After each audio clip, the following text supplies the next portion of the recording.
like ice. Oh, now I see don't black. Kill don't out, ignite my horns aglow. Then a red rubber bullet through your buttonhole. You're making me uncomfortable. Slumber, down my cavalry. Sandman boys, you down to me. Hashtag make the rest is atrophy. Accordingly, I got a quote. I do smoke rings, no hot rollers. Brought your forecast and a shovel.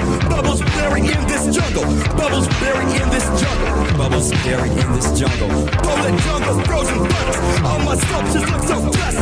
Those what I did, go catch your boss. Hurricane turn green to the level of loss. Fuck everything over Arctic on. Black pen through my index push bars. No, you can't talk, I'm smearing you. Don't have shit locked, I hear the proof. Ready for me, never amusing me. If I have a little bitch, get used to me. If I have a little bitch, get used to me. If I have a little bitch, get used to me. What's going on, everybody? I hope everyone's having a fantastic evening, fantastic afternoon, fantastic pre-noon, no matter where you are in the world. I'm Hassan Piker. This is the HasanAbi broadcast coming to you live from sunny California, Los Angeles, folks. We're live and alive, and I hope all the boys, girls, and MBs are having a fantastic one, no matter where you are in the world. I'm Hassan Piker, and this is the HasanAbi broadcast. It is Monday, October 7th, 2024, a day that lives in infamy. We're going to be talking quite a bit about that day, but before we get into that, let's get started with some personal news. It is Monday News Day, October 7, 2024, 11:33 a.m. and I'm a little late, and I apologize. I had to do some big business deals, some tax stuff, specifically donation wise, taxable, the charitable contributions I've made. I had to go and get some paperwork for, but in any case, folks, I'll tell you, donate to get out of that high ass bracket, brother. There is not any amount of donations you can do to get out of that one. Not that it matters. All right, I am live. I'm alive. We are going to be talking about my personal news for the time period. This is the part of the broadcast where I tell you about what happened in the world of HasanAbi Piker in between the time period where I press the stop streaming button and press the start streaming button. Obviously, a lot has occurred. A lot has occurred in the HasanAbi Piker world, the universe, right? A lot has taken place because I took time off. I took a day off. Well, I didn't really take a day off. As you guys know, I took a little bit of a day off to do two podcasts, not one, but two. I did the Fear End episode this morning, okay? Who was the fucking idiot who said Milton wouldn't be a problem if you're in West Coast Florida? Get out or get a safe place. Do not want. Yeah. Yeah, we're gonna talk about that as well. We're gonna talk about the fucking hurricanes and shit, about what's going on in the world, in the United States of America. Was it a little bit relaxing? Yes, it was. Okay, I'm gonna tell you all about it. Hello? Sorry, messenger came in, and I have to give them some messages. Okay, so I got a little bit of a break from the chat for one day, and it was pretty good. Okay, Fiona, stop barking. Hold on one second, I'll be back. Watch this while I'm anyway. Bet that feels good as fuck for the hippo. I agree. So where was I? Oh yeah, so personal news wise, I ended the broadcast this Saturday night, as you guys know, and then I went to a fundraiser that was also live streamed. Don't know if you guys tuned into that one, but it was a lot of it was an interesting and very entertaining event overall. We had an incident that occurred at the event as well. There was a fucking car that like drove in to the building basically, and it was really funny to have like Austin with me while that was happening, because he thought it was like an act of like maybe an attempted assassination or an act of terrorism happening, because this is like a pro-Palestinian rally type situation. So I thought it was funny that like Austin was there for the duration, because he freaked the fuck out. He was like genuinely upset and scared. But it was all right. It was just a drunk driver. He did fucking go through the building, which was crazy. I've never seen anything like that before. Anyway, but yeah, it's on the podcast. I talk more about the experience. I was on the front row of the fundraiser. Best vibes I've experienced recently. All you guys killed it. The fire trucks boxed my car in, so I wasn't able to leave after midnight. Lol. Yeah, it was a drunk driver. His theory wasn't wild, like, for sure. Oh, you're the bald Italian Geoforio. You were henchmaxing, dude. This motherfucker is large, okay? I was at the event on Saturday. Nice of you to post a pic of me to your Instagram story. I guess you don't hate your bald Italian chatters. Bro, this motherfucker is a big boy, okay? I saw him from behind. He had a shiny ass dome. The light was just hitting it perfect, okay? Light is hitting it perfect. He's big as fuck in the middle of the goddamn room wearing HasanAbi merch. I was like, this motherfucker, look at this guy. Look at this fucking guy flash banging the rest of the crowd. Okay? Yeah. Nah, it was sick. It was wonderful seeing all you guys. Yeah, so if you want to know more about that event, if you want to know more about what happened, I talk extensively on the podcast on the Fear End episode. I was handsome dog, just say, hey, you handsome as fuck. Anyway, so yeah, that's on the Fear End podcast, Austin's freakouts and whatnot. But after that, I go back home. I pass the fuck out. Okay. It wasn't an act of terrorism. It wasn't like the IDF or anything. It wasn't Mossad, right? Whatever. I go back. I pass the fuck out immediately. Wake up next morning, play basketball, take a bunch of L's on the court, which was not great. Didn't enjoy that. I'll tell you that much. After the basketball experience, we shoot the pod with Connor Eats Pants. Hope you guys enjoyed that episode. I thought it was a fun little episode that we did. No cutie Cinderella on that one. But yeah, W pod, W guest. Anyway, did you listen to today's daily? Yeah, it made me very mad. I'm going to be talking about that quite a bit. So basically, did my podcast, went on Chuckle Sandwich, and then after Chuckle Sandwich for Chuckle Week, I spent the rest of the day from like basically 5 p.m. until I went to sleep doing self-care. In that process, the self-care process, I, got deeply into Egghead, which is peak. One Piece is back. I cannot begin to explain to you like the joy I feel watching every episode and the excitement I feel. Okay, it is incredible. It's how I felt like when I first started watching. Like, actually, let me tell you something, folks. Egghead is so cracked out. It is such a perfect, all thrills, no frills, no fucking filler ass goddamn arc so far. Oh my god. Dr. Vegapunk, Izzy Homies. Like, I don't want to spoil it too much, but I'm just gonna say it's beautifully drawn, it's beautifully written. There are such little filler moments in it, no repetition whatsoever. 10/10 would recommend. I'm not spoiling it. All I'm saying is when I'm done with that arc, I'll give you my assessment of it. But holy fuck, dude, that shit is so good. I've been thinking about it nonstop. I've been looking to talk to people about it nonstop. Okay? What a fantastic fucking arc. And I'm about to catch up. I'm literally about to catch up. I don't know what I'm gonna do with myself when I catch up to the goddamn episodes. Like, what the fuck am I gonna do? It's an incredible arc. The intro is out of control, okay? The intro is so incredible, dude. Holy shit. Like, fantastically drawn. It's just a different anime, bro. It's like a movie. Like, the first episode, when they finally get to Egghead, is basically drawn like a movie. Like, I felt like I was watching not a TV show, but instead like watching an incredibly well-drawn, incredibly well-thought-out movie, dude. Like, look at this. Look at the drawing. The art style changes a little bit too, and it's so good. The intro is so well animated, but so is the entire arc, in my opinion.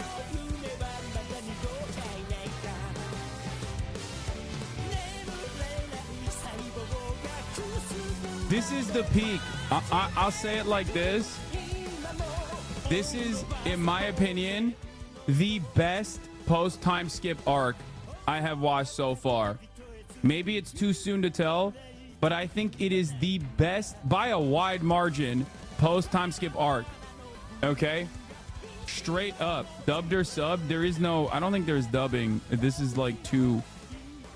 Actually, I don't know. Maybe I am watching dubbed, I think, still, but I don't know. It doesn't really matter. I watched both dubbed and subbed. There's thousands of fucking episodes, dude. Are you kidding me?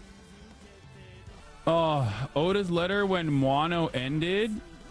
When I was a kid, I thought to myself, man, I would love to draw a manga with the most hype final stage. I wonder if I'm up to it. Now, we have only a tiny bit of Wano arc left. The preparations are almost done. Took me 25 years law. That said, it's fine if you start reading from this point on, because from this point on, it'll be the One Piece, the mysteries of this world.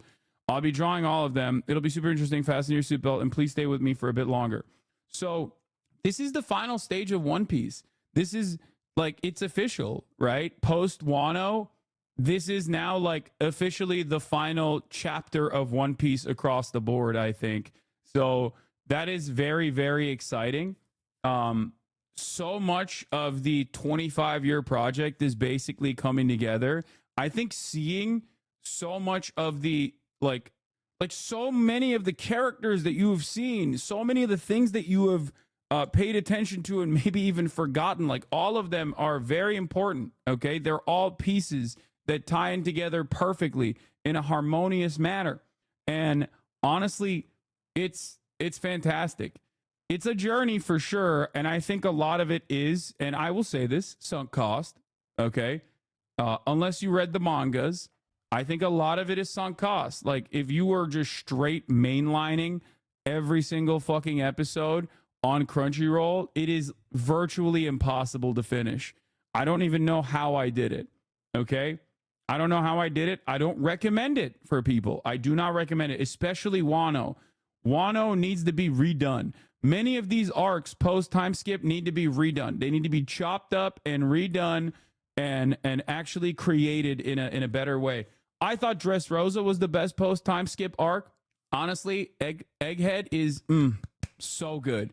So overall, the manga is very doable in a couple of months. You should watch Gunslinger Girl When You Started Quick by Spectacular Anime.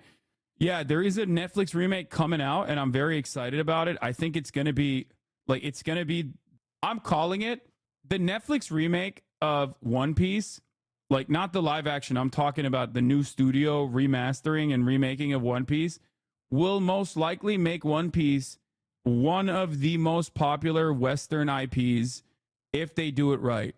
Okay? Because it literally is such a perfect product if you cut the fucking fat. If you trim the goddamn fat, it will literally be so easily consumable by people, and they need to do that. Okay? They need to do that. It's doable if you like caught up and you're just like watching it episode by episode by episode, week after week, but I don't think like, I don't know. There are a lot of issues that I have with Toei. There is no fat, everything matters. Shut up. No, that's not true. You guys are getting ahead of yourselves. You're being fucking the classic like One Piece nerd who just goes insane mode. You have forgotten how to approach normal human beings. Normal human beings are literally going to look at that and go, 1,000 episodes, I'm out. Okay? But even if they make that investment, there are plenty of moments where shit gets slow, where shit gets convoluted, where it gets a little fucking boring, where they'll be out. There are plenty of early stages in the early arcs, as a matter of fact, where you could clearly say, I don't know if I want to make this investment. 1,000 plus episodes is a very, very difficult task to engage with. It's been a couple years at this point that I've been watching it. Okay. And if you see 1,000 episodes, you're already out. But let's say you dive in and then you get fucking bored in the first couple of arcs. You're not going to make that commitment. So I think, like I said, I gave up on Thriller Bark. It fucking drags. I hated Thriller Bark. That was another one that I did not like. Plenty of people like it. It was not for me. I could not stay. By the end of Wano, I grew resentful. Okay? By the end of, like, before the end of Wano, you know exactly what I'm talking about. If you watch this, like, I grew resentful to this anime. I was like, what the fuck am I doing? Am I, like, actually watching this? Or am I just like watching it because I've already watched 1,000 episodes basically? And then 10-15 kind of turned it around for me. 10-15 was like a pivotal episode. They changed the animation team. It was like incredible. And then all of a sudden I was like, wait, maybe I'm back in. Okay. Great backstory. Kind of like it a lot. And then it slowed down again. But then the end of Wano is great. It's fantastic. And then like the last, 20, 30 episodes of Wano are incredible. And then everything since then has been even better. Like somehow it's incredible. So like I said, there's like things that you need to reorient that the fan base also obviously understands. That's why they made One Piece, right? But Egghead has been incredible. But yeah, Netflix WIT Studio is doing the One Piece remake, and there are some very cool, like, I mean, it just looks dope. It looks dope. It looks amazing. I'm very excited for it. Hopefully they'll trim that goddamn fat a little bit. So, but yeah, like I said, it's too much of a drag, man. I'm gonna be fucking real. I'm gonna be for real. I'm gonna be very real with you. Now that I'm giving it its flowers, I gotta fucking talk about the thorns, okay? And it's thorny as hell. So there is that too. I don't know if it's your IG story that I saw, but did you enjoy watching Dandadan? Yeah, it was incredible. Dandadan is awesome. And yes, I did see female Trafalgar Law. Yowza, what a woman. Oh my God. You guys weren't lying. On that note, watched a lot of One Piece last night. Did a little bit of self-care because my lower back was a little tight because of the insane amount of fucking squat work that I did on Friday. That carried over to like a little bit of lower back tightness, even when I was playing basketball on Sunday. So I was like, you know what? I'm not gonna fuck around. Did some self-care, put a mask on my face and shit. You probably saw it. I posted it on my Instagram, and I'm here. Had to look through my charitable contributions in the 2023 fiscal year this morning, go through them piece by piece, and let me tell you, boy, I have done a lot. Okay. This community has raised a lot of funds overall. I've also independently given a lot of money. Okay. I have to explain something very funny. So I have like accountants, right? And they were trying to map out one charitable contribution that I've made to the Down Syndrome Association. Okay.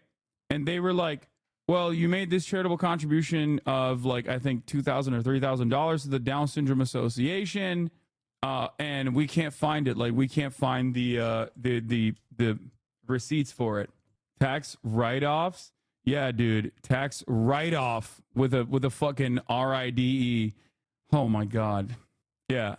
Turns out it's not the Down Syndrome Association. I looked at the fucking, I was like, what is it marked as?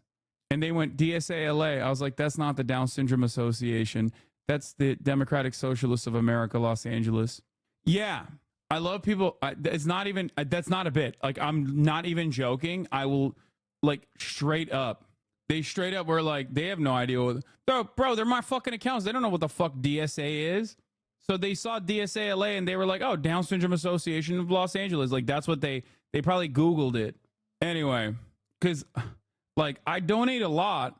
So, my friends are always doing fundraisers, and I'm like, randomly, if I see something, I donate to it. So I end up forgetting, but I don't recall ever giving money to the Down Syndrome Association. Not that I have any beef with them or anything. I didn't even know such an association existed, right?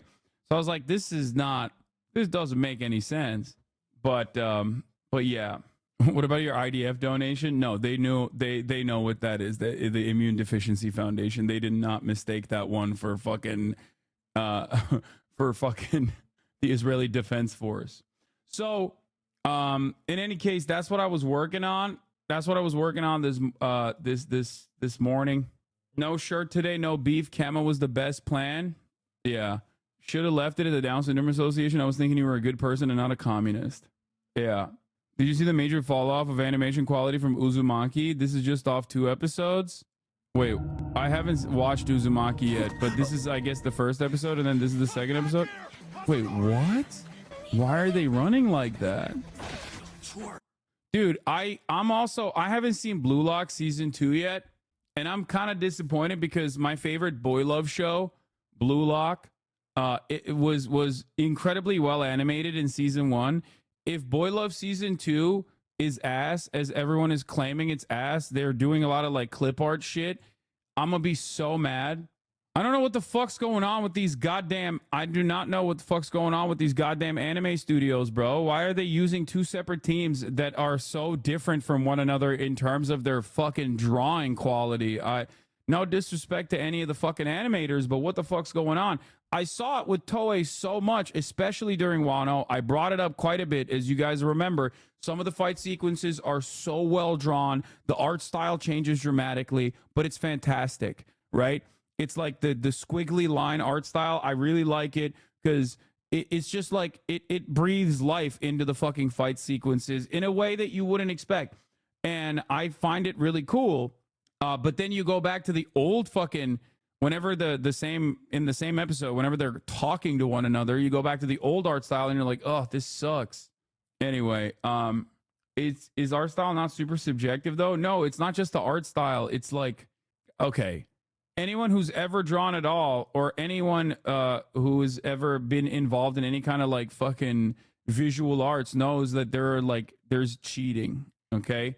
That isn't like the quality aspect of it is not necessarily subjective. Like when you reuse assets, or if you constantly fucking use the same sequence over and over again, you're just doing that to fill time. There's also like different ways that you do it, like where you make it look like a fucking slideshow, you know? Like the running there that you saw was not well animated. That's it. There's no way to get around that. That's not like an artistic difference. That running right there was 100% not animated well. It was animated poorly. It looked like they were sliding on the fucking on the sand. I'm an animator. They're using computer assisted in a cheap way. They're not going frame by frame. Yeah, you can just kind of tell. You can tell when it's drawn frame by frame as well. That's the other thing. Like you can tell how fluid the animation is. Like there's not a fucking single space. There's not a single second that is wasted, and it's awesome. Obviously, like super fast sequences, like super fast moves and whatnot, they'll usually cut between frames, but that's deliberate. There's a difference between that and just like not animating a walk appropriately. Anyway, I didn't think the Blue Lock animation was bad in episode 1. I haven't watched episode 1 of season 2 yet, but people are complaining because they saw the fucking they saw the teasers and stuff that they didn't like. So I'm a little worried about that. But yeah, how far are you in Egghead? I don't know, like 10 episodes in, I think. I have like 25 episodes remaining until I catch up. The design change, the animation isn't bad. They're complaining about character design changes. If I recall, anime is produced with a lot of labor exploitation, and budgets for these shows almost never make it to the animators doing the actual work. Of course not, for sure. I mean, it's an incredibly abusive structure. Anyway, all right, where is it? Okay, let's blast off. Okay. October 7 marks 1 year of Israel's ongoing genocide. MSM coverage in the West falls short. Bombshell investigation exposes Western MSM bias. War crime investigation. Kamala Harris. Kamala on the Call Her Daddy podcast. Trump x Elon hogwatch. Okay, get in now. Happy birthday to the universe. What? Okay. Do we have a blast off meme? Will we get some scary games this month? Yes. Did you think we would get a year of this? I mean, I didn't even think we would get a fucking whole year of this. I'm not gonna lie. Okay, I can't use that as a blast off meme, dude. You should watch Bleach. Okay, dude, chill. The other thing I was going to mention, like, I'll tell you this much, okay? What's going on right now in northern Gaza, especially, is incredibly dire. And like at this point, at this point, like I don't even fucking fully know how to deal with the situation. I don't know how we're gonna actually how there's going to be any sort of like movement in the positive direction. I'll be honest with you. Like this morning, I started off my day. I'm talking to my accountants, right? And past that, like I'm also simultaneously talking to a dude in fucking northern Gaza right now. He's a journalist. I retweeted Mohammed Al Safin's tweet about them already. He's a journalist and he's a fan. He's a member of this community. He is. Wait, where is it? Oh, I guess I didn't retweet it. Hold on. I'll show you. So here. So this is Hassan and this is Ismail. Okay. In the middle is Hassam Shabbat. Hassam was 19 years old. Hassam is 21 years old. Ismail was 27. Israel killed Hassan and Ismail. Israel threatened Hassan multiple times before assassinating him. Okay. And they killed him specifically because of his coverage, for the record. Like straight up. They literally said, we don't like your coverage. We're going to kill you over and over again. They threatened him over and over again. This is a constant for journalists in Gaza. Bizan gets death threats on a regular basis. Obviously, Motaz got death threats on a regular basis, as you know. And they were getting these death threats specifically because of their coverage. Okay? Hassam, sorry. I'm talking to Hassam right now. He reached out a while back. I didn't see his original DM reaching out to me a while back to get on the show, right? He was like, hey, I'm a journalist in North Gaza. I want to talk. Like, I would love to get on your broadcast and talk to you about what's going on, right? He said he reached out through his friend. He said he's a big fan. Hassam is a big fan and is asking if he can come on your stream one day to explain how life is like in North Gaza. This was back in August, at the end of August. I didn't see it. He reached out recently on Thursday. Again, I saw it this time. And on Thursday, Israel had not started its North Gaza, like its additional incursion into North Gaza. Okay. So we reached out again and I was a little worried. I talked to a couple of my journalist friends to be like, should I put a fucking target on his back, basically? You know what I mean? Especially after his two friends who are also journalists were recently assassinated. Because that's a real calculation that I have to make. When I talk to someone who is in Gaza and I bring them up on the broadcast, or if I bring them on the broadcast and talk to them, there is a likelihood that people in the Western world see that and they get punished for it. Okay? That is a real calculation. Now, these guys are so fucking brave. Okay? They're so brave. They know that already. So I have to ask them ahead of time to be like, hey, if I have you on, like, you know, I'm a little worried about the extra scrutiny that you are going to get. Okay. And he said that it was fine. And that unfortunately he can't talk at this point. And that they asked all the residents in the north to evacuate to the south in a way to ethnically cleanse the north, but we're not leaving, and he's staying, and he's reporting till his last breath. I don't think I can come on your stream anymore. Maybe if things calm down, but if they don't, and I don't make it, please pay tribute to me on your channel and keep talking about Palestine. Much love from the north. So that's an insane conversation to have with a 21-year-old journalist. Okay? With a 21-year-old journalist. But that is the fucking reality on the ground. Okay? That's it. That is the goddamn reality on the fucking ground. And I don't know what to do about this. You know? That's why I feel like I lose my mind when I'm, on the one hand, living in the United States of America, okay, in the heart of empire, in comfortable ass Los Angeles, California, trying to do my very best, to the best of my ability, to within the means that I have, of trying to communicate the humanity of these people and their resilience for the past 12 months. So when I see other journalists, other members of the media not offer the adequate coverage that speaks to their conditions, it disgusts me.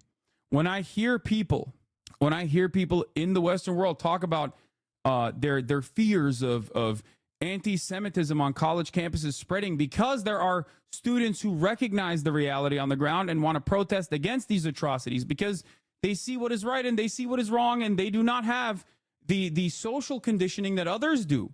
And then they get brutalized by our domestic police and smeared as anti-Semites. And then that's the main point of contention, like the feelings of Western Americans, the feelings of American students who have been propagandized to such a degree that they are objectively hysterical because they associate Israel as a core part of their identity. Some cynically do it, some genuinely believe it.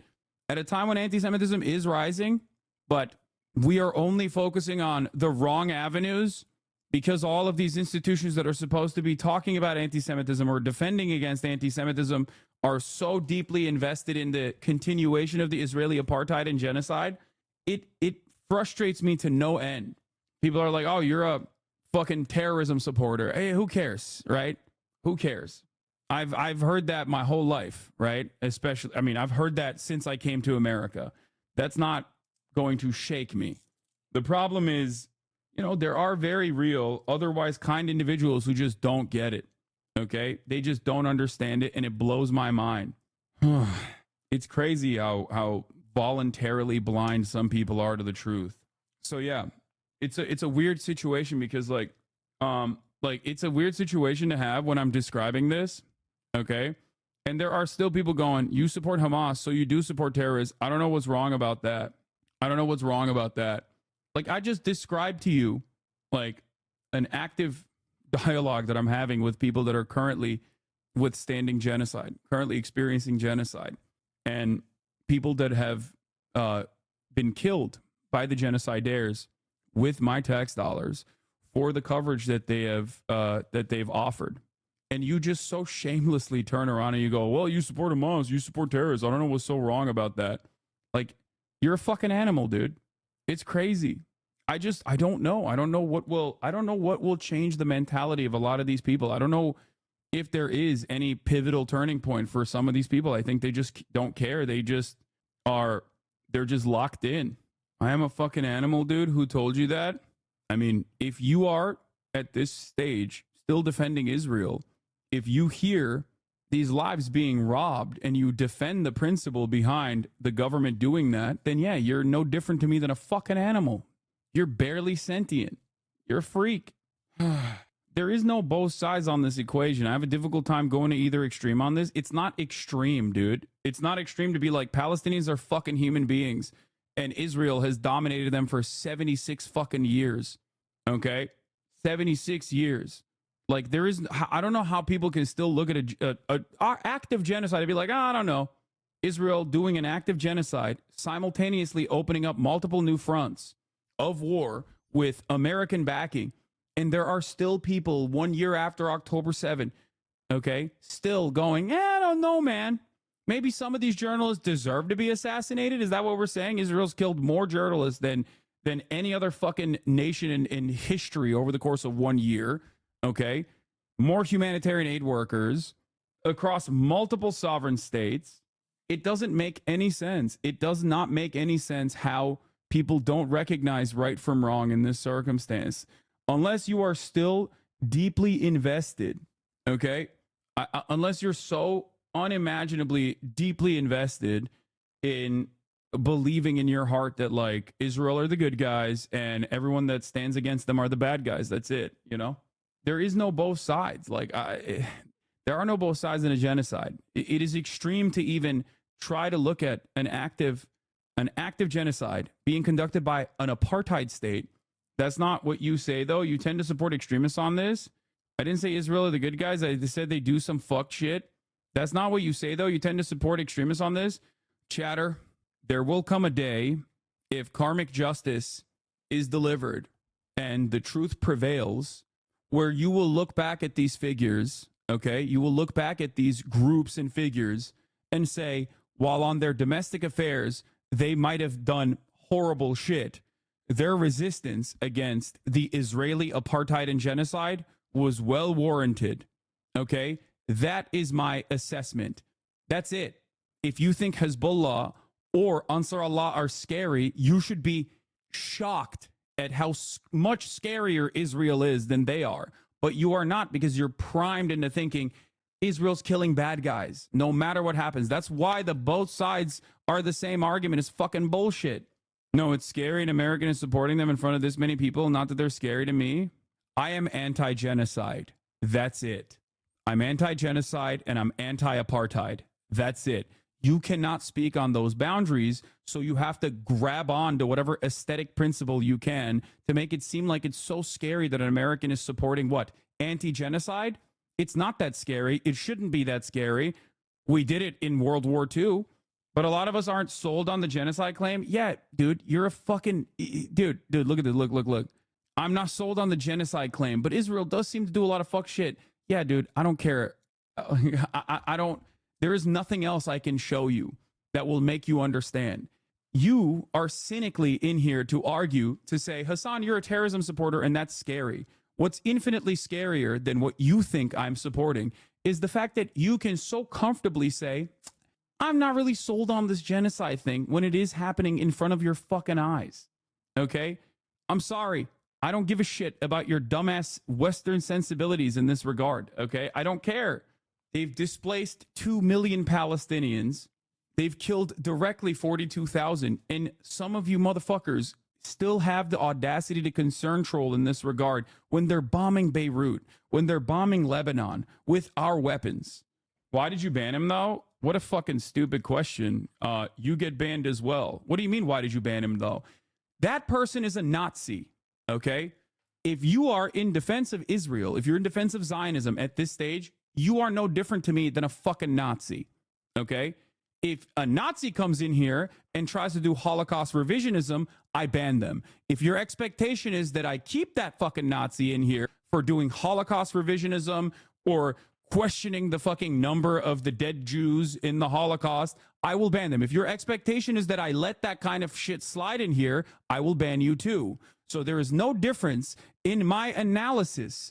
And there is no difference in the way that I conduct my affairs at this chat when someone comes in and watches Israel unfold a genocide every single day in broad daylight in 4K and says, I'm not sold on it. Okay, suck my dick.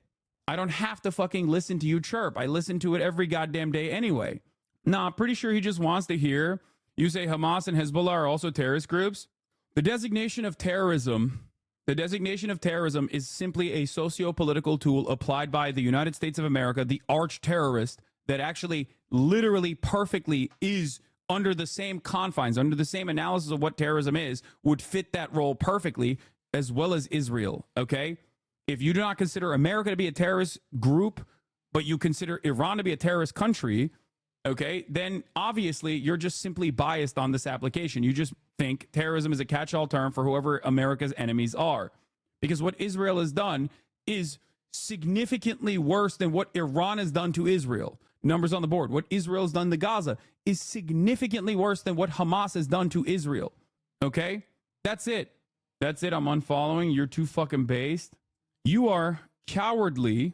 You are, in an incredibly cowardly way, relying on State Department definitions because deep down inside you understand that defending Israel at this point is not exactly great, is not exactly great for social points, because there isn't this steady media diet, especially in independent news media and also in demographics that are younger than 35 years old.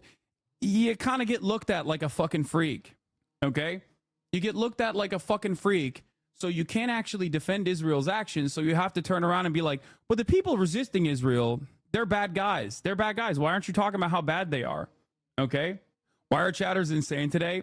They're insane every day. They've been insane for the past 12 months. I think today in particular has probably brought out a new line of crazy, specifically because it's 1 year. It's October 7. So people are trying to desperately bring the conversation back to like how Israel is the victim in its like 12-month genocidal conquest. So I think that's what it is. The goal always is to just like overwhelm and throw out like cynical talking points, bait me into saying something so they can clip it, and then engage in an effort, like in a campaign to try to get me banned. That's it. That's all it is. Because for a lot of people, they don't necessarily care. They don't necessarily care about the actual things that are happening in the world. They care about getting revenge on a person that they don't like because they don't agree with them. You know what I mean? That's pretty much what it is. It's super simple, really. It's weird because you are like, wait, how the fuck do you look at a situation like this and immediately go, how do I make this about some fucking Twitch streamer that I don't like? That's a psychotic, sick, almost perverted way to operate. But there are a lot of bored people out there. There are a lot of sad people out there. That's it. And it gets worse and worse as time goes on, and as more and more people recognize. It gets worse and worse as more people recognize that what Israel is doing is wrong. And I think the harder it gets for them to defend Israel's actions, the more they just like lash out at whoever they can to fucking to basically, you know, get a minor W on. Yeah. Oh my God. Okay. Kamala Harris. I mean, yeah, it's been a full year since I said this. How do you think this happens? You think it happens out of nowhere?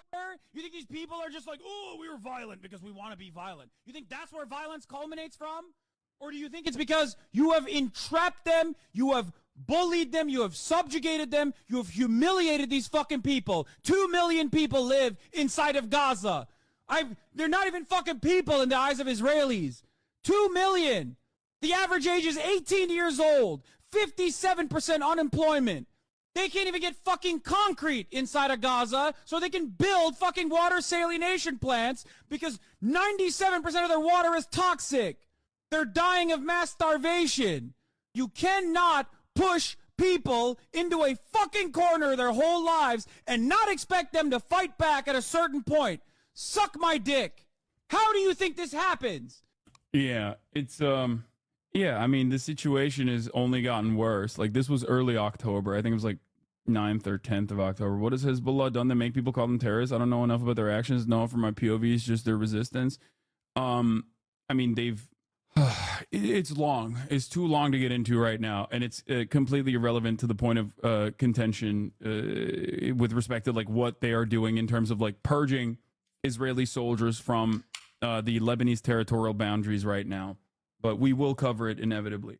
I think I might have triggered Whack Nicholson's "Why I Left the Left" moment, and I don't feel too good about it. What the fuck is Whack Nicholson? I feel like you guys are making up new people sometimes. This was Ken O'Keefe 10 years ago. 100%, without reservation. I support the right of self-defense without any doubt. I would be involved myself in violent resistance if I were a citizen of Palestine or Iraq or Afghanistan. This perspective is from 2010. What's really interesting about it is that this is like Ken O'Keefe, U.S. Marine guy. I don't really know who this guy is, but I will tell you this much. This is a perspective that's shared by literally every single Israeli general, okay? They have openly fucking said that. I don't know who the fuck this guy is. I don't know his background. I don't really give a shit about his perspective here, okay? You know why I don't give a shit about his perspective? Because the idea that you would join a resistance group if you were under those same circumstances is literally shared by Ehud Barak. It is shared by, like, Ben Gurion recognized this, okay? Former Shin Bet leaders have said this. I don't need to hear it from some fucking American guy, okay? I don't need to hear it from some American Marine Corps veteran or whatever the fuck. It is an obvious perspective. It is so obvious that every single fucking Israeli former prime minister and general has reiterated it. They have said time and time again, if I was on the other side of that border, I would be fighting. It makes sense. It makes total sense. That's it.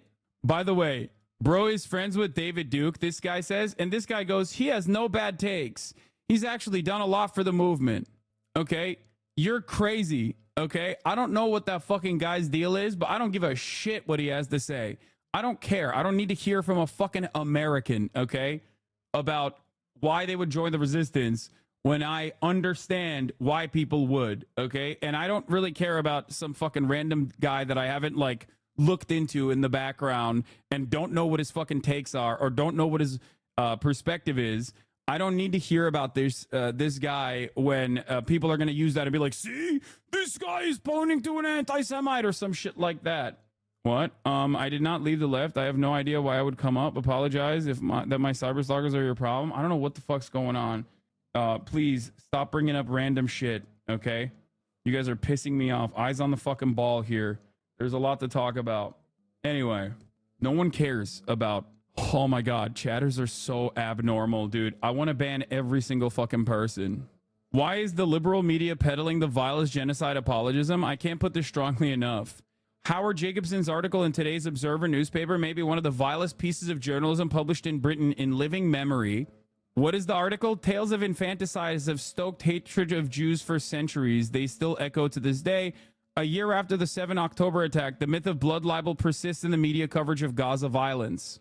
Yeah, Felix had a take on this. Why is the liberal media peddling the vilest genocide apologism? Says Jonathan Cook.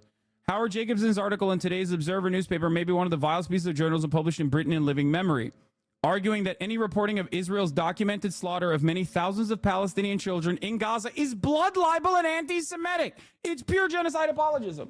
The guy that wrote this article is saying Israel kills a baby, and if you fucking report it as though Israel killed a baby when they did, that means you're doing blood libel.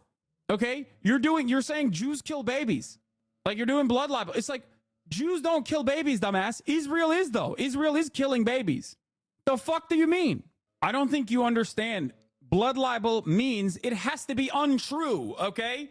You cannot point to a correct, real thing that everyone can immediately recognize and go, that's blood libel. When you say that, maybe it feels good in your in-group. Maybe it feels like it's actually a successful way to propagandize Israel's genocide in your in-group. But to the outside world, people go, what the fuck? What are you saying? It's a lie? It makes people reconsider whether or not blood libel is even fucking a real concept at all. You are undermining a historical harm, a historical lie that has led to so many pogroms against Jewish people by literally marrying Judaism with Israel's actions and then using that as a cynical deflection, using that as a cynical fucking shield to be like, oh, it's blood libel. It is so stupid. And I cannot comprehend why Western media outlets regularly do this. I don't think they recognize how much they are feeding into the underlying anti-Semitic tendencies of broader populations in the Western world. Okay? They are not thinking, they're not thinking clearly. They are not thinking about this thoroughly. It doesn't make any fucking sense. It is so short term. It is so unimaginably short term. You are just gifting Nazis an incredible fucking gift by doing this. Okay? I don't know how people don't see it. I don't know how they do not see and recognize the changes that are happening. If you think in the short term, this level of anti-Semitic conspiracies festering as a direct consequence of Israel tying its actions to Judaism, and Western outlets and Western people in positions of power defending Israel by saying, you're anti-Semitic if you think Israel's killing babies, okay? You literally are making everyone in Arkansas and everyone in fucking Omaha, Nebraska, and everyone in fucking Wyoming go, wait a minute, Jews definitely do control the media, okay? You're making people think, oh shit, I guess it's true. You cannot, under any circumstance, be like, no, dude, it's 100% Judaism and it's monolithic. Like all Jews care about is Israel. That's the only thing they care about. You can't like how the fuck did we turn around in over one fucking year? How do we turn around and go, no, the Protocols of Zion is actually like a manuscript? Like how is that even possible? I don't even understand it. I think people are so brain broken that they possibly think, maybe in a very cynical way, that this kind of defense in mainstream media might cause people to be anti-Semitic, but it doesn't matter because the more people are anti-Semitic, the more there is reasonable ground for Israel to exist as a safe haven for Jews or something. Like there has to be some underlying cynical motivation here, but it doesn't make sense to me because you're forgetting that if everyone is fucking anti-Semitic, then and there's going to be less people that are interested in aligning with Israel to begin with. Oh, like, what on earth did they all imagine that illustrative photo of blood-smeared doll suggested? That the thousands of children blown to pieces by Israeli bombs are fiction? That all the children decomposing under rubble are made up? That the unidentified children buried in Gaza sands are a lie? That all the children dying of epidemics like polio or starving to death from Israel's aid blockade are an invention?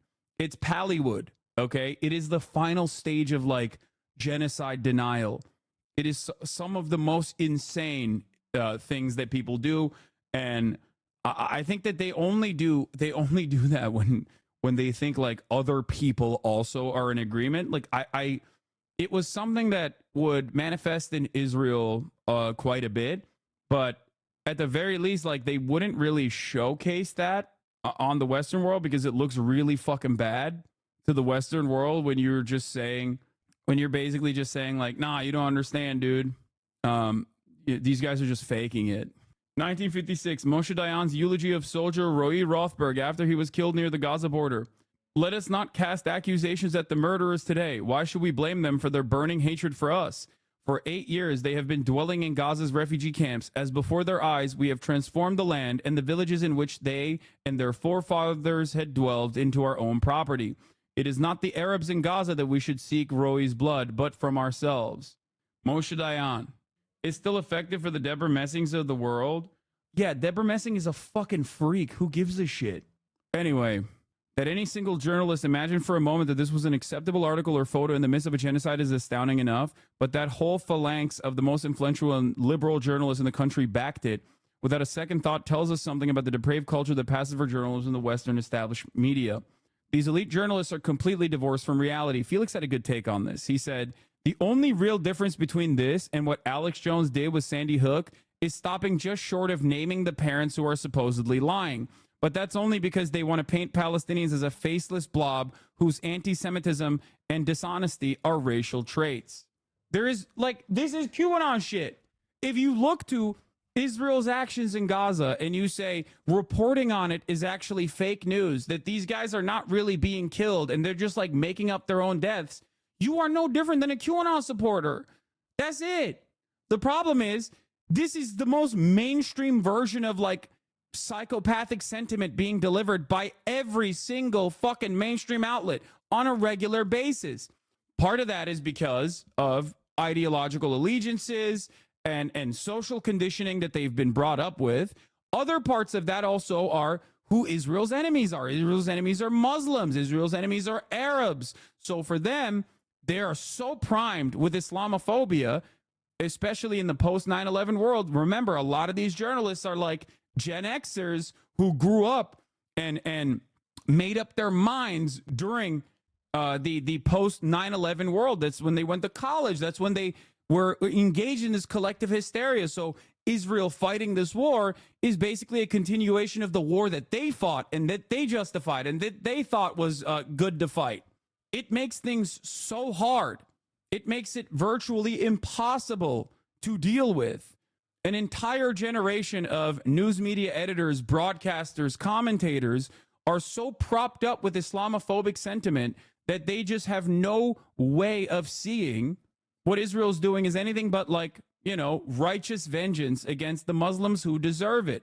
You see those fucking like cartoons that depict Israel as like holding up a shield against like barbaric Muslims, you know, women wearing the hijab and like you know, terrorists or whatever the fuck, right? Like that is a legitimate way that a lot of these people fucking feel.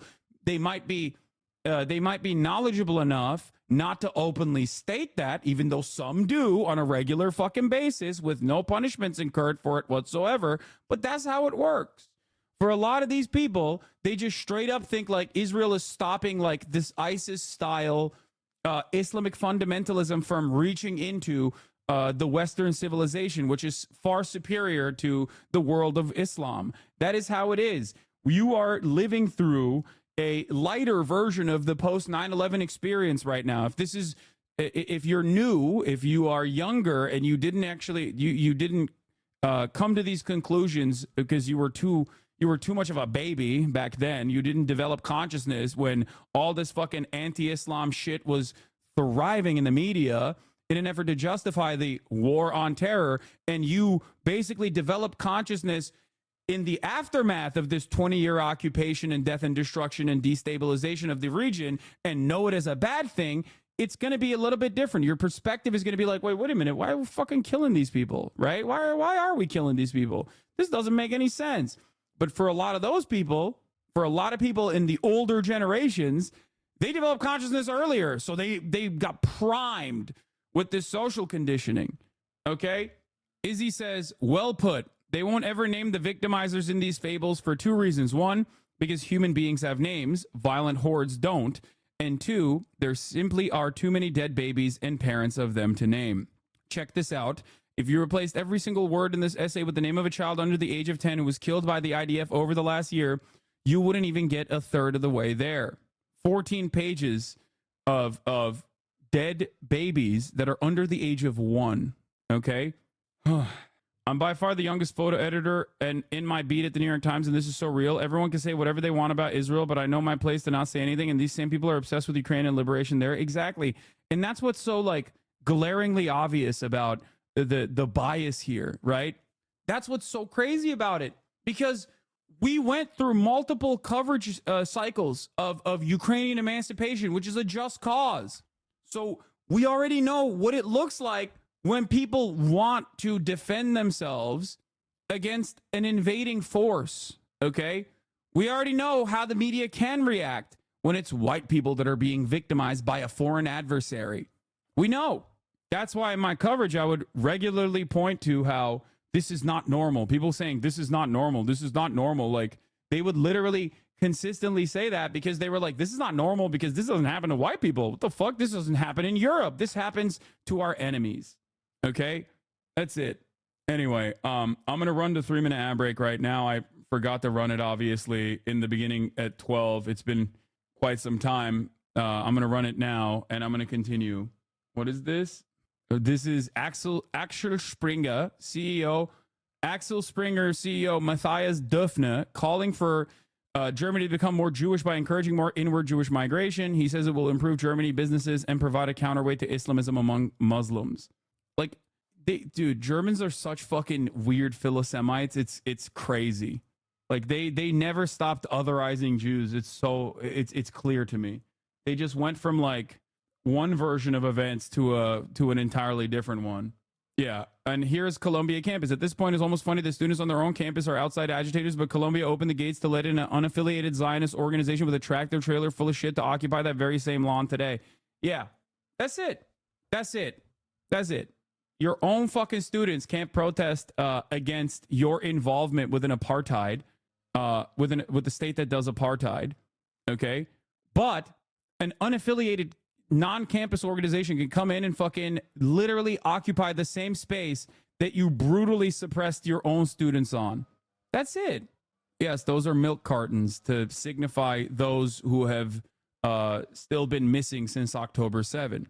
This will piss off Trump's Nazi voters. They're not significant, okay? Plenty of those. Look, amongst the Nazi base of support for Donald Trump, you have people of two different minds, okay? You have the Nazis who are like, I don't care, he's still doing my wishes on the domestic front.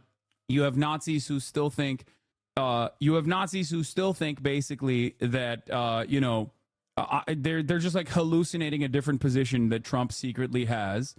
And you have Nazis who like Israel, okay? Who want to send all the Jews to the desert and then fucking, rid America of Jews and want their own white ethno-state in the same way that they recognize Israel has a Jewish ethno-state.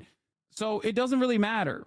Also, they're not that consequential of a voting bloc. Let's be fucking real. Most Americans abhor the Nazi designation, even if their ideals align with it almost 99%, if not 100% of the way. So, like, that's neither here nor there. So we are going to be watching the Al Jazeera reporting. There's a bombshell investigation that came out 2 days ago that I've been meaning to watch. There's a couple different things. Thank you, Themasius, for the playlist. But one of them is going to be, obviously, like, both of these candidates that are running for president are going to be talking about how much they love Israel. October 7 was devastating for them and all that stuff. And we will watch them as well. But this right here is the biases that Al Jazeera found in the failure of reporting, in the failure of editorial teams in Western media. Journalists at CNN and BBC exposed the inner workings of their newsrooms. So a couple journalists actually came out and spoke out against the standards and practices that their own news teams have violated at the behest of Israel in their coverage. Okay? And it is, in my opinion, really good journalism. We're going to be watching this. And I believe there's some terms of service violation moments in it. I will try to avoid them to the best of my ability. But let's watch.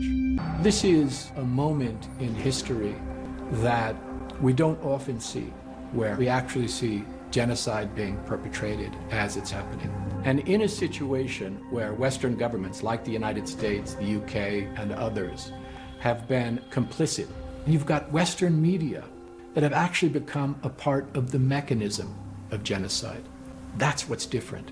That's what's frightening. When political leaders speak of genocide, they repeat a time-worn mantra: never again. Over the past year, for the Palestinians of Gaza, again has become reality. A genocide broadcast almost in real time by its victims.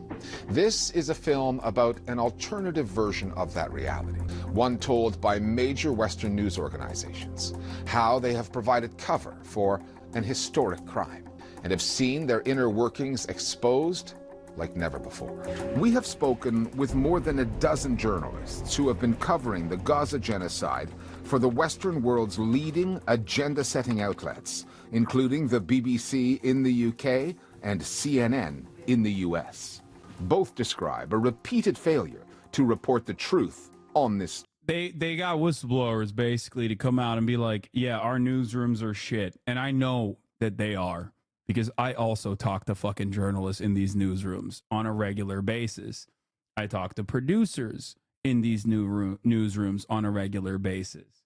Just so you understand, like, when I tell you that these newsrooms are obviously biased, it's not just me examining the fucking direct footage on the ground and the way that they contextualize and frame that violence and how it is actually permissible, it is actually appropriate, it is necessary. It's not just about that. It's also my direct relationship with a lot of people who also engage in journalism. Story.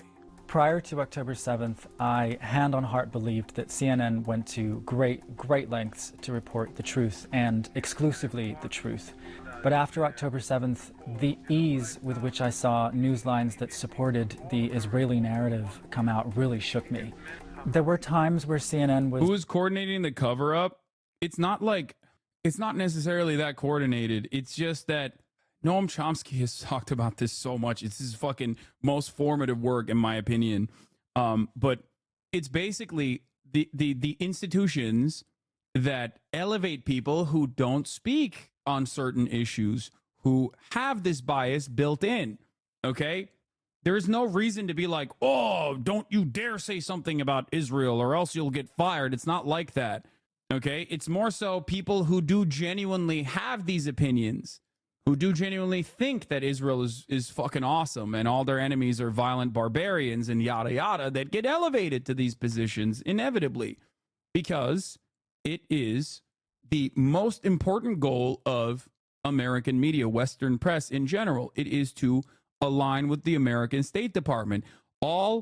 Any matter of real reporting that they do that seems unceremonious, seems weird, okay, in comparison to, what is this? 1135 is TOS too? Okay, fine. Thank you. When they do legitimate reporting and you're like, damn, why are they doing legitimate reporting? This is crazy. This is unique. This is weird. It's because they want to maintain a veneer of objective reporting so they can more successfully conduct propaganda that is aligned with the State Department interests. Is happy to push hard, but on balance, it's very clear where we lie, regrettably, and it's not entirely with the truth. Gaza has massively exposed the hypocrisies at the heart of the BBC. The fact that it very much does respond to influence, it very much can be swayed. It does follow the government line broadly on certain stories. The BBC is meant to be a public service. It's meant to be for the people. But at the end of the day, its purse strings are held by the government. And that you can see in the coverage. The October 7th attack by Hamas, in which more than 1,100 Israelis were killed, almost 800 of them civilians, was the deadliest day in Israel's history. As they launched their retaliation, Israeli officials made clear this was not just a war on Hamas. Everyone in Gaza would be fair game. I want to mention something here. He's going to say the famous line, we're fighting human beasts. We have to cut their food, electricity, and water off. I also want to mention something here, but like, this was also very frustrating for me to watch the Daily this morning. I was listening to the New York Times Daily, and of course, they did the both sides. Like, let's hear from an Israeli that lives in the kibbutz. I think it was like Kibbutz Be'eri. And what his assessment is 1 year out from October 7, and then let's hear from a Palestinian who's in Gaza. And like, no matter how much you try to both sides the situation, it's pretty obvious one side is like significantly more damaged in the process over the course of 12 months of genocide. Okay. Like, you can still see, no matter how much you try to make it seem like, you know, oh, well, both sides are suffering to a certain degree. Like, you kind of tell what the fuck's going on.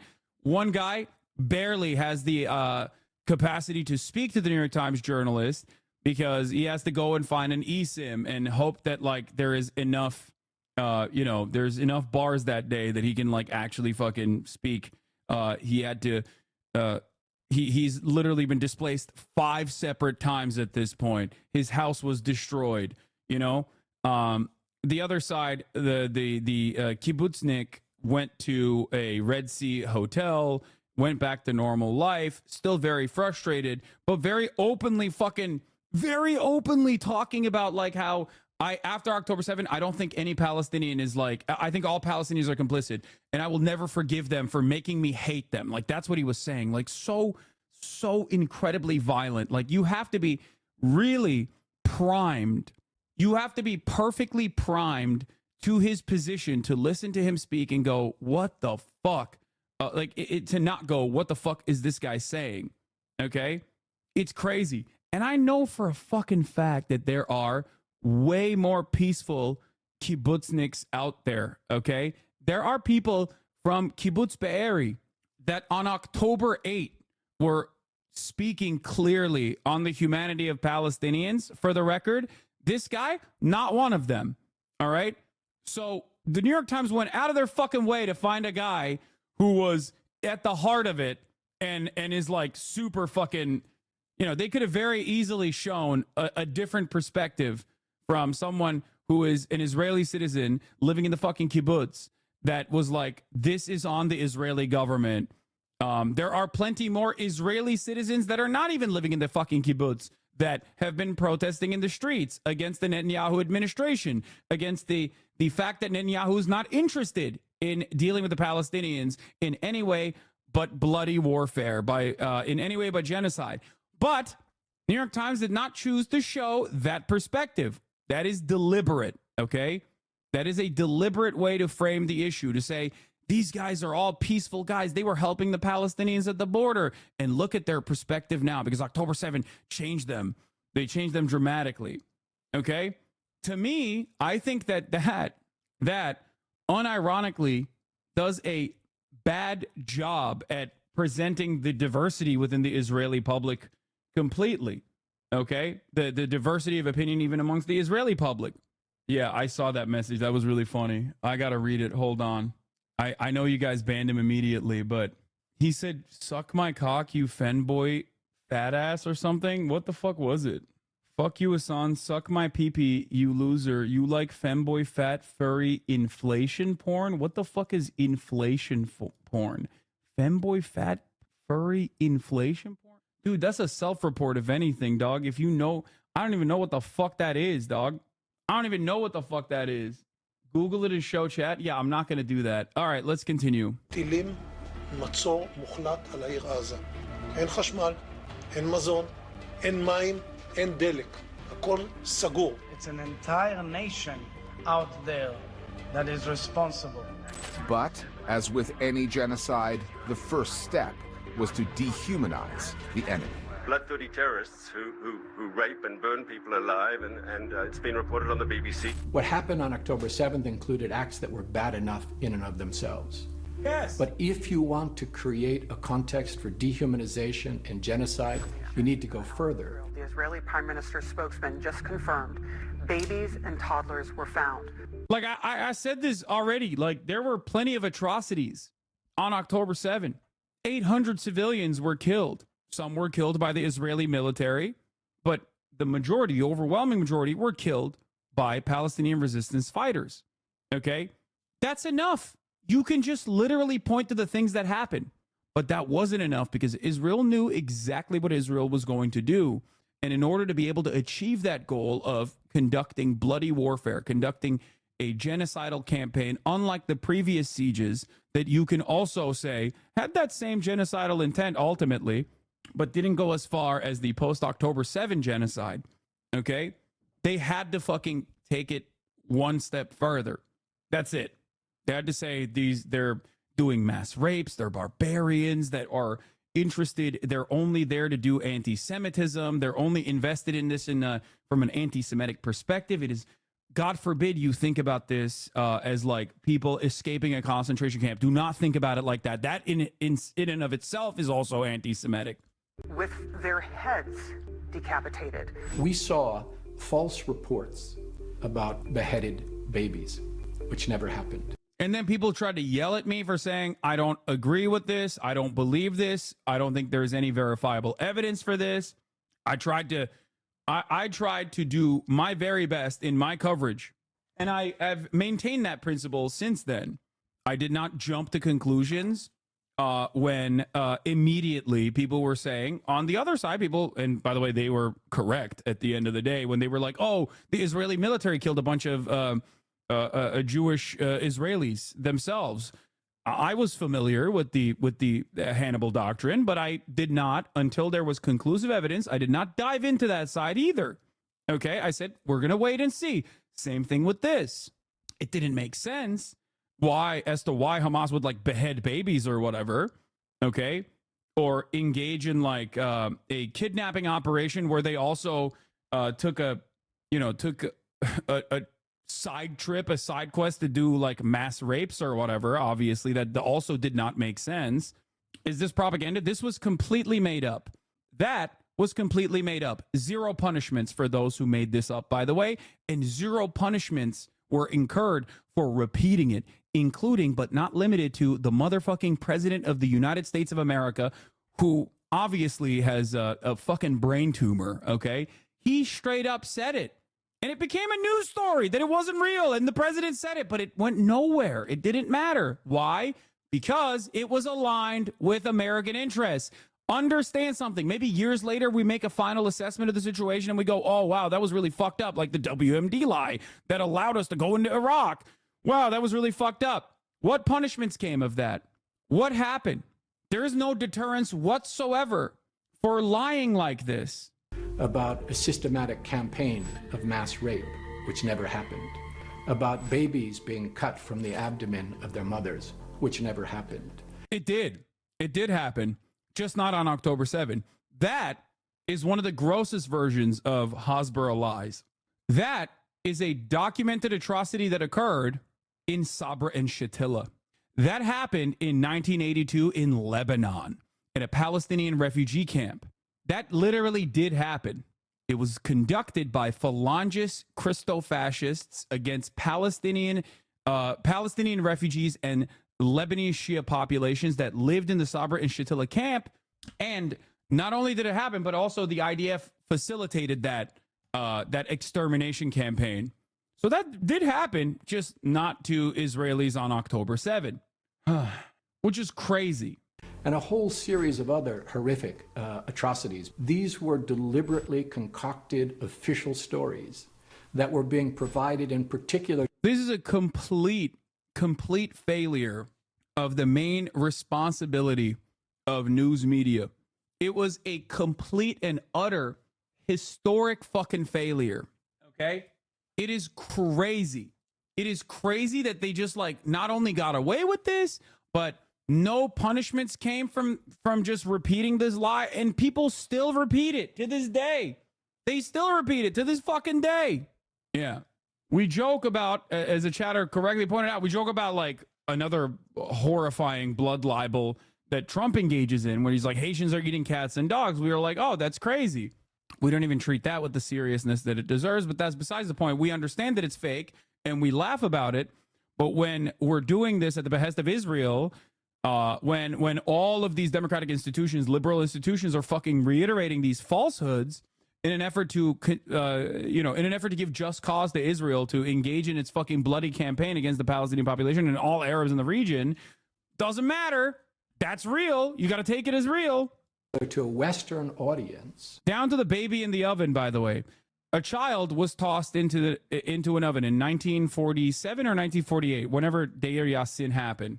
That is a real atrocity that Israel, before Israel existed, committed against the Palestinian population in the village of Deir Yassin. That is a documented atrocity from the Nakba. When they went into the Deir Yassin village and they made a baker, they tried to force a baker to throw his child into the oven. And when he refused to do so, they threw the child into the oven while he watched, and then they threw him in afterwards. Once again, another April 9th, 1948. Thank you, Time Without an OWO.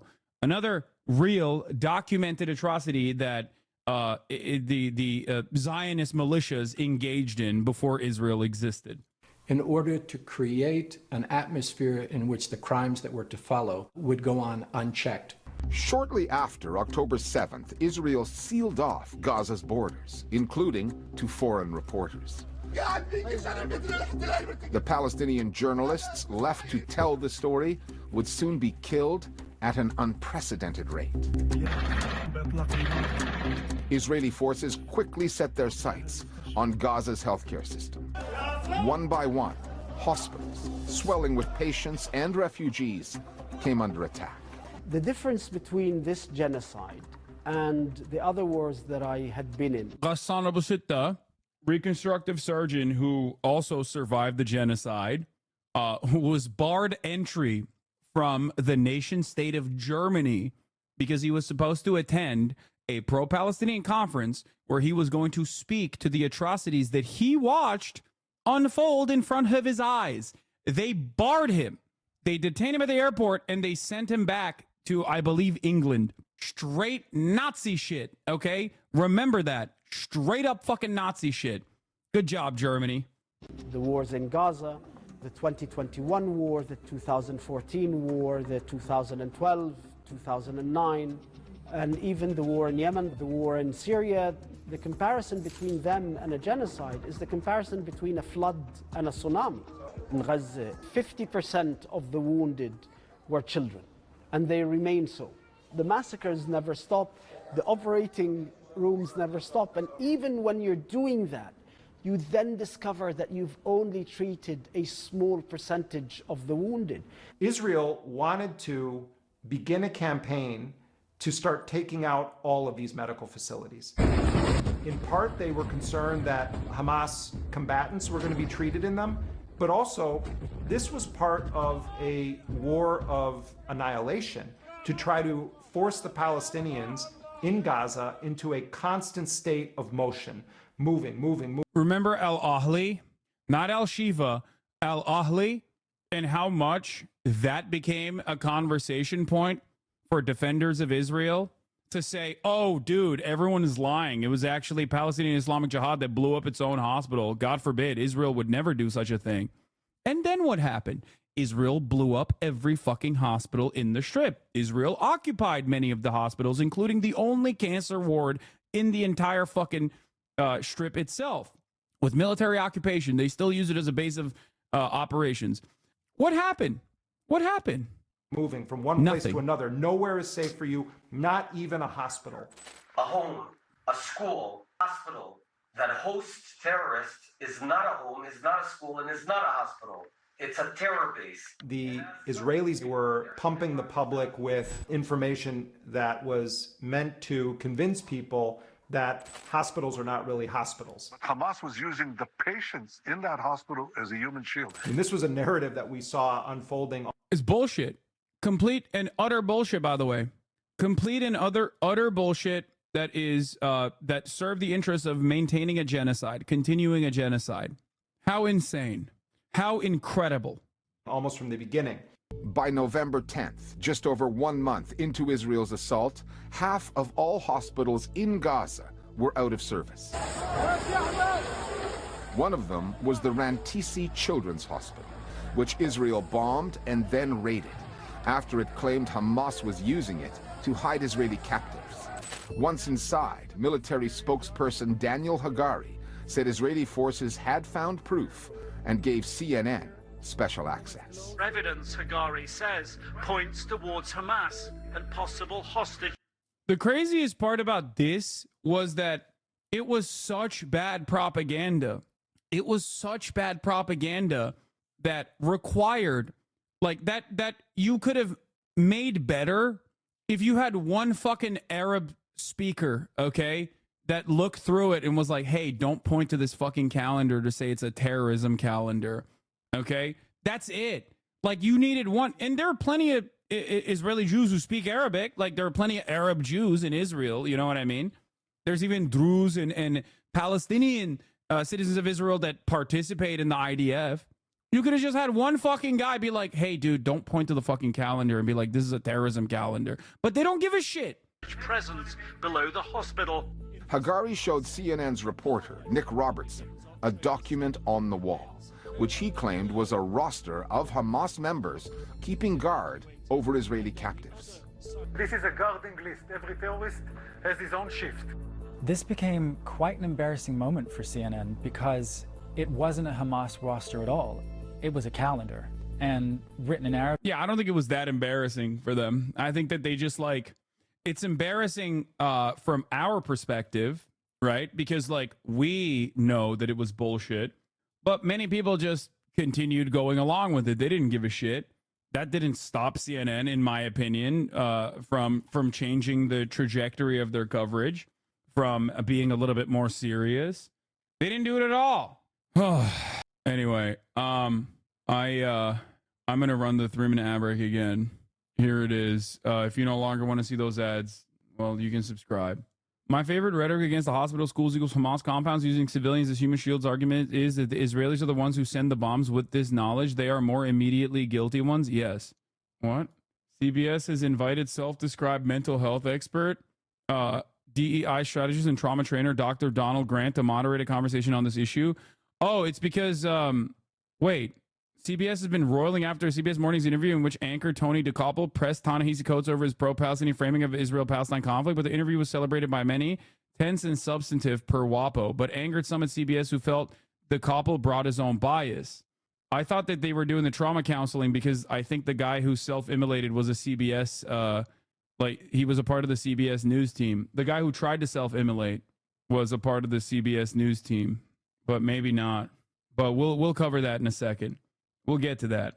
Arabic was the days of the week, but the report that came out from Nick Robertson just swallowed up Israel's claim. It happened a couple days ago. Worse, the allegation that the calendar was a Hamas roster had already been debunked on social media the day before the CNN broadcast. According to multiple CNN journalists and an internal WhatsApp log that we obtained, a Palestinian producer alerted her colleagues, including Robertson, but was ignored. The report went out, first on television, but there was still time to correct it before it went up online. Another producer tried to make that case. Why did they go along with it, I wonder, despite knowing full well at that point, that it wasn't correct. I wonder what led them.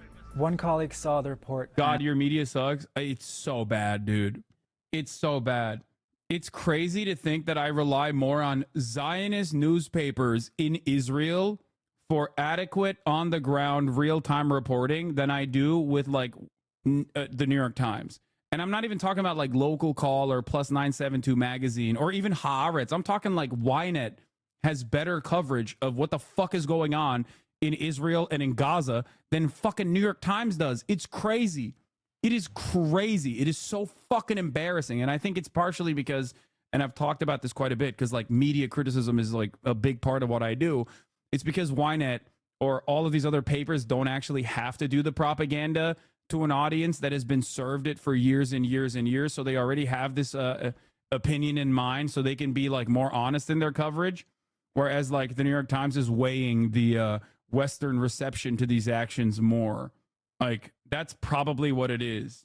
That's what it is. Because like Western newspapers also have to weigh Israel's like horrifying actions with its reception in the Western world to the uninitiated who aren't as primed as like the broader Israeli society is. And flagged to Nick, hold on, people are saying that this is not accurate. And apparently Nick said, are you meaning to say that Hagari is lying to us? So there was a chance for this to get... I know for a motherfucking fact CNN producers know that the Israeli, that the IDF is unreliable. Okay? I know for a fact. I know from former producers that literally know. American news teams know that Israeli spokespeople are the least reliable, most consistently lying people that they have on board. 1,000%. CNN knows it. I can tell you with certainty. Okay? They know. They just don't give a shit. Okay? No, I have the timestamp still open. Don't worry. It's on the other. It's on my other monitor. Get stopped, but Nick was adamant and it went out. He's a very experienced correspondent. If you are trusting the Israeli government over your own colleagues, then you need to have your wrist slapped at the very least, because your reporting has given cover to the Israeli operation. No proof would ever emerge of captives held at the Rantisi hospital. Meanwhile, Israeli forces had turned their attention to the Shifa hospital, the largest in the Gaza Strip, responsible for 40% of its healthcare capacity. They began by releasing an animated video of a tunnel network beneath the hospital, which they described as Hamas's command and control center. The White House and Pentagon today confirmed my reporting yesterday that the U.S. has intelligence suggesting... This was so crazy, bro. Jake Tapper had a byline on CNN before the Al-Shifa attack where he was like, my sources literally fucking gave me evidence that Israel was going to attack Al-Shifa, and here's the just cause for it before they attacked Al-Shifa. CNN went along with that reporting. That was original reporting. That's not Jake Tapper doing commentary. That's Jake Tapper doing original reporting, which is unique, okay? CNN literally said, we haven't verified any of the reporting, and still wrote it and still saw it fit to print. How crazy, how insane that CNN chose to print original reporting that was completely unverified and unsubstantiated. So much so that they literally still they put that in the article, the top of the article. There was like an editorial note. We have not been able to verify any of these claims. It's like, why are you writing it then? Why are you seeing that it is fit to print? Like, that's ridiculous. For Jake Tapper, I don't necessarily think Jake Tapper is the rugged ultra Zionist. I think for Jake Tapper, it's a little different. I think he is ambitious and motivated by the pure hatred that he feels for Muslims. I've covered Jake Tapper for quite some time. Okay. He is just a massive Islamophobe. Okay. He is obviously ambitious. He's a careerist. He knows exactly what to say to maintain his status in American media. And beyond like the Zionist social conditioning that I'm sure he went through and his genuine belief that Israel is doing great, I think the major motivation for him is his Islamophobia, which he does not even fucking hide. He doesn't need to hide it, because in American news, you can be as Islamophobic as you want. Overtly, okay? That's it. Hamas is operating a command center under the Al-Shifa hospital. As Israeli forces closed in on the hospital, those claims were repeated, often with little to no pushback on Western news outlets. And did the IDF show you anything that resembled an actual command and control center? What we saw, Kana, was a pretty sophisticated-looking tunnel. The New York Times and other news organizations began to then create their own renditions of. Remember when they didn't have anything to show for it, by the way? The only thing that they could show for it was like literal fucking tunnel systems under the hospital that were not in use, that they own by their own admission was not in use, that they had actually sealed off those tunnels months prior. How crazy. No, there weren't even any weapons in the fucking tunnels, dog. They brought weapons, small arms, and claimed that it was inside of the fucking MRI room. What they, I guess, imagined Hamas had underneath Al-Shifa Hospital, promoting the narrative that something very nefarious is taking place. That was the moment, and you can trace it, that the floodgates were opened for the Israelis, that they perceived that they now had a live ammunition next to a huge electromagnet. Good one. Green light to wage war against Palestinian hospitals and medical facilities in Gaza. Do you have what you need to treat people? So we've run out of burns dressings, and there are over 100 patients with burns covering over 40% of their bodies. One of probably the most distressing aspects about that period when I was working at Shifa Hospital is that we were getting hundreds and hundreds of wounded. The bombing around Shifa was continuous. And so you'd get phone calls, and all the Western journalists wanted to ask about was, when you walk around, do you see any tunnels? Israel continues to maintain. I remember. That was insane. Doctors who are treating children, doctors who are directly treating children's like bullet wounds and you know, taking out fucking bomb shrapnel out of their skulls, were consistently being interrogated in the Western press as though they were, you know, also Hamas, that everyone is Hamas. These are Hamas doctors who were hiding the secret of the Hamas tunnels under the fucking hospitals, dude. If you directly read Hebrew media as a foreign reader, you lose your mind. On the one hand, our headlines and info organization are often way more unhinged than Western news, but Hebrew media also includes stories which don't reach international media, whereas an Israeli reader, you'd be preconditioned to place them in the correct framework. Like, imagine if a kid gets shot for throwing stones at a soldier. As an Israeli, that's okay because stone throwing equals terrorism. For anyone else, though, yeah, exactly. That's what I mean. Like, Hebrew media gets to fucking adequately report, like accurately report whatever the fuck's going on because it's, you know, facing an audience that is already primed into believing that these people are monstrous barbarians that deserve it no matter how young they are. But Western news can't cover it in that same vein, because if they were to cover Israel and Israel's actions with the accuracy that they would cover anything else, or with the accuracy of a foreign adversary's violent actions against an ally, for example, you would literally lose your fucking mind. You'd be like, this is insane. This is the most insane country on the fucking planet. Why in the ever-loving fuck are we giving unlimited weapons to this fucking nation of psychopaths, dude? What the fuck?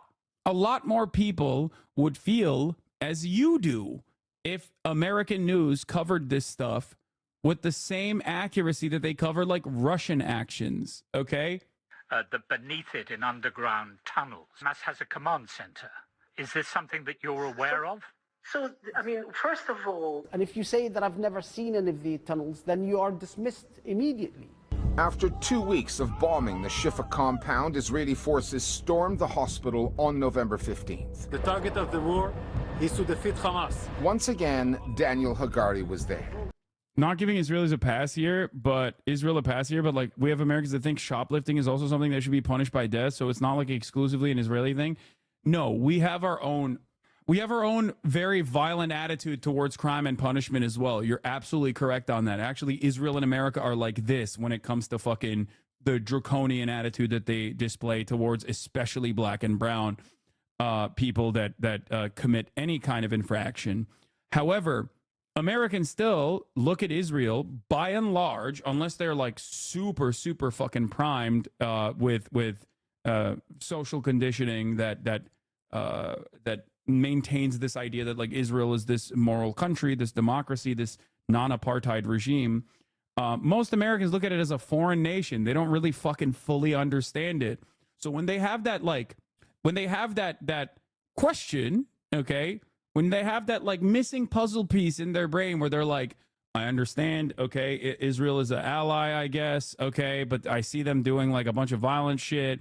Why is America still giving them like unlimited weapons? Why haven't they stopped it? Why hasn't America, the most powerful nation on the planet, stopped it? Like stopped this atrocity? I don't want to even think about this anymore. You have two ways that you can go in that. One is my way, which is this is a direct consequence of America basically fucking dying as an empire, but wants to maintain whatever the fuck kind of allegiances, like hard-fought allegiances they have in the region. Israel is very valuable from that perspective, so they can fucking pack that shit up, give Israel as much territory as possible in its last-ditch effort, and then move on to the real enemy here, China. Or the other side of the story, which is a much easier one to fucking identify with, is that Jews control the fucking media, okay?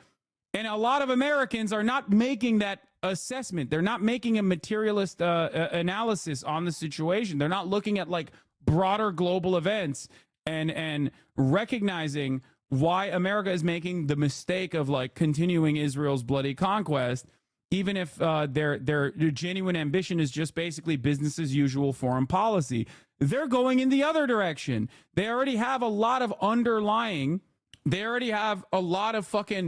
underlying anti-Semitic attitudes that they kind of just like never really consider. They brush aside, right? Where it's like, yeah, maybe Jews are good money people, or maybe Jews are very powerful and in media and all this shit. Like a lot of Americans do have this sentiment. They don't really like lean into it or think about it. But when you have that underlying sentiment right there, it's a super easy fucking switch to just go full tilt anti-Semitic conspiracy.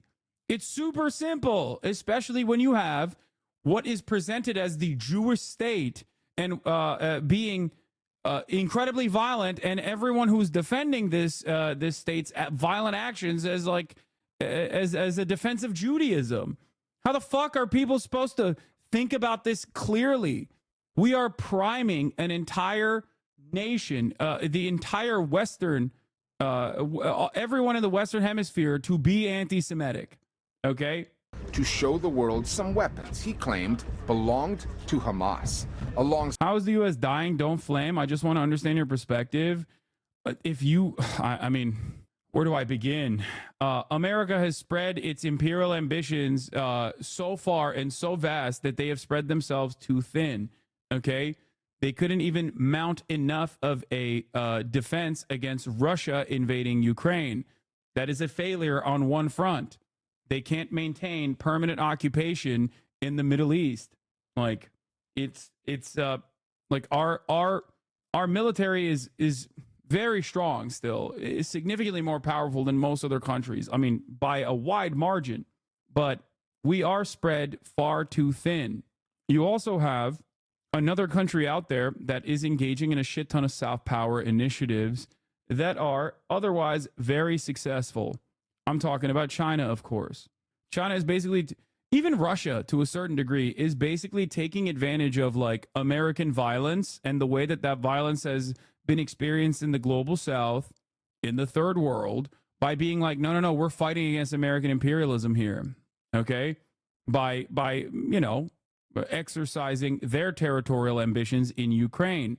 That is the reason why so many people in the global South are fucking pro-Russia. You might be shocked to find that out, because they see it as like, well, those guys are fighting the people that have fucked us over for years and years and years. That's like genuinely how people view it. It's not correct, by the way. I'm just letting you know. I don't believe that. I don't agree with that. But that is the way many people examine the situation. It's the BRICS narrative as well. Alongside some tunnels, many of which were built by Israel in the 1980s. Nothing that remotely resembled a command center. Since the raids on Shifa and Rantisi, every hospital in Gaza has been attacked, put out of service, or demolished.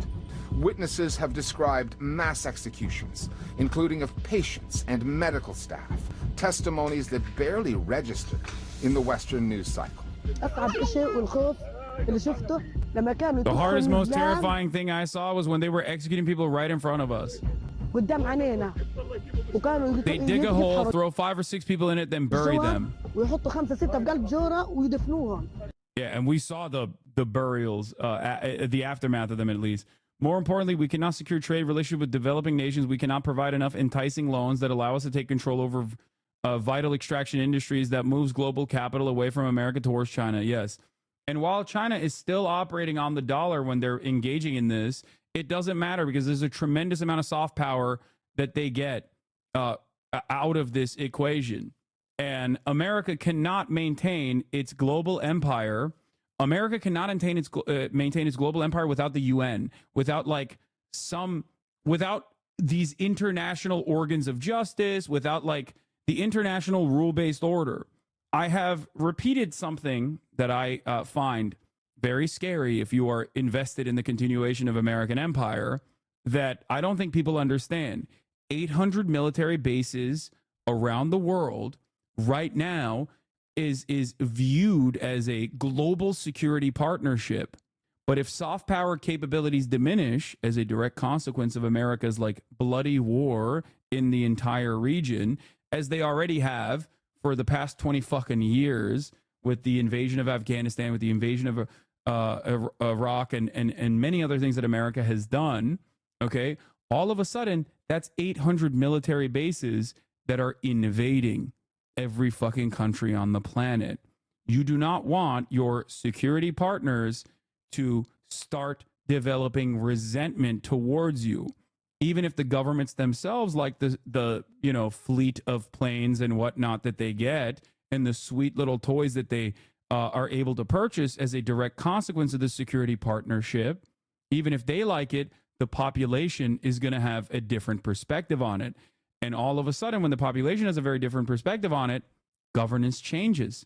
What do? You do not have enough money and you do not have enough control over these different countries to be able to quell and squash any sort of real popular sentiment and popular resentment against America that these countries will have, especially if they start recognizing that their government is aligned with the United States of America and American imperialism, but not necessarily aligned with their interests. This is a very delicate situation in the Middle East, especially so, right? It is incredibly delicate. Why is it incredibly delicate? Because the populations of these Gulf states absolutely find Israel to be a parasitic force in the region, a violent force in the region for understandable reasons. The governments, on the other hand, or the kingdoms, on the other hand, like the security contracts that they get, like the toys that they get, like the trade that they can do with Israel, like the good favors that they get in the Western world, they have an ultimately very different way of interpreting this relationship. There is a very delicate balance for a lot of these countries. They have to basically stop popular resistance to the best of their ability by saying, oh no, Israel is the big bad, you're right, while simultaneously still continuing to have normal trade relations with Israel, which they have maintained for many, many decades at this point, just not on paper. That's why the Abraham Accords was so significant, okay? That's why you see people like Erdogan, a NATO nation with the second largest NATO military, have a very different attitude towards Israel. He chirps quite a bit about Israel. He has historically, but he's also known where his bread is buttered. He still ends up, delivering energy to Israel, for example, through Turkish pipelines that go from Azerbaijan through Turkey to Israel, right? That analysis does not change. That he can chirp a lot, right? But ultimately, he knows what to do. You're going to get banned. Ha, ha, ha. What? Why? What? Are you okay? Let's raid France. Are you okay, man? Bro was in here for r/plays, but he's been gone for quite some time. Anyway, let's continue. Mass graves were found with hundreds of bodies. Over 800 health workers, doctors, nurses, paramedics who've been killed. That kind of dismantlement of health was a critical component of the genocidal machine, because what that did is it ensured that anybody who's wounded die of their wounds, and that anyone with a chronic disease would eventually die of that disease. I know you can't see the vid because there's TOS in it right now, so I'm hiding the video. The famine, and so the wounded are now dying because they are malnourished. This, they say, is a Hamas to a tunnel network hospital. The Western media was critical to the process of demonization of the Palestinian health system. And what is shocking is that when the Israelis went into Shifa and there were no real evidence of these bunkers, these media outlets did not recant their original stories. Jody Rudoran spent 2 decades as a reporter and an editor for the New York Times.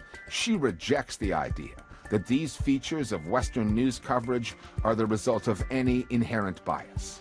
I begin from a premise that most journalists who are covering conflicts are doing so because they believe that bearing witness to what governments and terror groups do to each other is critically important to the functioning of democracy and of a civil society.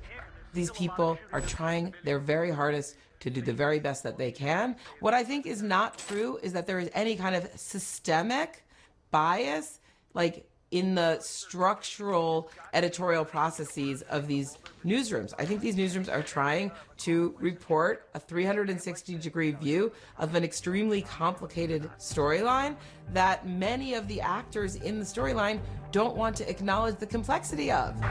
Western news outlets are not monoliths. Israeli soldiers have been filmed standing over stripped and kneeling detainees in Gaza. But these are medical staff. Arjumana Karache and colleagues spent weeks documenting an attack in January that killed more than half of the members of one family. Many mainstream journalists do try to speak truth to power, and their reporting has, at times, undercut Israel's claims, exposed its war crimes. Journalists at the Times, CNN, and the BBC have told us it can be a struggle to get those stories past editors. Israel's denial of access into Gaza has made the job even more difficult.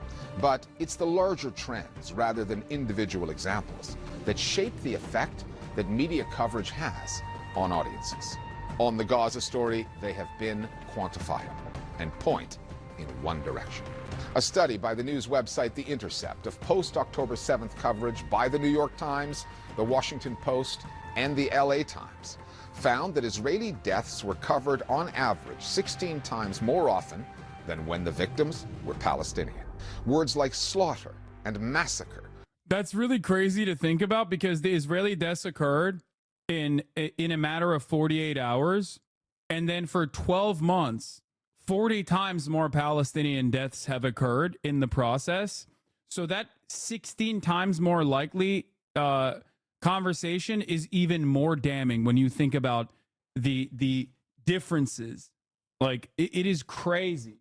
And this once again does not factor in when people talk about the 42,000 or 43,000, 44,000 deaths of Palestinians. That number is directly killed by Israeli rockets, Israeli bombs, or Israeli ammo. Okay, that number is very conservative. It is a conservative undercount. Okay, that is deliberate. The reason why they do that is they are showing specifically the people that have been killed, that they know have been killed by Israeli rockets or Israeli bombs or Israeli bullets. Okay? The far greater number of casualties as a consequence of not being able to get their fucking medication is significantly larger. That's why the Lancet study estimated that it was most likely going to be 180,000, which was, again, also a conservative estimate as well, because there are a lot of people who are sick in Gaza. If you don't have access to insulin, you're gonna fucking die. That is not counted as a death caused by direct Israeli rocket fire. Okay, were used to describe attacks that killed Israelis at least 60 times more frequently than for mass killings of Palestinians, when those terms were almost never used. The New York Times headlines are filled with volume after volume of story where Palestinians appear to have been killed in a mysterious attack waged by no one. Palestinians are always referred to as dying in the passive tense. It's very clear that there is an agenda from the leadership of the New York Times, and that's been attested to. Deadly airstrike hits area of Gaza that many have fled to. Who did that? Who did that? How did they do that? How could this have happened? By whistleblowers in the newsroom who said that it's very clear that they're steering coverage in particular direction and that Palestinians are subjected to a different set of standards than Israelis when talking about their deaths, their sufferings, or their perspectives. There was a massacre on October 7th. There were atrocities committed. It was barbaric. I think those were appropriate words to use, and the response was intense. It involved a lot of death, destruction, and displacement. But I'm not sure that massacre, barbaric, and atrocity are appropriate terms, certainly not for the full scale of the war. Oh, okay. Oh, it's just not. Oh, okay, got it. Thanks. No, I personally think when I see decapitated babies, I assume that is a massacre, But I was wrong. I didn't realize that this was contextually appropriate. It is inappropriate to say that when Israel does a flower massacre, for example, correctly calling it a massacre is actually completely beyond reason. Yeah.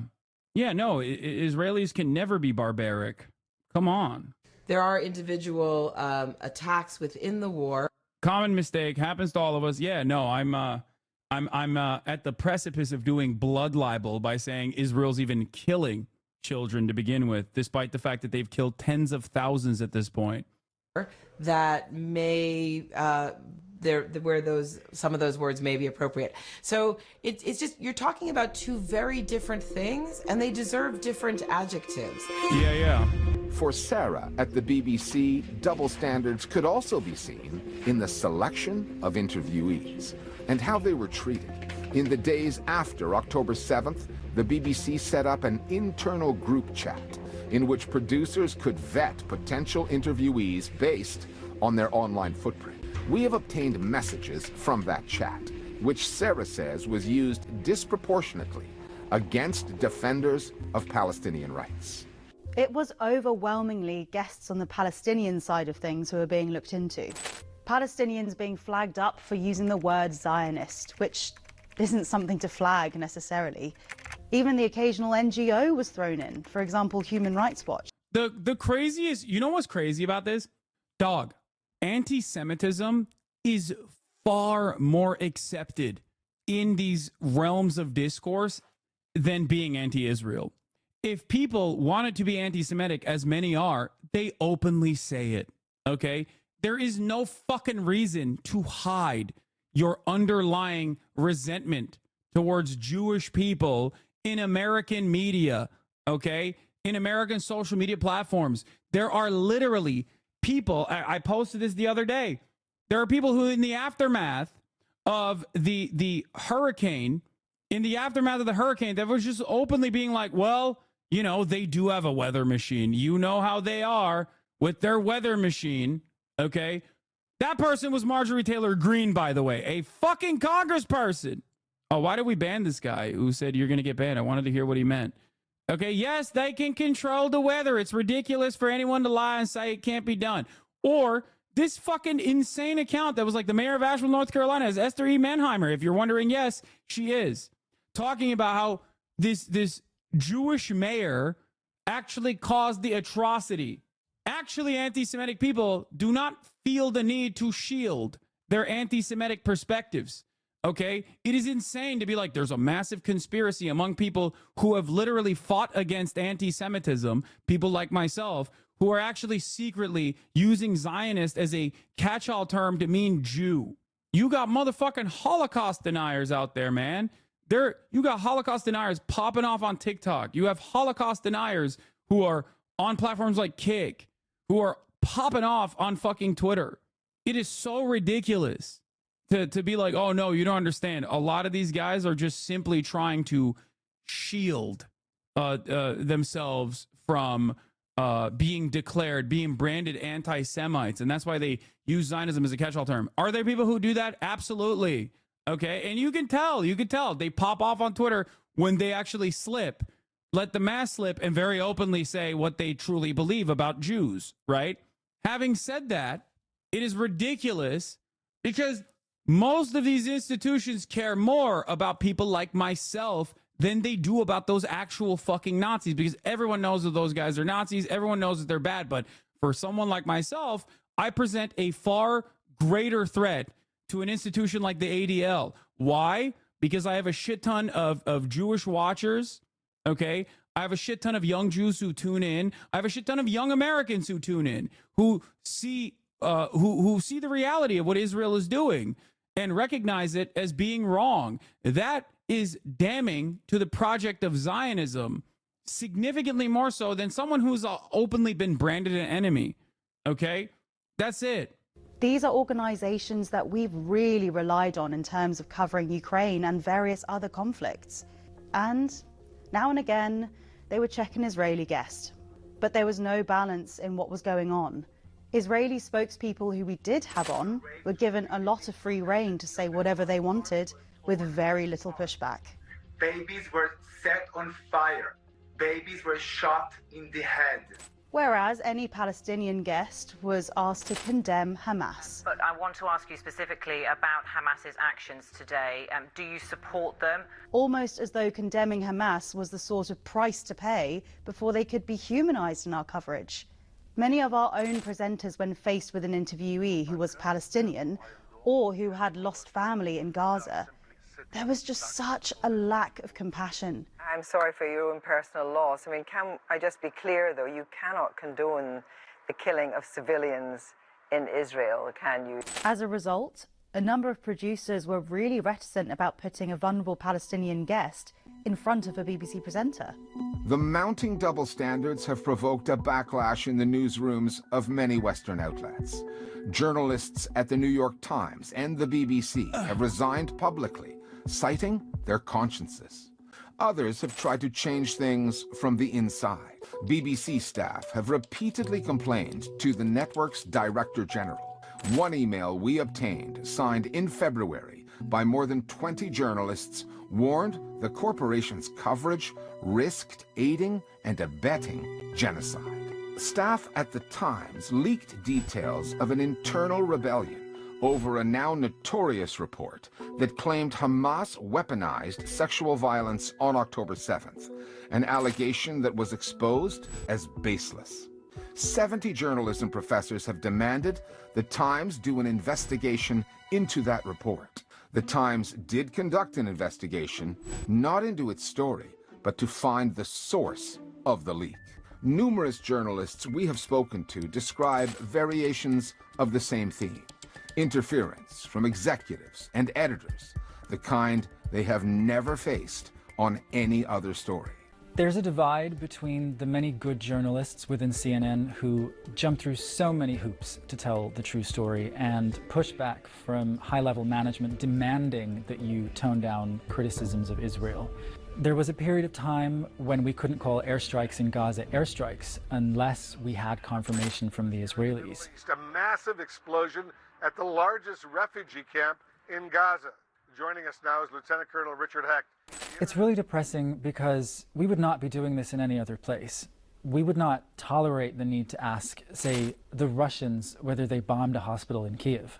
So the double standards are really shocking. You try and change managers' minds, you feel like you're making progress, and then something happens, and you feel like you're back at square one.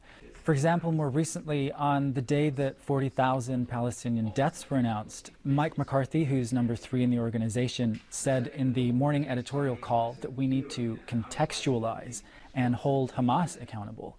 And that was reflected in the framing from the shows.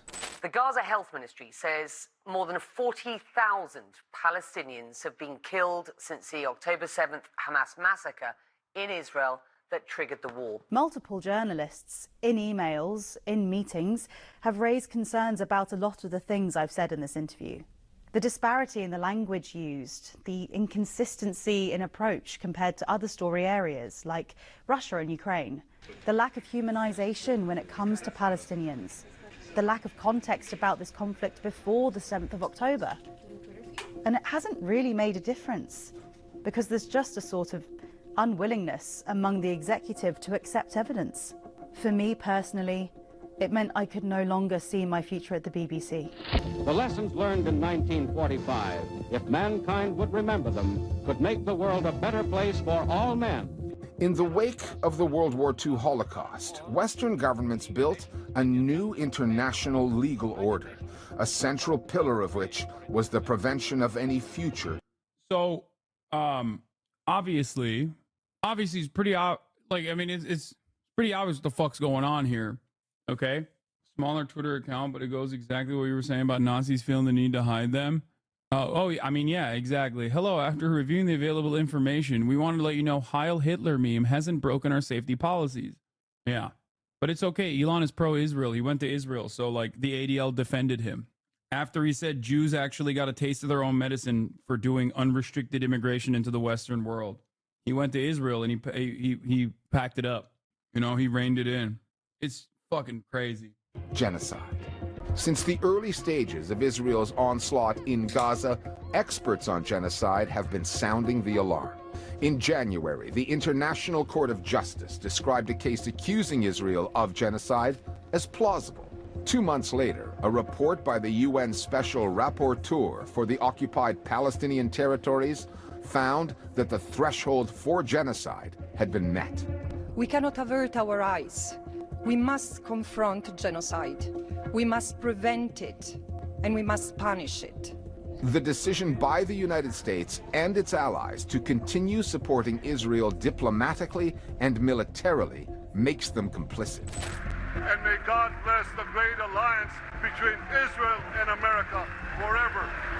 And that has put those news outlets and their journalism to the test, caught between the positions of their own governments and the realities of international law. This mantra that Israel has a right to defend itself, which has been repeated over and over and over again in Western media. Israel has a right to defend itself? Israel has an absolute right to defend itself. Israel has a right not only to defend itself, but to seek the military destruction of Hamas. Yes, Israel had a right on October 7th to repel attacks on its territory, but it has no right under international law to make war. Huh. Interesting. Craig Mockaber, who is infinitely more knowledgeable, alongside Francesca Albanese, who is still currently the UN Special Rapporteur for the occupied Palestinian territories, are both saying exactly what I've been saying since October 7. That's crazy. That's crazy that they are the fucking pallbearers, basically, of international law, recognize the illegality. But hey, the fuck do I know? I'm a terrorism defender and also not a YouTuber or a kick streamer who's like fucking pro-genocide unconditionally. So get your notes not from these people, but from those guys instead. On the Gaza Strip, a territory that according to the law it is occupied for 57 years. So that little rhetorical device of claiming that Israel has a right to defend itself has been used and abused in Western media to provide justifications for wholly unlawful acts. Israel has a right to defend itself. That was the editorial line that was drilled into us, into all of our coverage. It was really an integral part of the editorial stance. To a guest talking about, Israeli airstrikes killing Palestinians in Gaza, that would be the response from our presenters. Denying access to food is collective punishment, and that we should all be clear in saying that. Israel will argue, obviously, that it has a right to defend itself. People were terrified of using the word genocide in coverage. They still are. You will very rarely see it in any BBC coverage. And if an interviewee says the word genocide, This is a genocide happening in front of our eyes. That word is, as you know, incredibly emotive, and the Israelis, as you know, will be saying that they are targeting Hamas only.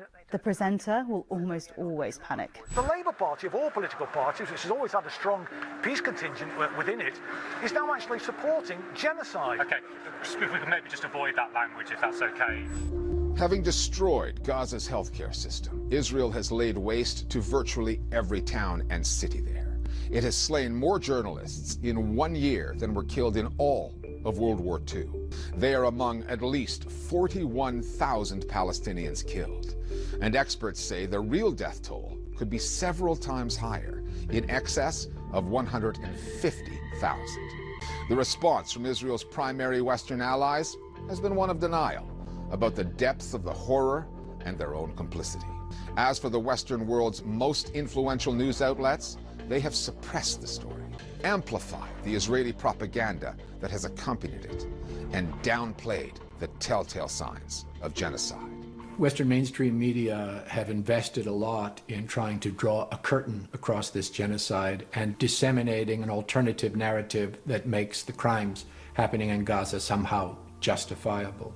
And the reason this is so dangerous is because it creates room for Western countries to create a cloak of impunity, and it creates a sense that some countries are above the law, that might makes right, that all of the efforts to build an international order since the Second World War governed by the rule of law may begin to crumble. It is impossible to overstate the role that the incendiary media coverage played in the events that would unfold after Hamas and its allies broke down the fence that surrounds Gaza.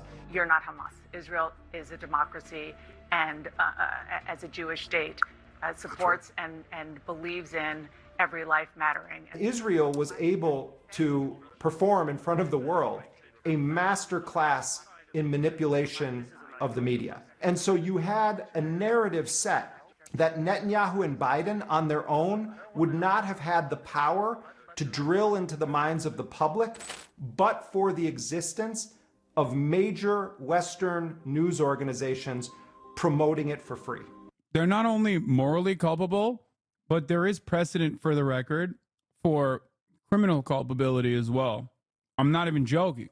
Like, during the Nuremberg trials, journalists who participated in covering up Nazi atrocities were also deemed criminal. Just saying. I think very carefully. I'm sure the Nazis didn't think that they were going to lose until the very last moment either, you know, and that their actions would never come back to them. In the future, when we have a museum for this genocide, we will have a special place where we put the pictures of the journalists who allowed it to happen.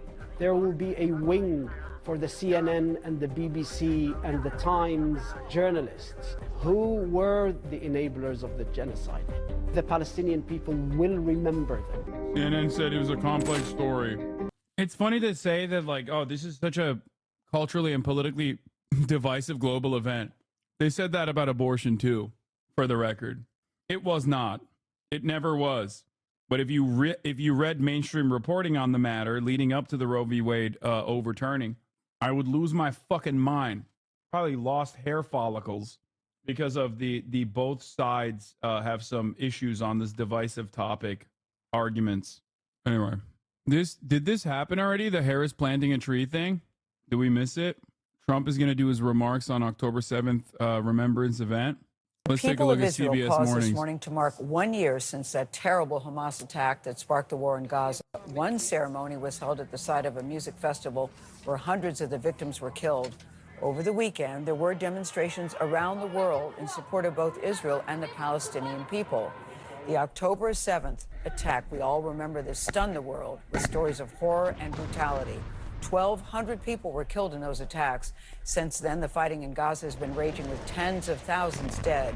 Elizabeth Palmer is in Israel at one of the areas attacked last year. Good morning. This is Kibbutz Be'eri, about 3 miles from Gaza. And reminders of the massacre are everywhere, like the burned out house you can see behind me. It's where Hamas murdered Yuval Haran's father and kidnapped his mother and 6 other members of the family. It's just one of the traumatic stories that Israelis are reliving today, a year after the October 7th attack. The attack began with Hamas terrorists shooting their way out of Gaza. Damn, dude. That's crazy. I hadn't heard this. I'm glad for some new, refreshing perspectives from our journalism. It's been a year and the government still hasn't even fixed a goddamn thing. They really don't give a shit about their citizens. Yeah.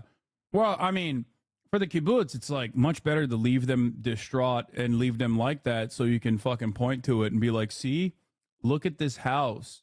Look at this house. Shooting their way out of Gaza is a 10-10 line. Yeah, it's like a weird editorial quirk that they like kind of left in there that goes against the prevailing narrative that these guys are, you know, they were living happily inside of Gaza and then they anti-Semitically decided to attack Israel. Yeah, they were. Like the Warsaw Ghetto Uprising. They shot their way out of their fucking concentration camp. It's 100% correct. And if you are knowledgeable on the matter, then you fucking recognize that obviously Israel sets the standards for the violence. Thing is, a lot of the October 7th coverage rings hollow when you've used it to justify genocide for the past 12 months. You can't like try and relitigate this stuff when people have heard it, the exact same sentiment expressed over and over again. Anytime a fucking school is bombed, anytime a mosque is bombed by Israel, anytime an orphanage is struck by Israel and like tens of thousands of children are burned and dying in the rubble, and Israel's like, well, remember October 7? Like, yeah, dude, we know. But the reality is you can't message your way out of the actions at this point. Like, Asked Israeli border security to launch a pitiless attack on young people attending a music festival. It was chaos, a killing spree, and mass kidnapping. another thing that's like pretty crazy about this situation is that like the music festival was being conducted on the border of a goddamn Israeli air prison, open air prison. Not only was it being conducted there, but there was obviously information ahead of time that this would not be a good idea. Israel, in all of its fucking hubris and arrogance, let it happen anyway. Yeah, zone of interest, 100%. They didn't give a shit. They didn't give a shit at all. Yeah, I know they played EDM music at the October 7th ceremony. I know, I saw. They even extended the fucking Nova Music Festival by 1 day, despite forewarning that it would not be a good idea. Why do we know all of this? Because there's an active lawsuit against the Israeli government. Just so you know. You won't know, you might not hear about it in American news, but obviously, if your fucking loved ones died, you probably want answers for it. You know, regardless of how much you want death and destruction from those who killed them, I think you're going to want to know what kind of like security flaws existed, and you're going to want closure, which is why the family members of those who were killed at the Nova Music Festival have opened up lawsuits against the Israeli government. Everything you need to understand about Israel, or everything you want to contextualize about like Israeli actions post October 7, can be defined with one very simple, albeit reductive concept. The Israeli government cares more about bloody imperial ambition and conquest than they do about the livelihoods and their lives of their own citizens. That's it. Okay? That was clear from October 7, when there were Palestinian resistance forces and even other unaffiliated elements like criminal elements and whatnot that penetrated the Israeli border wall and went into Israel proper. Okay? And they were wreaking havoc, overtaking positions, taking over military command. And Israel's first action was to bomb Gaza. Israel's second action was to bomb its own citizens. They were more predisposed with fucking immediately punishing Gaza. Okay? Just so you understand, they care less about their own citizens than they do. They care less about their own citizens than they do about gaining territory. Okay. Why didn't Hamas attack Israeli military instead of innocent civilians? Yeah, good question. I don't know if you know this, but they did. They fucking shred through Israeli military installations. They did. How are you 12 months late? 1,200 people dead, killed. 400 of them directly were in active combat or soldiers. 400. The ratio is 800 to 400. What's interesting about this ratio is that it is a far better, far more moral, if you want to consider it that, ratio in terms of enemy combatant to civilian deaths. Just so you understand. This is before we even think about, Israeli army reservists and those who were not on active duty in uniform, but had actually been conscripted in the past. Remember, if you look at that number, it's like virtually every single fucking Israeli citizen that was killed or captured it would be considered a valid military target. I'm not saying that. I'm not considering that because I'm not Israel. Israel literally would never make that distinction. They kill literally civilians, like straight up babies on a regular fucking frequency without ever even feeling remotely sad about the prospect, without ever having to address said crimes. Like, can you imagine if someone was like, all right, Israel killed this guy. He used to be a Hamas guy, but he's no longer in combat, so he counts as a civilian casualty? Fuck no. There and on nearby kibbutzim, where 101 people were murdered, some burned alive in their homes, and even babies abducted. Israel's response was immediate. It bombed Gaza, then sent in ground forces. The mission? To destroy Hamas and rescue the hostages. A year later, neither has been accomplished. 97 hostages taken on October 7th are presumed still to be in Gaza, along with 2 million Palestinians trapped in a sliver of land the Israeli military bombs every day. The target, they say, is Hamas. The collateral damage can be anyone else, no matter how small. Okay, I'm not gonna lie, this is kind of brutal. CBS Morning's kind of fucking, they started off with the both sides shit, but goddamn. Like, they literally are, they're arriving at like what many people recognize like pretty early on. It's, I guess, here's hoping that this is a genuine change of attitude. In the 1 year anniversary of October 7, if they're still being like, yeah, dude, Israel's fucking blowing shit up, it's completely unacceptable. That's definitely a change of attitude overall from their regular coverage. Calling it collateral is still demonic. I agree. I agree. Make no mistake. It's still not where it's supposed to be if this was honest and decent reporting. But, it is a change of attitude that I do recognize. You should recognize that at the top of the hour, there's a 3-minute ad break, and sometimes it comes 21 minutes into the top of the hour.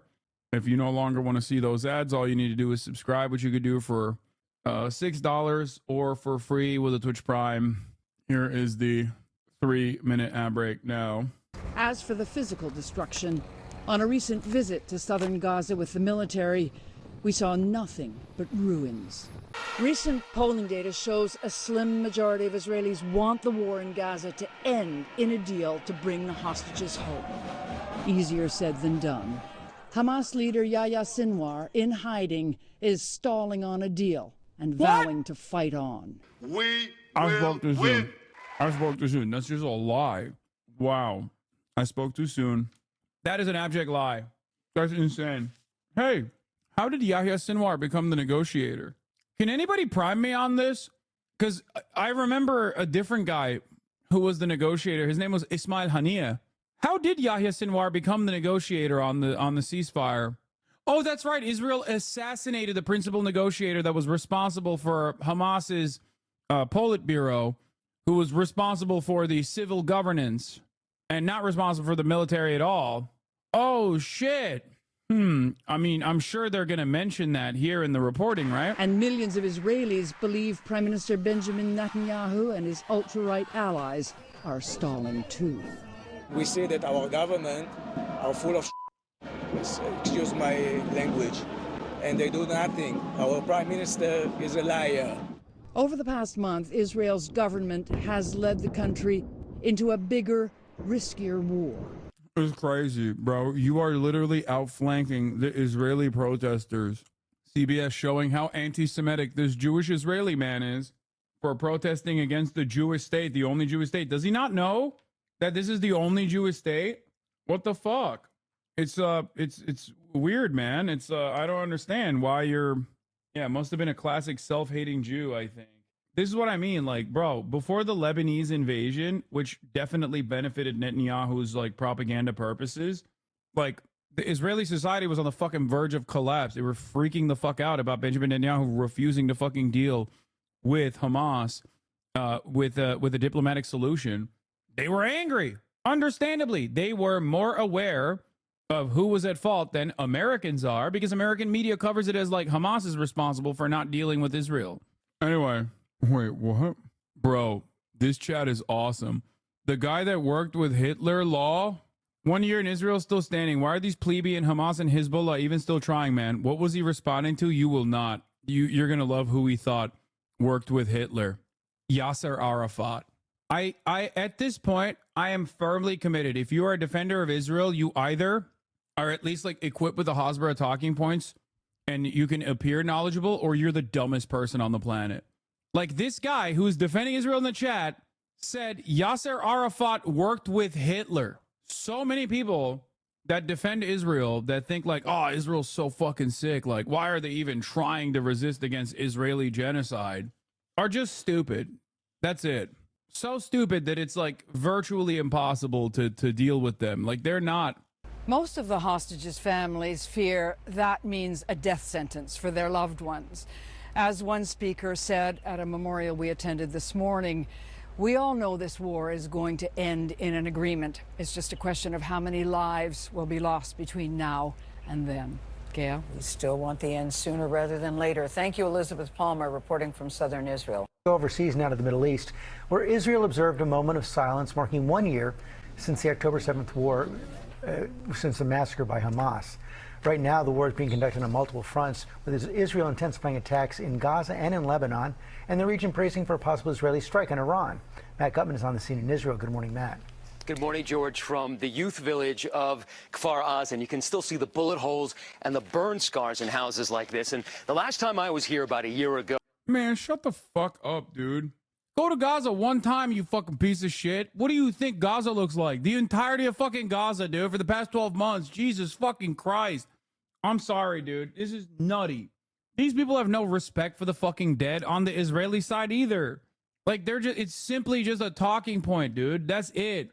That's it. That literally is it. Oh, it's collateral damage. The way that they're assessing, the way that they are looking at the dead Israeli Jewish population as nothing but collateral damage.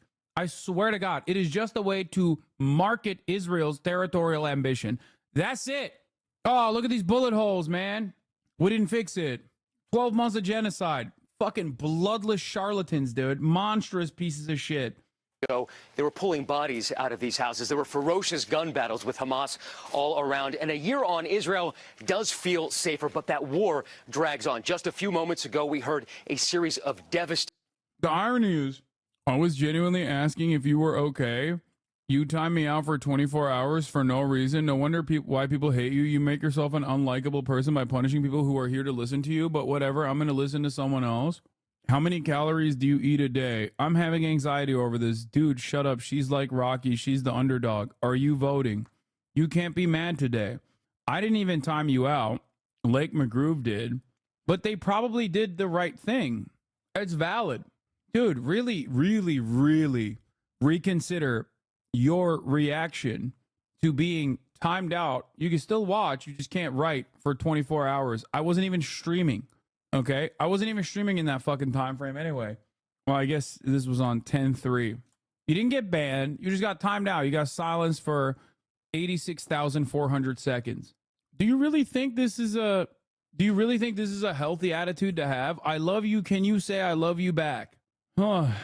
There are 32,000 people in here chatting. Chat's going a mile a minute. Sometimes in an effort to make sure that discourse stays on its fucking normal trajectory, we have to silence people who are spamming irrelevant shit, because I read the entirety of chat. Please. This is unhealthy. This is like almost terrifying, the way you change your attitude because you got timed out. Like you were put in a fucking timeout corner gently for such a short period of time that you're like, I fucking hate you. And no wonder why people hate you, dude, because I got timed out for 24 hours. Like, calm down, man. Please. I think for so many people, it is that simple, though. Like, a lot of people spam shit in the chat, and then Fossabot times them out. They don't know what happened. And then they just, like, develop this resentment. They're like, oh, this guy fucking, like, I hate him. I've been supporting him for years and years, and this is how he treats me. Fuck this guy. I hate him. All of his haters were correct. And then they just, like, rewrite their entire worldview, seemingly in a matter of weeks. Meanwhile, I didn't even know this person got timed out. There are probably people like that in the chat right now. They're like, damn, I hope you recognize. Most of the time, it's not me. You're probably getting auto-modded because you keep spamming the same shit. Stating airstrikes just across the border in Gaza. This morning, as Israel marks October 7th, the multiple conflicts triggered by Hamas's rampage are escalating. Overnight, the IDF saying they attacked Hezbollah munitions warehouses in Beirut, igniting those fireworks-like secondary explosions. And in Gaza, Israel renewing its ground operations in the north for the third time. Airstrikes hitting a mosque and a school in a designated safer zone. The IDF saying they targeted Hamas command posts. 26 people killed, according to the Hamas-run Ministry of Health, which also says about 42,000 Palestinians have been killed since this war began. It's insane. They're still doing the Hamas-run health ministry shit. I fucking hate this, man. These guys are such monstrous scumbags. I hope they can't fucking sleep at night for the senseless brutality, the untold senseless brutality that they have been a vociferous defender of. I really do. I hope they have fucking night terrors where they see all of the death, all the dead and the destroyed lives that they have defended to an American public that is simply trying to get fucking informed. Earlier today, the IDF ordered everyone in northern Gaza to evacuate toward Al-Mawazi, practically identical to the orders given on October 14th, calling for a temporary evacuation south with the northern front I doubt will reflect, but Gaza is still a mirror. In 1971, when Ariel Sharon's tanks were ravaging through Gaza City, Mahmoud Darwish wrote, "There can be no total victory with occupation. Gaza will win. She will win. Gaza is a mirror. I think we refuse to look." And overnight in Israel... Like, that's crazy, man. Deaths inside of Israel 12 months ago, they still talk and offer humanity to. Deaths that literally happened last night in the hands of Israel to the Palestinians. They just cover as a brief footnote. It's so fucking obvious. It's so disgusting.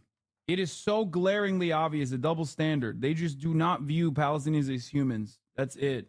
Israel, hundreds gathering at the site of the Nova Music Festival to mark the moment the massacre started there. It was early morning October 7th when Hamas terrorists stormed into Israel, killing about 1,200 people. Those harrowing videos showing mass abductions.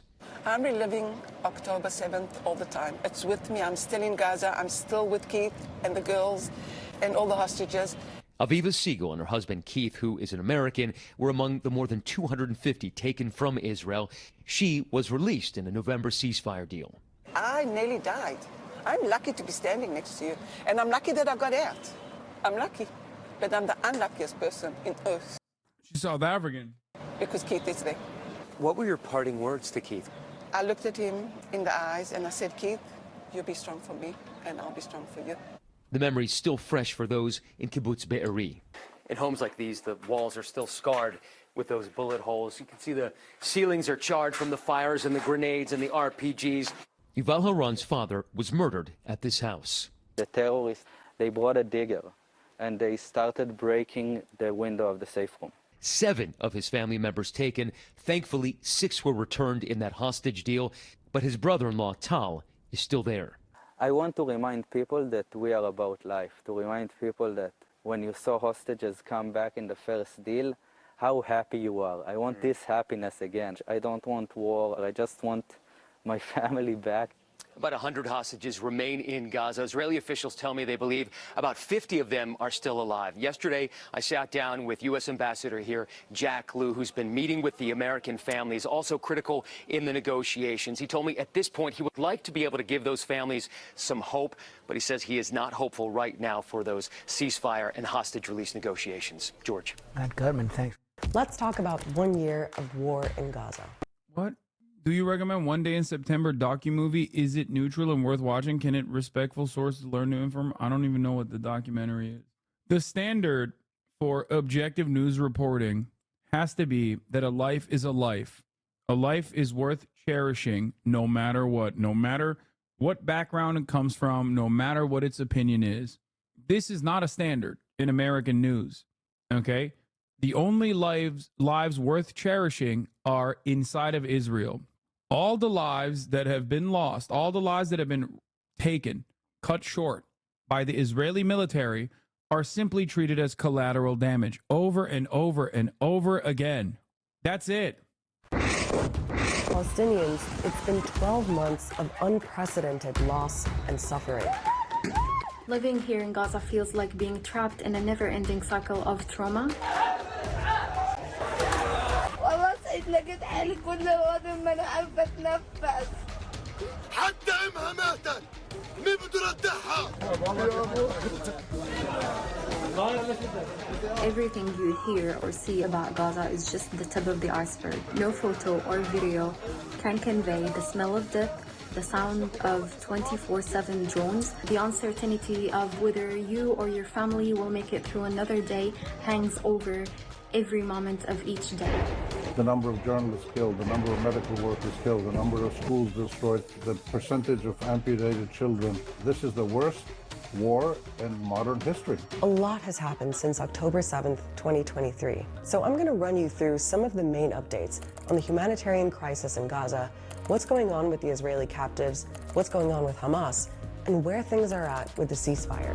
Let's start with the human cost in Gaza. Remember, we're talking about a tiny strip of land densely packed with more than 2 million people who can't leave, where Israel has dropped thousands of bombs. More than 40,000 people have been killed, according to Gaza's health ministry. It recently published this list, naming more than 30,000 of the dead. It's 649 pages long. The first 13 pages are all babies under 1. It's not until page 215 that you see the name of an adult. This year has been a relentless cycle of loss of loved ones, loss of homes, and loss of livelihoods. أرجو أن تستفيقوا وأن توقفوا هذه الإبادة المتلفزة. Right now, the UN's highest court is deciding whether Israel's actions in Gaza amount to genocide, an accusation Israel rejects. Gaza has been devastated by Israel's bombing. By May 2024, more than half of all of Gaza's buildings had been damaged or destroyed, according to the UN. It's not just thousands of residential buildings, but also roads, farmland, mosques, churches, hospitals, universities, and schools. The landscape is totally decimated and destroyed. Nearly everyone in Gaza, 90% of the population, has been forced to leave their home. Many people have had to pack up and move over and over again, and are living in bombed-out buildings, tents, and out in the streets. نزحت من غزة لخان يونس، من خان يونس لحمد، من حمد للجمهور، عاجلين مرة. بعدنا وفقدنا كتير. المرة السابعة ما ضلش خلص حلونا بكفي. أنا بدي أعرف واحد يطلع إعلام يقول لي وين الناس تروح؟ عن جد وين الناس تروح؟ مناطير. The Israeli military has issued dozens of evacuation orders, telling civilians to go to so-called safe zones, while it says it goes after Hamas fighters. But even those zones are coming under fire. Humanitarian agencies say nowhere in Gaza is safe. Daylight gives you a sense of the power that came from the air. Israel says it targeted various Hamas field commanders. But what that means is that Israel targeted a camp for the internally displaced. Their tarpaulin tents no protection against Israel's military might. Israel deemed this a safe zone.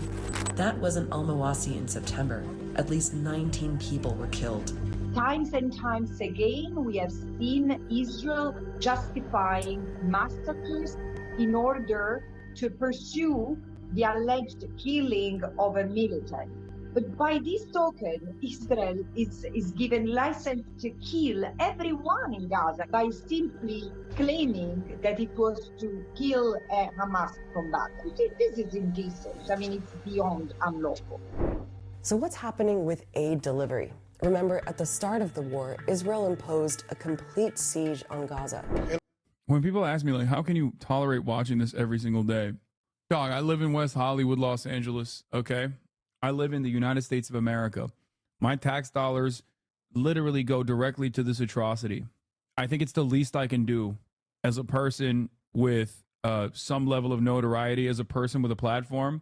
The least I can do is try and communicate everything that is happening and try to get others to also recognize the reality. That is my job. That is my responsibility. And that is what I will continue doing. Okay?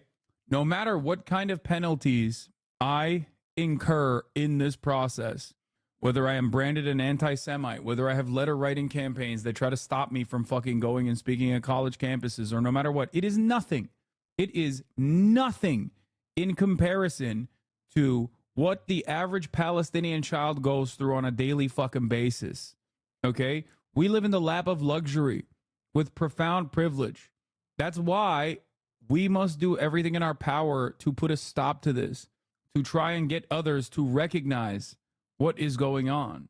That's why I always urge you to protest. That's why I urge you to do as much as you can. That's it. It's disgusting. אין חשמל, אין מזון, אין מים, אין דלק. הכל סגור. אנחנו נלחמים בחיות אדם ואנחנו נוהגים בהתאם. Israel has been accused of using starvation as a weapon of war, including by the UN's Special Rapporteur on the Right to Food. In a report to the UN General Assembly, he said Israel made its intentions to starve everyone in Gaza explicit.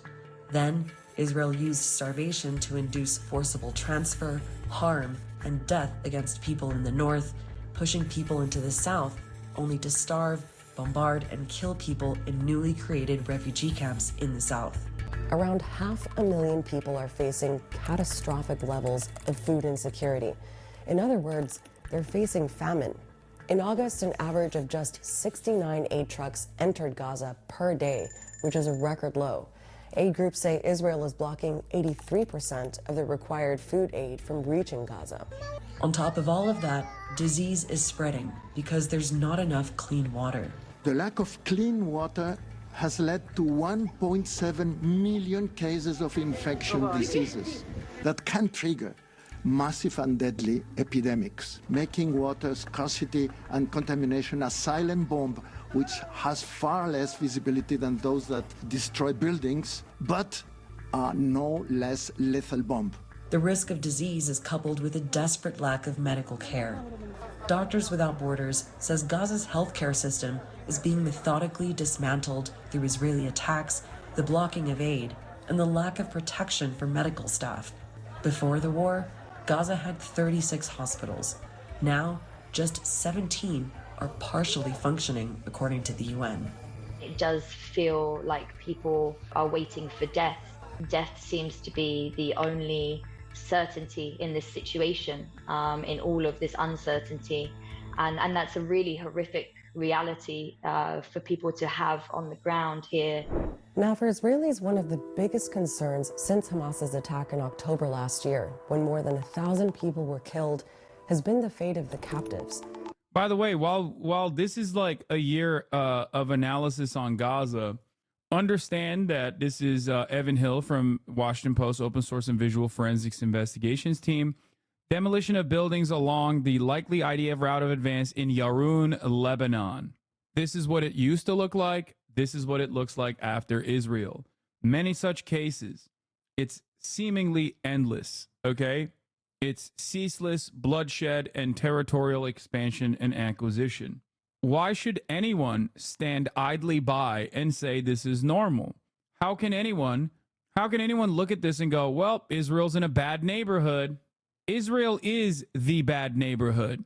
Israel is responsible for the neighborhood being bad. A study conducted by scholars from various Gaza universities, all of which have now been destroyed by the Israeli military, found that the average Palestinian in the Strip has lost over 22 pounds in weight since October 7th, 2023. Before people say it's not peer-reviewed, it's simply not peer-reviewed yet. Of course, we know this to be the case. I had a survivor of Israeli genocide on this broadcast last week. He also confirmed his own personal anecdote, his own personal experiences. Another thing he mentioned on this broadcast was that Aaron Bushnell was a hero. However, you need to be alive to keep fighting for the Palestinian plight. Just remember that. I saw some chatter saying some silly shit. Okay? You are more valuable as a person who is alive, who goes out and protests, who lends a voice to the Palestinian humanity and its resilience. You are more valuable alive than you are dead. Okay? Seeing all of this monstrous bloodshed and recognizing your inability to make change in the face of it all should not lead you to do such things. Okay? Speaking of which, CBS News invited a self-described mental health expert, DI strategist, and trauma trainer, Dr. Donald Grant, to moderate a conversation on this issue in an all-staff meeting. Why? According to Puck News, CBS News has been roiling after a CBS Mornings interview with anchor Tony DeCoppel pressed Ta-Nehisi Coates over his pro-Palestinian framing of the Israel-Palestine conflict. The interview was celebrated by many, tense and substantive, per WAPO, but angered some at CBS who felt DeCoppel brought his own bias. The pee-pee, the cock pill, the double circ man himself. Okay?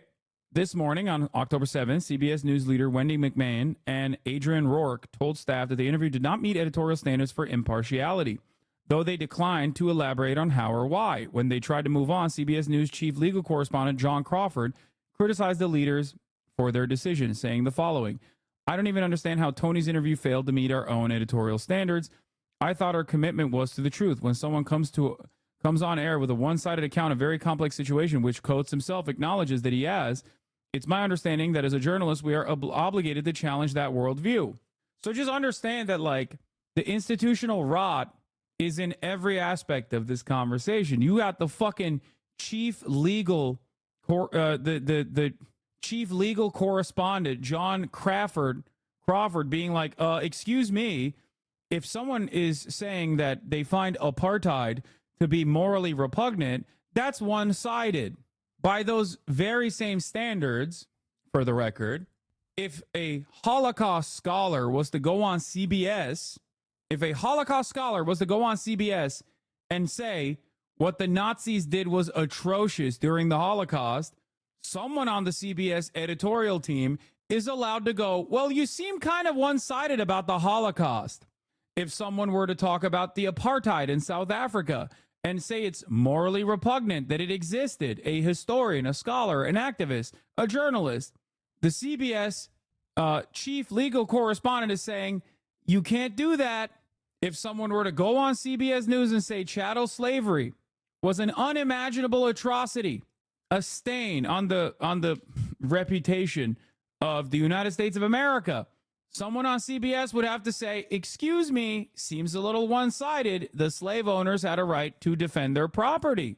Of course, these examples would never happen because those are in the background now. Many of these people have already tried and failed to defend these institutions that turned out unimaginable violence. And now we look back at it as, dark stains in our history. But if it's happening currently, well, then it's complex and nuanced. And how dare you? How dare you say you are morally against apartheid? Crawford. And that's what Tony did. He challenged Coates' one-sided worldview. Coates got the response. It was civil. I don't see how we can say that it failed to meet our editorial standards. Tony prevented a one-sided account from being broadcast on our network about a deeply complex situation that completely was devoid of history or fact. As journalists, that's what we have an obligation to do. So after that process, CBS News is doing trauma counseling. There's another reason, in my opinion, why CBS News is doing trauma counseling, however, and it's not mentioned in this, but I suspect that a part of the reason why they're doing that is because of the one dude who is in the CBS News team that went out to a pro-Palestinian demonstration and tried to not fully self-immolate, but burn his arm, his own arm. That was basically suppressed in mainstream coverage. Here it is. A picture of the moment a journalist allegedly working for CBS has tried to self-immolate outside the White House to protest the biased media covering of the genocide in Gaza. He also screamed, "We spread misinformation." I suspect that might have something to do with it. I don't know if this person is still a part of the CBS News team, or if he is, or if he was actively a part of the CBS News team at the time, or worked at CBS at a certain point. Some chatters are saying he worked at CBS Phoenix. According to Washington Post, journalists' distress over Israel-Gaza war spurned self-immolation, writings show. Samuel Mena Jr. appears to have grown so disillusioned with his profession that he felt compelled to light himself on fire in D.C. on Saturday to promote his cause. Please watch the Instagram stream, Mena wrote to Micah Warnock Estrada on Saturday, according to a message Warnock Estrada read to the Washington Post. I need at least one pair of eyes on it. Mena did not indicate what he planned to do, so Warnock Estrada watched in surprise as Mena read from a script that expressed disillusionment with the journalism profession, remorse for a perceived role in Palestinian suffering, and commitment to sacrificing an arm to the children in Gaza, Warnock Estrada recalled. I give my left arm to you, Mena wrote on his personal website ahead of Saturday's pro-Palestinian demonstration, referring to the children in Gaza who have lost limbs in a message that Warnock Estrada said echoed Mena's video script. I pray my voice was able to raise up yours, and that your smiles never disappear. Then Mena of Phoenix ignited his left arm, becoming the second person this year to set fire to themselves in the nation's capital to protest Israel's military actions in Gaza. DC police did not identify the man, but Mena's mother, who declined to speak about the incident on the record, confirmed her son was the person burned. Mena did not immediately respond to requests for comment. The local and Arizona organizers spoke with the Post, said Mena and his plans were not known to them. The Post also reached out to dozens of relatives, friends, former colleagues, and classmates of Mena, all whom did not respond or decline the comment. It's not clear how Mena, 6 years after graduating from Arizona State University's journalism school, became so disillusioned with his profession that he compelled to harm himself publicly. What do you mean it's not clear? What are you talking about?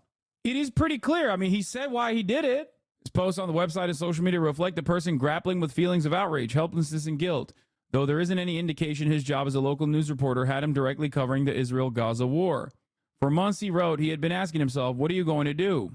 Mena was a news photographer for Arizona's Family, a Phoenix-based broadcast network, but was not in Washington in any professional capacity, according to a statement from on the Arizona Family's website. Arizona Family expects its newsroom employees to conduct themselves with neutrality and objectivity, the statement on its website reads. Mena is no longer an employee. It's 4 people who have in whole or in part self-immolated for Palestine this year. Jane Doe in Atlanta, Aaron Bushnell, and a man in Boston outside the Israeli consulate last month, and now the CBS reporter. The rally at which he conducted his extreme act was scheduled to mark a year since October 7, 2023, when Hamas militants attacked Israel, leaving 1,200 dead and taking more than 250 hostages. The attack set off a devastating war. And in the year since, demonstrators have frequently gathered in the Washington region.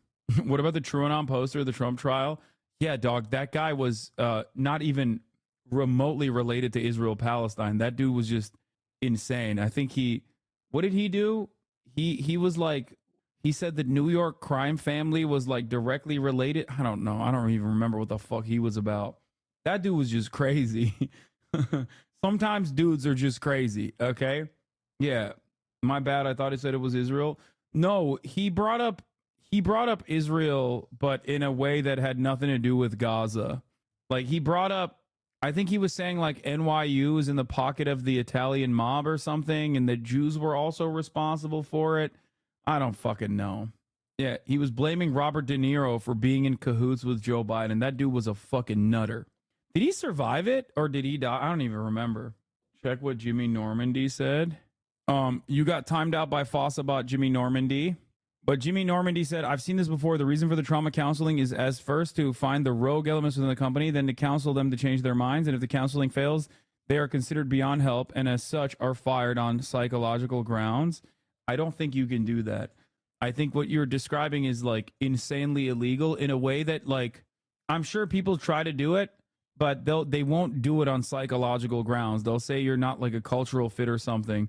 But even in that situation, if they are so stupid as to do that, there is a major labor law violation in broad daylight in display that you could actually engage in litigation.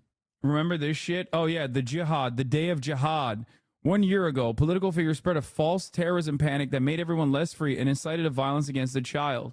Yeah, remember the day of jihad that was supposed to happen? Oh, dude, it's wonderful how much like post that day of jihad shit is like identical to universalizing 9/11. You know what I mean? To like nationalizing it in the same way that like the anthrax attacks played a formative role. At least that was like a deliberate and calculated way that like, you know, there was some harm caused, people died, they could like make it seem as though that was like there was valid concern.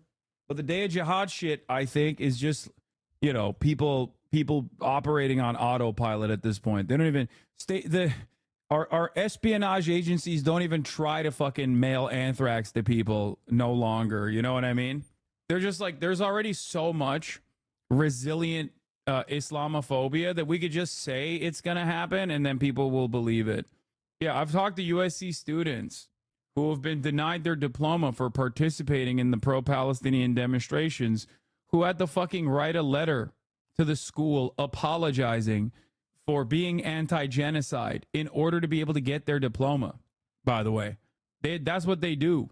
Straight up. That's like not even a joke. That is 100% a real thing that I know happened to some USC students that I directly talked to.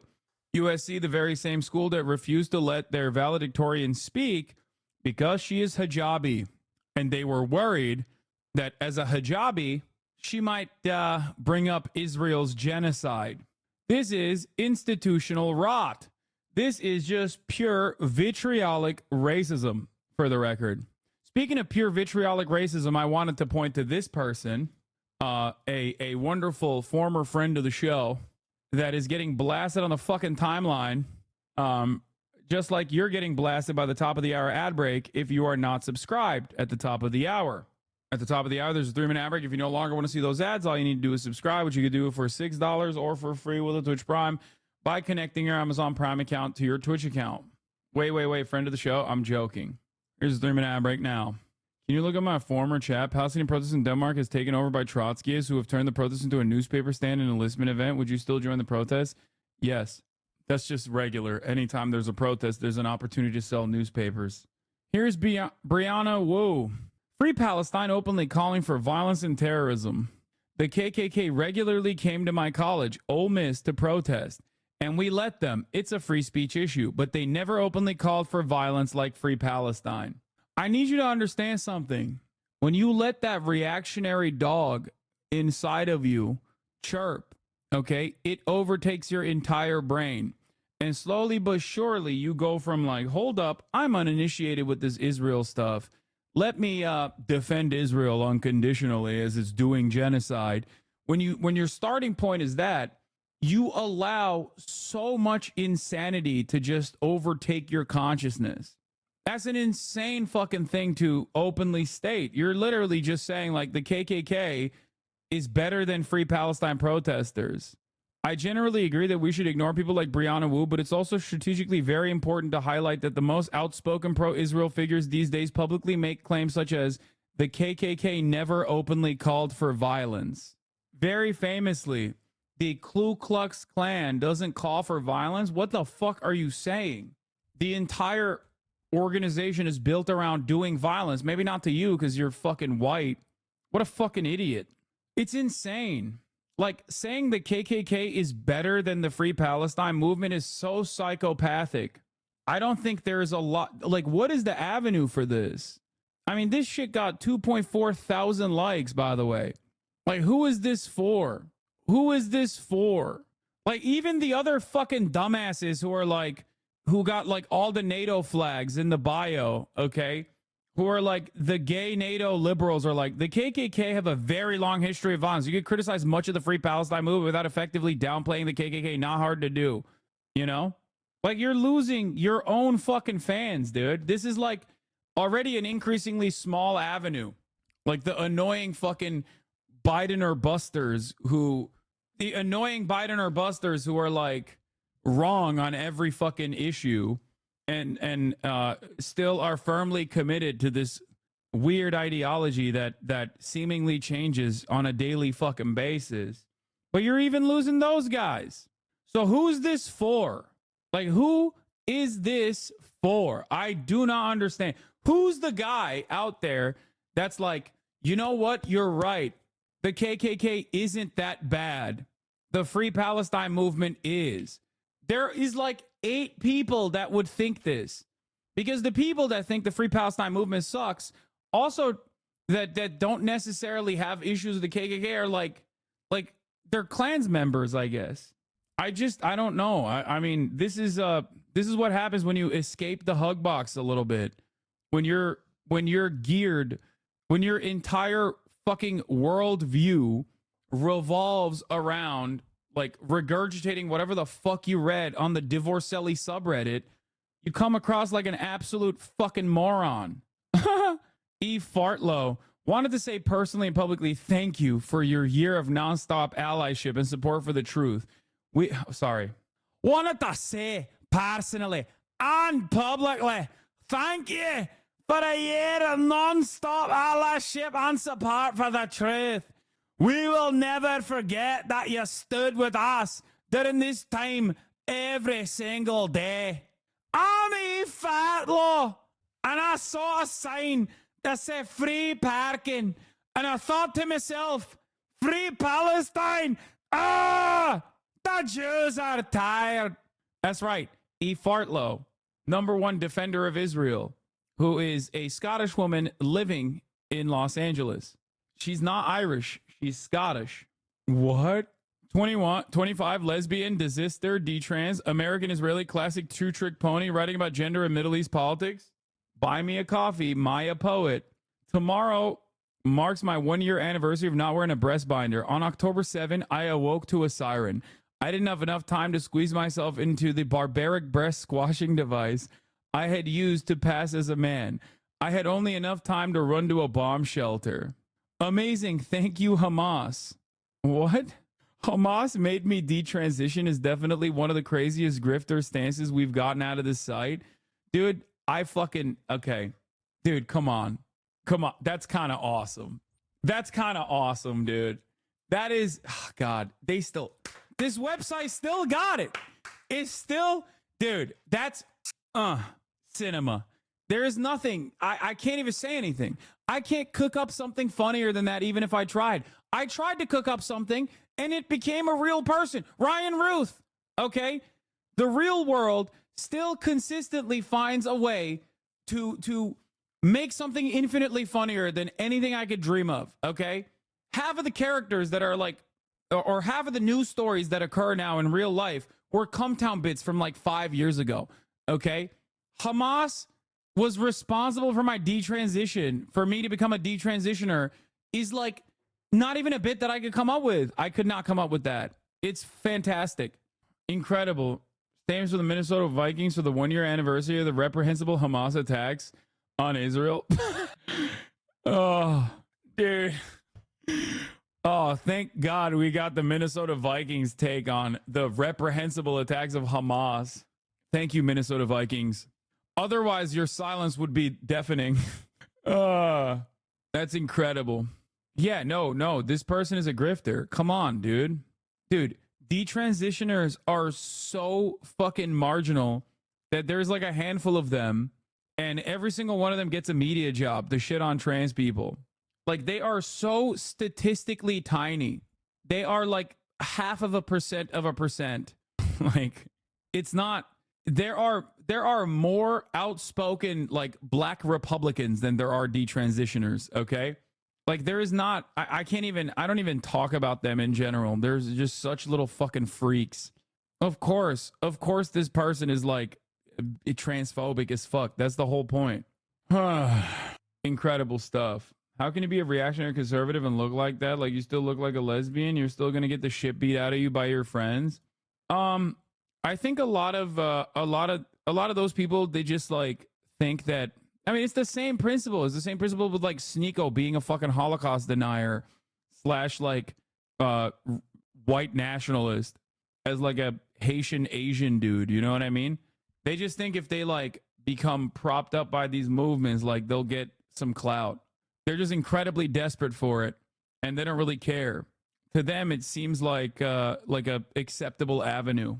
Report from Doll World: we are getting more Blair Whites as of late, though. Not gonna lie, yeah. What are you talking about? Like, aren't there like a bunch of like trans influencers that are trying to do their new version of like Dime Square style? Like, I love having vocal fry and doing a shit ton of ket, and also being like indecipherable in my politics. And I'm also a trans woman who is pro MAGA. And it's like, dude, shut up. You just want fucking attention, okay? Like, that's it.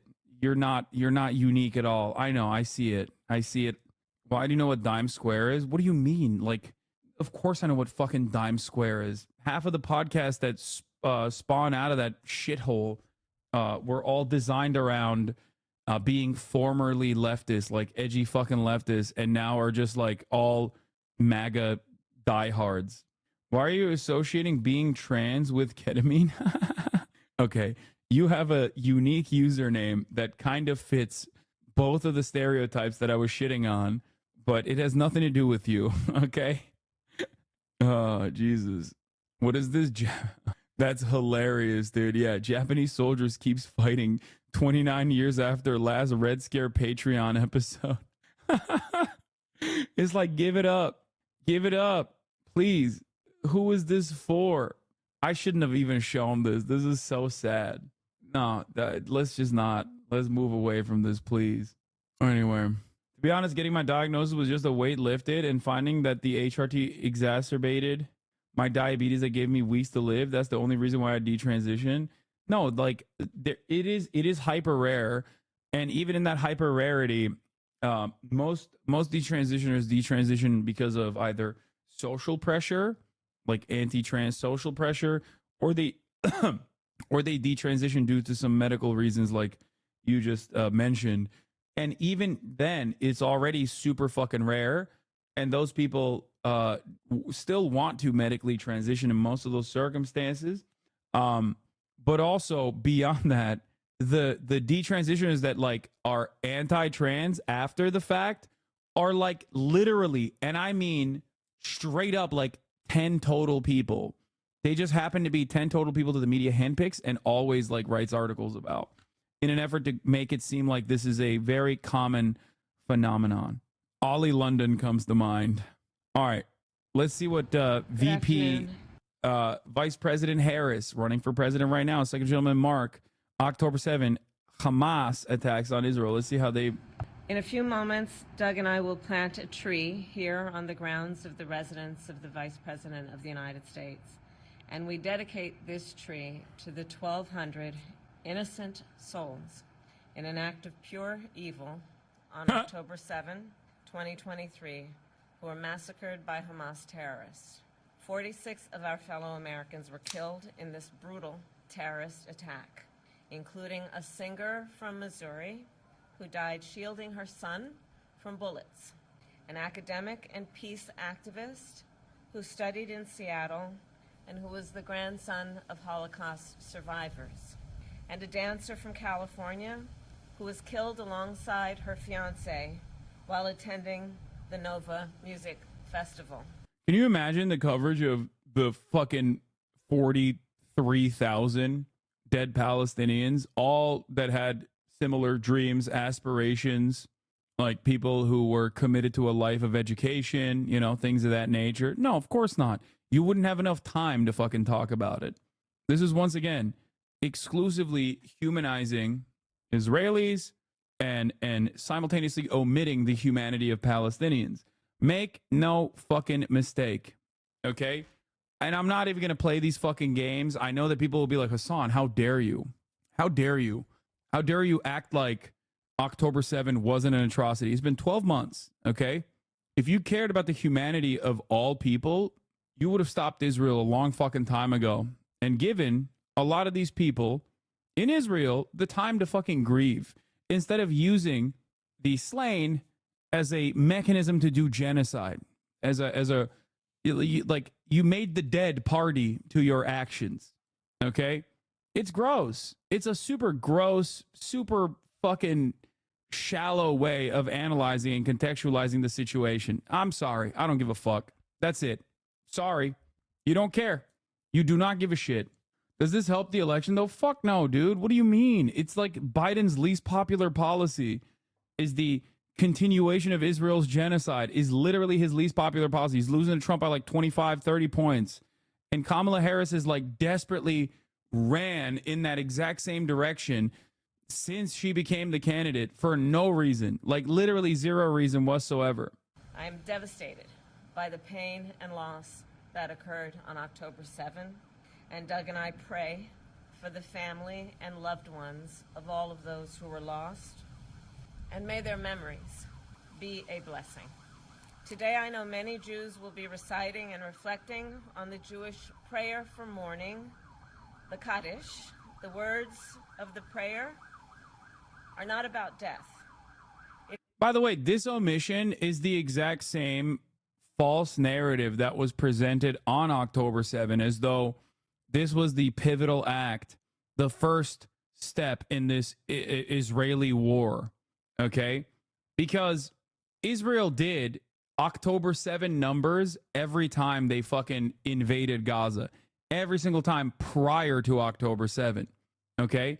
And to not mention that, or the 75 years of apartheid, or the numerous other forms of dominating the Palestinian population and the ethnic displacement that had to have happened in order for Israel to even exist, within the context of how October 7 could have happened, is the exact same shit that she's doing here, which is never covering and never offering any lip service, even no recognition whatsoever to the Palestinians that have been ruthlessly slaughtered for 12 months and continue to be slaughtered every single day with the bombs that she and her administration is gladly fucking shipping off to Israel. Okay? These are monstrous genocidal people. Okay? They are giant pieces of shit. I do not give a fuck about them.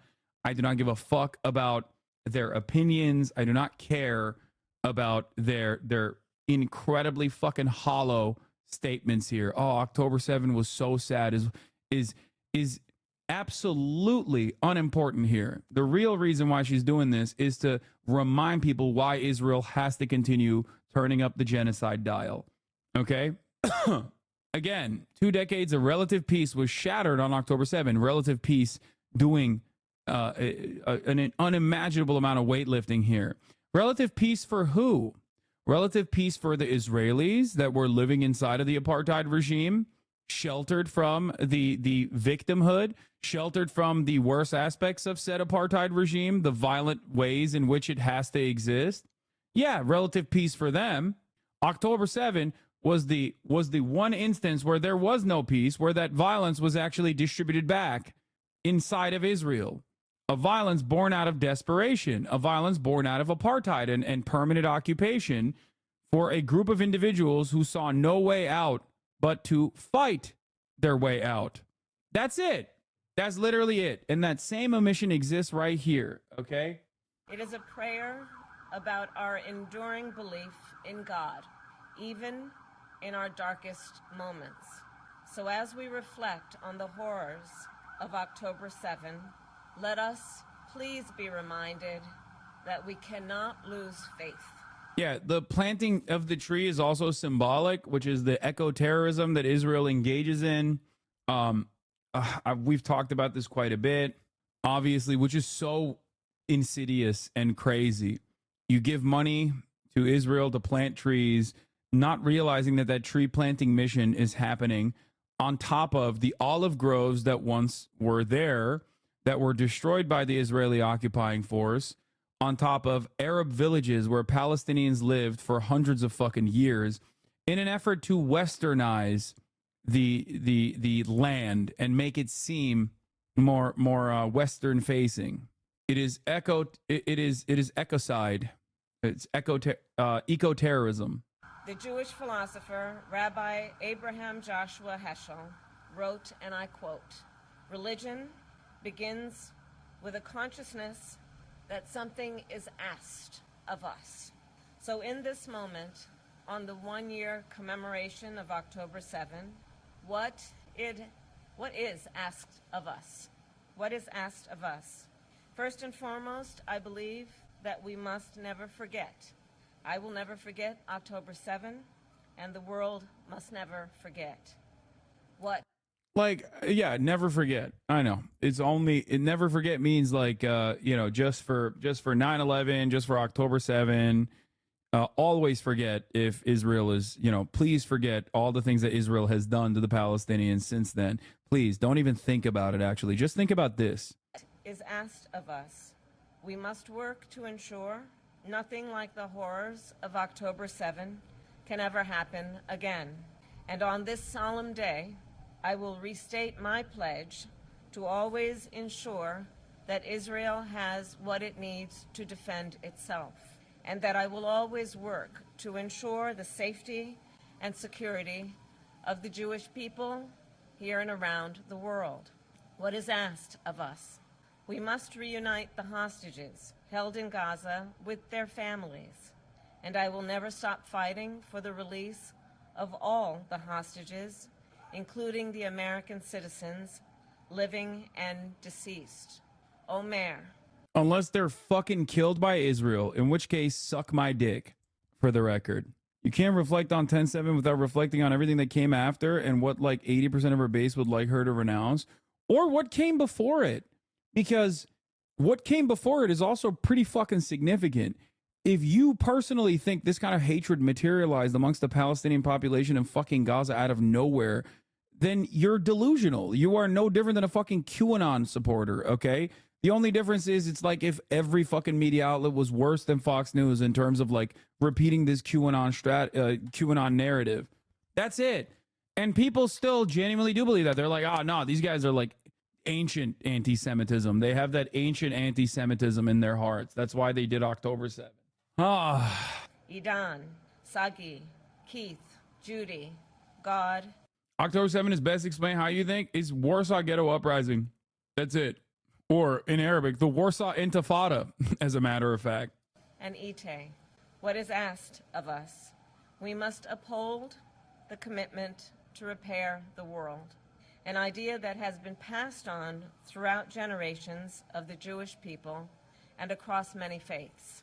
And to that end, we must work to relieve the immense suffering of innocent Palestinians in Gaza who have experienced so much pain.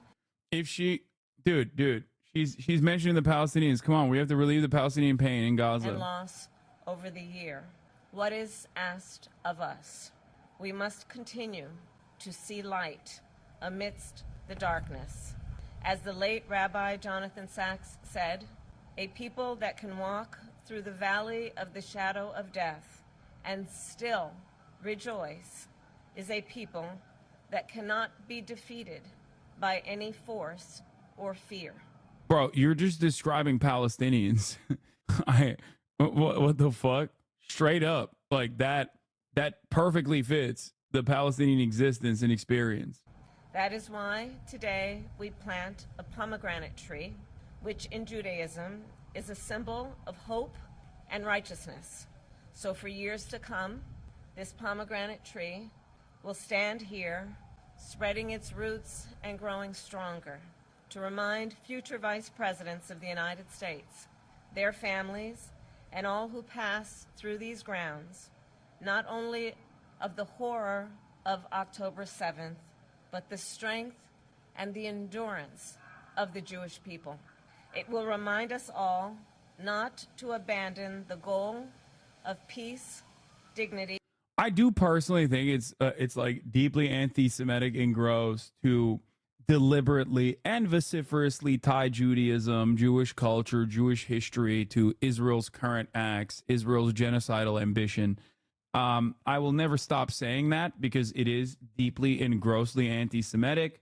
I will not stop saying that even if there are very loud Jewish Zionists in the United States of America and in the Western world that also tie this aspect back to their own shared history. It's still fucking gross. It's still wrong. I don't give a fuck if you say that. It is ridiculous. Okay? Like, it should probably maybe cause a little bit of confusion how much Nazis and ultra Zionists align on this one issue. Nazis would be like, oh, dual loyalty. You know, Jews have dual loyalty. Jews have dual loyalty. They're all monolithic in their understanding. They only care about Israel. That's the only thing they care about. They control the media as an aspect of this. And then Zionist Israel defenders say the same shit. They're like, no, you don't understand. All Jews are Zionists. All Jews care about is Israel. That's the number one thing that they care about. I do not understand how people fail to comprehend how damaging this narrative is, how much this discourse goes a long way in recontextualizing the interpersonal relationships that American citizens have with other American Jews, okay? They do not see it. They do not see the larger picture. They do not see the larger picture at all. It is terrifying. It is terrifying to me as a person who cares about Palestinian emancipation and as a person who cares about ensuring that anti-Semitism does not fester. I despise it. It is a double Monty that they engage with. In one single blow, they literally cast aside Palestinians as subhuman while simultaneously saying all Jews are monolithic in their commitment to Israel's violent ambitions, no matter where they are in the world. It is a falsehood and a very dangerous one. Holy shit. And I will not stop doing that no matter what. I will not stop speaking truth in this regard, no matter how many motherfuckers say I'm anti-Semitic. Okay? They can suck my dick from the back. And security for all. And it will remind us all to always have faith. Thank you, and I will now turn it over to the second gentleman, my husband, Doug. We supply Israel with billions of dollars. Oh, here we go. We're going to watch that. But before then, here, let's watch something at least a little bit pleasant. Me, because when the attacks on the 7th happened, I kind of taken the side of Israel at that time. I guess I grew up in with a very Zionist ideology. So what brings you to these protests, particularly 1 year into what Israel's been doing in Gaza and now in Lebanon and across Palestine as well? Yeah, so this is my first protest. I wanted to come many times, but just never really happened. But yeah, I would say it's quite personal to me because when the attacks on the 7th happened, I kind of taken the side of Israel at that time because, again, I don't think I knew so much in depth how Palestinian people were oppressed and all of that. So, and in 2013 or 14, I actually visited Israel myself because I do have Russian Jewish ancestry. And so I guess I grew up in with a very Zionist ideology. So in my family we always idolized Israel and stuff. So it was always kind of we never spoke. Dylan Saba, who is Jewish himself, brought this up in the talks that we had in the event that Kayvon threw the other night on Saturday, which I thought was a very interesting perspective, and maybe some of the Jewish chatters will be able to speak to this as well. That Judaism as a concept, especially among Reform Jews in the United States of America and the Western world, is not exactly held up. It's very a lot of Jews are fairly secular, right? So the sense of community almost entirely comes from Israel and Zionism. It's almost as though Zionism has taken the place of religious Judaism. And that is part of the reason why so many even young Jews will maintain this identity where they do legitimately think, do legitimately feel as though they are under attack when someone says Zionism is unconscionable. It is legitimately analyzed. It's wrong, but that doesn't change the reality that a lot of people do actually look at Israel as the singular safe haven for Jews. A lot of Jews in America, I'm saying. It's sad that Israel has become synonymous with tzedakah. Yeah, I mean, Dylan is the GOAT. Dylan Saba is fantastic. He's been on TrueAnon a bunch of times. PSL guy. He's a lawyer for Palestine Legal. He is fantastic. He even went to Turkey recently. because they wanted to do they wanted to push through the Israeli blockade and offer humanitarian aid by water to Gaza. Like that was, and the last time a Turkish ship did that, a Turkish humanitarian aid did that, they shot and killed them. So he was ready to put his body on the line. Mavi Marmara is what is the incident that I'm talking about. They want to do a humanitarian flotilla, similar to that. I didn't know better as a young Jew. You did such a good job of defending Jews accurately against anti-Semitism that I listened to you about Zionism and learned. I'm just glad that you were open-minded to hear that, especially when I know from my Jewish friends that like, and all the Jewish shouters I've spoken to at pro-Palestinian rallies and whatnot, that like you get almost excommunicated. I mean, not almost. You get excommunicated like a fucking former Mormon if you're an anti-Zionist. Like people just, you literally are robbed of your community. It's really fucking gross. I literally went to a Jewish professionals event to meet some new Jewish friends last week, and the vast majority of the event was about Israel and 10/7. They even had announced a fundraiser that was for more money to send to the IDF. I couldn't help but slightly chuckle at the notion that the IDF needs more fucking money, but I still had to conceal my politics because I knew I'd be fucking ostracized. I was mad uncomfortable the whole time. It is pretty fucking crazy. Anti-Zionist Jew here, I would have to agree with you here. I grew up learning that Israel is a part of my Jewish identity, and I have had to go through a lot of unlearning, and thank you for being a big help during that process. Free Palestine. Yeah, that's why I get called an anti-Semite, by the way, by fucking stopantisemitism.org or all these other fucking institutions. And I know for a motherfucking fact, okay? I know for a motherfucking fact, unless you're like the most rabid psychopath, like, you know I'm not anti-Semitic. You are fucking out of your mind, dude. Like this entire time, if I was anti-Semitic for the past fucking 10 years of my professional career, I have been getting fucking death threats from anti-Semitic Nazis for my defense of Jewish people, while simultaneously still advocating for a free Palestine. Like, get the fuck out of here. It's so gross. You betray the severity of anti-Semitism being the canary in the coal mine of all different types of bigotry, of fascism, when you make this idiotic notion be known, when you use it as like a very deliberate weapon. I lived in Israel for 7 years. When I was a kid, all I remember was the fear of suicide bombs on buses and rockets flying. It's not until your coverage did I learn about the Zionism that was ingrained in me by my schools in Haifa and even my parents. It's so fucking gross, dude. Yeah, Israel is like, today is the one day that like American media and Western media and Israeli media is mentioning the hostages, and Benjamin Netanyahu was like, all right, calm down. Stop talking about the fucking hostages, bro. Come on. You're going to remind people that I'm too busy. You're going to remind people that forgot that I'm like so invested in bombing Lebanon that they forgot completely that I like dropped the ball on the hostage situation entirely. I've yet to talk about Turkey. I will. But the problem is, like, every time someone's like, yo, can you talk about Turkey, please? They just send the fucking video.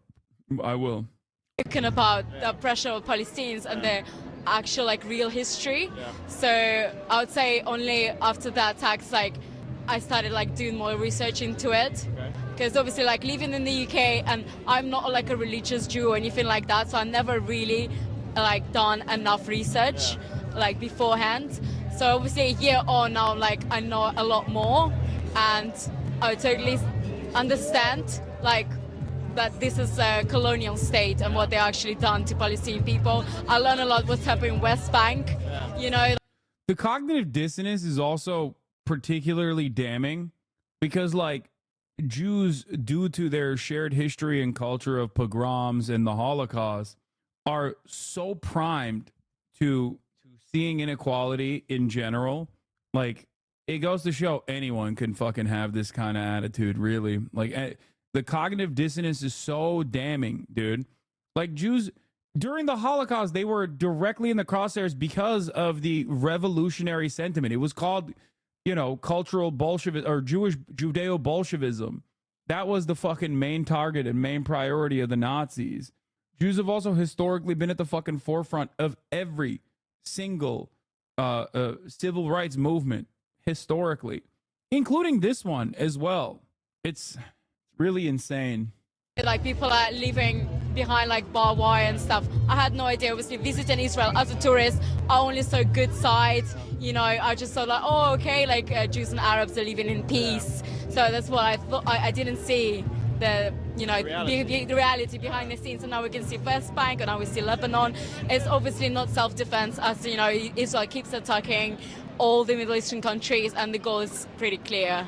Yeah. What would you say the goal is? I think just to take over. It's a land grab, and it's to be like hold that like dominant. Also, the Jewish chatters, to the Jewish chatters that see like anti-Semitic tendencies from people that present themselves as like anti-Zionist or whatever, or anti-Semitism rising, because that is real. It is definitely rising. Just remember what I always say. It is not about like if a Black Lives Matter activist was like, yo, fuck Muslims, okay, and fuck Palestine, that would not stop me from still advocating for Black people and their emancipatory struggle in the United States of America. Because it's not about like I don't have this opinion because I have this transactional opinion, this transactional relationship where it's like, well, I'm fighting for you, why don't you fight for me? Like, that's not how this works. So it is like, you have to always remind yourself that your moral compass is unyielding, is unchanging. You're not doing this because you want people to like you. You're doing this because it's the right thing to do. Yeah.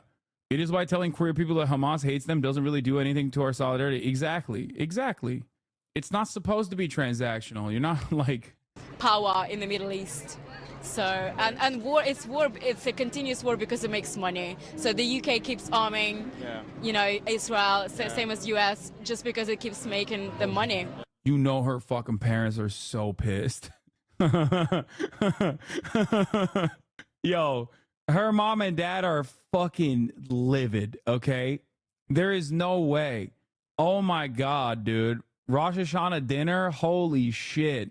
Shit was lit up like a fucking regular old Thanksgiving in Tennessee. The conversations are fucking heated. So yeah. Okay. So your life experiences are very interesting. So I want to ask two questions simultaneously, which is, how did the unlearning happen?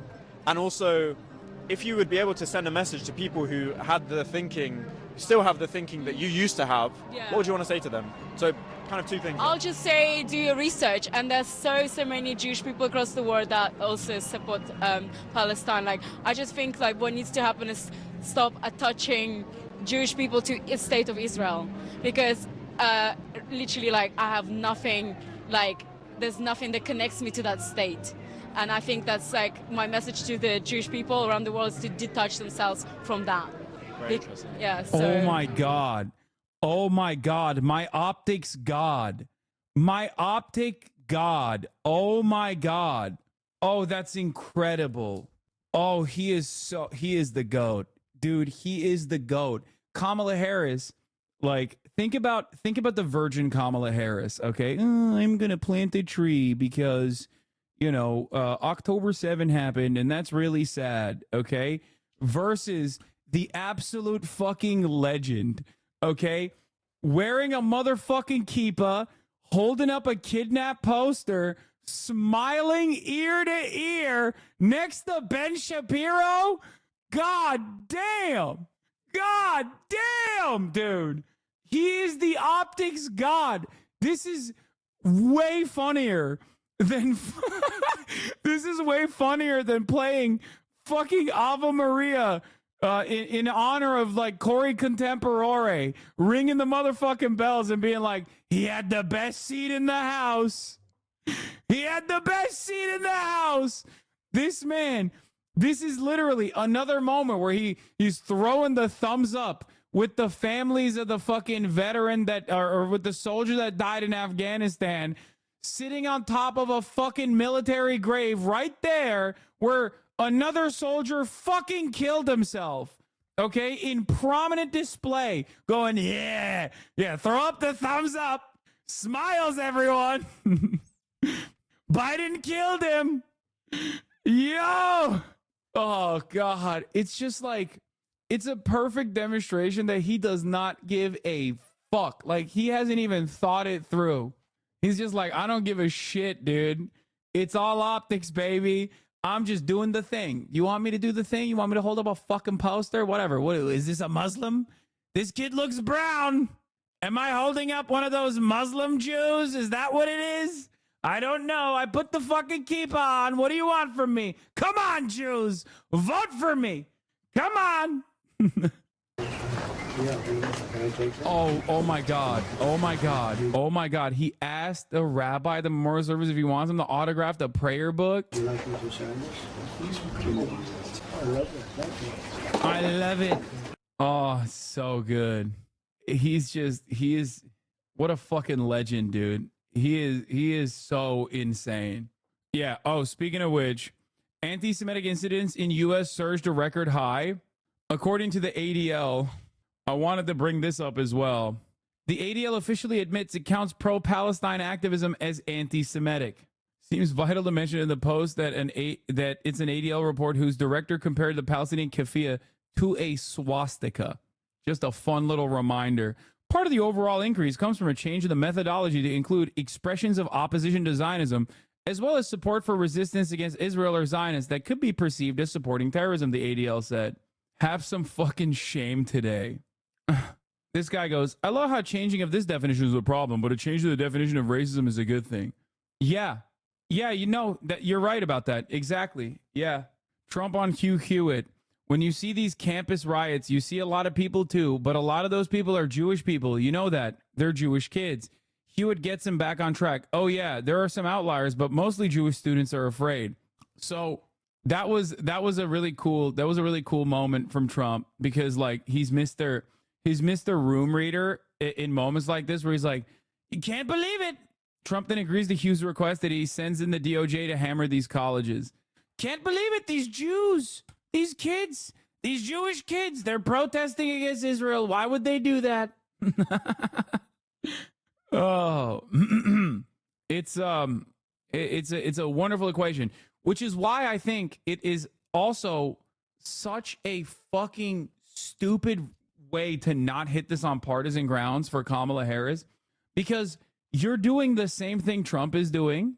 Okay, when you go out on news media and fucking complain about like campus protesters or whatever, but you're also doing it in a gay way. So you're just like, literally just, you're not winning anybody over, you know? Democrats are consistently trying to position themselves as like 30% not as bad as the Republicans. And it just makes them annoying. Like, you're just fucking annoying. You're weak, you're annoying, and also you want the same genocide to exist. So like, you're normalizing the genocidal ambition while simultaneously you're making your position even fucking weaker than the Republicans. It's the same trap with immigration. Why the fuck? Why the fuck would anybody go, oh yeah, you guys are going to be the fucking migrant destroyers? Okay, well, I'm going to go with the guys who have been the migrant destroyers for years then. That's it. Dude, what the fuck? Don't use gay as a pejorative? Seriously? No, you know what I mean. Or, well, maybe you don't. Or maybe you're deliberately refusing to understand. That's the one issue that the Democrats have, okay? It's just like, no, we're going to do the genocide, but it's going to be gay, okay? Trust me. And it's like, why the fuck would anybody sign up for that? Who is looking for that? Like, who? Who's like, oh, thank God we're doing permanent genocide, but also we're doing it in a gay way. Yes, queen. Like, nobody wants that. It's stupid. In military aid. And yet, Prime Minister Netanyahu seems to be charting his own course. The Biden-Harris administration has pressed him to agree to a ceasefire. He's resisted. You urged him not to go into Lebanon. He went in anyway. He has promised to make Iran pay for. I recently told a lib I know that Netanyahu is a Holocaust revisionist who's been doing the whole both sides, but Israel's a safe home for Jews thing. And she was actually too stunned to argue. Yeah, no, tell him about how fucking Benjamin Netanyahu was regularly criticized by like Jewish scholars for claiming that Hitler didn't want to kill the Jews until he spoke to the Palestinian Grand Mufti. Like, I mean, that was years ago too. It's not like new. Expect to see major turf energy come from the Dems in 2025. Is Starmerism from now on? Oh, for sure. For sure. I do genuinely believe that, which is so funny when people are like, well, Hasan, I'm trans, and a trans genocide is going to happen if Donald Trump becomes president. It's like, first of all, Republicans have been doing Olympic levels of anti-trans legislation making at the state level under the fucking Biden administration, with seemingly no response from the Democrats at all for some federal protections on the matter. So I don't know what makes you think that like what makes you think that this party that is completely cast aside, regardless of how electorally beneficial it may be, completely cast aside like Arab voters, Muslim voters, people who care about fucking not doing permanent genocide in the Middle East, is not going to drop you like a fucking bad habit when they haven't even made any like aesthetic or optical assurances that they normally engage with, you know? You're already written off. You're oblivious to it, in my opinion. The missile attack, and that has the potential of expanding the war. Does the U.S. have no sway over Prime Minister Netanyahu? I mean, we do. We have all the sway over Prime Minister Benjamin Netanyahu, just like we have all the sway over the top of the hour ad break. But people refuse to recognize that at the top of the hour there's a 3-minute ad break, and they also simultaneously refuse to recognize that you can avoid said ad break by subscribing. Okay, for $6 or for free with a Twitch Prime. It's very frustrating. It's that simple. You can also get gifted a sub if you're lucky. Yeah, Ben Shapiro was there too. I know. I saw. What a photo, man. What a crazy photo. Fucking Donald Trump, man. He truly is the guy. He is Himothy. Rooster Goose, thank you for the 5 tier 1 gifted subs. He is him. He is Himothy. This one looks Muslim. The 2 most pro-Israel musical theater lovers in one photo. True. I didn't even think about that. Oh my God, Donald Trump. Nah, Donald Trump is also too much of a musical theater lover to actually watch the Ben Shapiro musical theater and give it high marks. Like, he would probably get out of that and be like, this shit sucked. It's no Phantom of the Opera. Now that's when the musical theater was at its peak. This is craziness.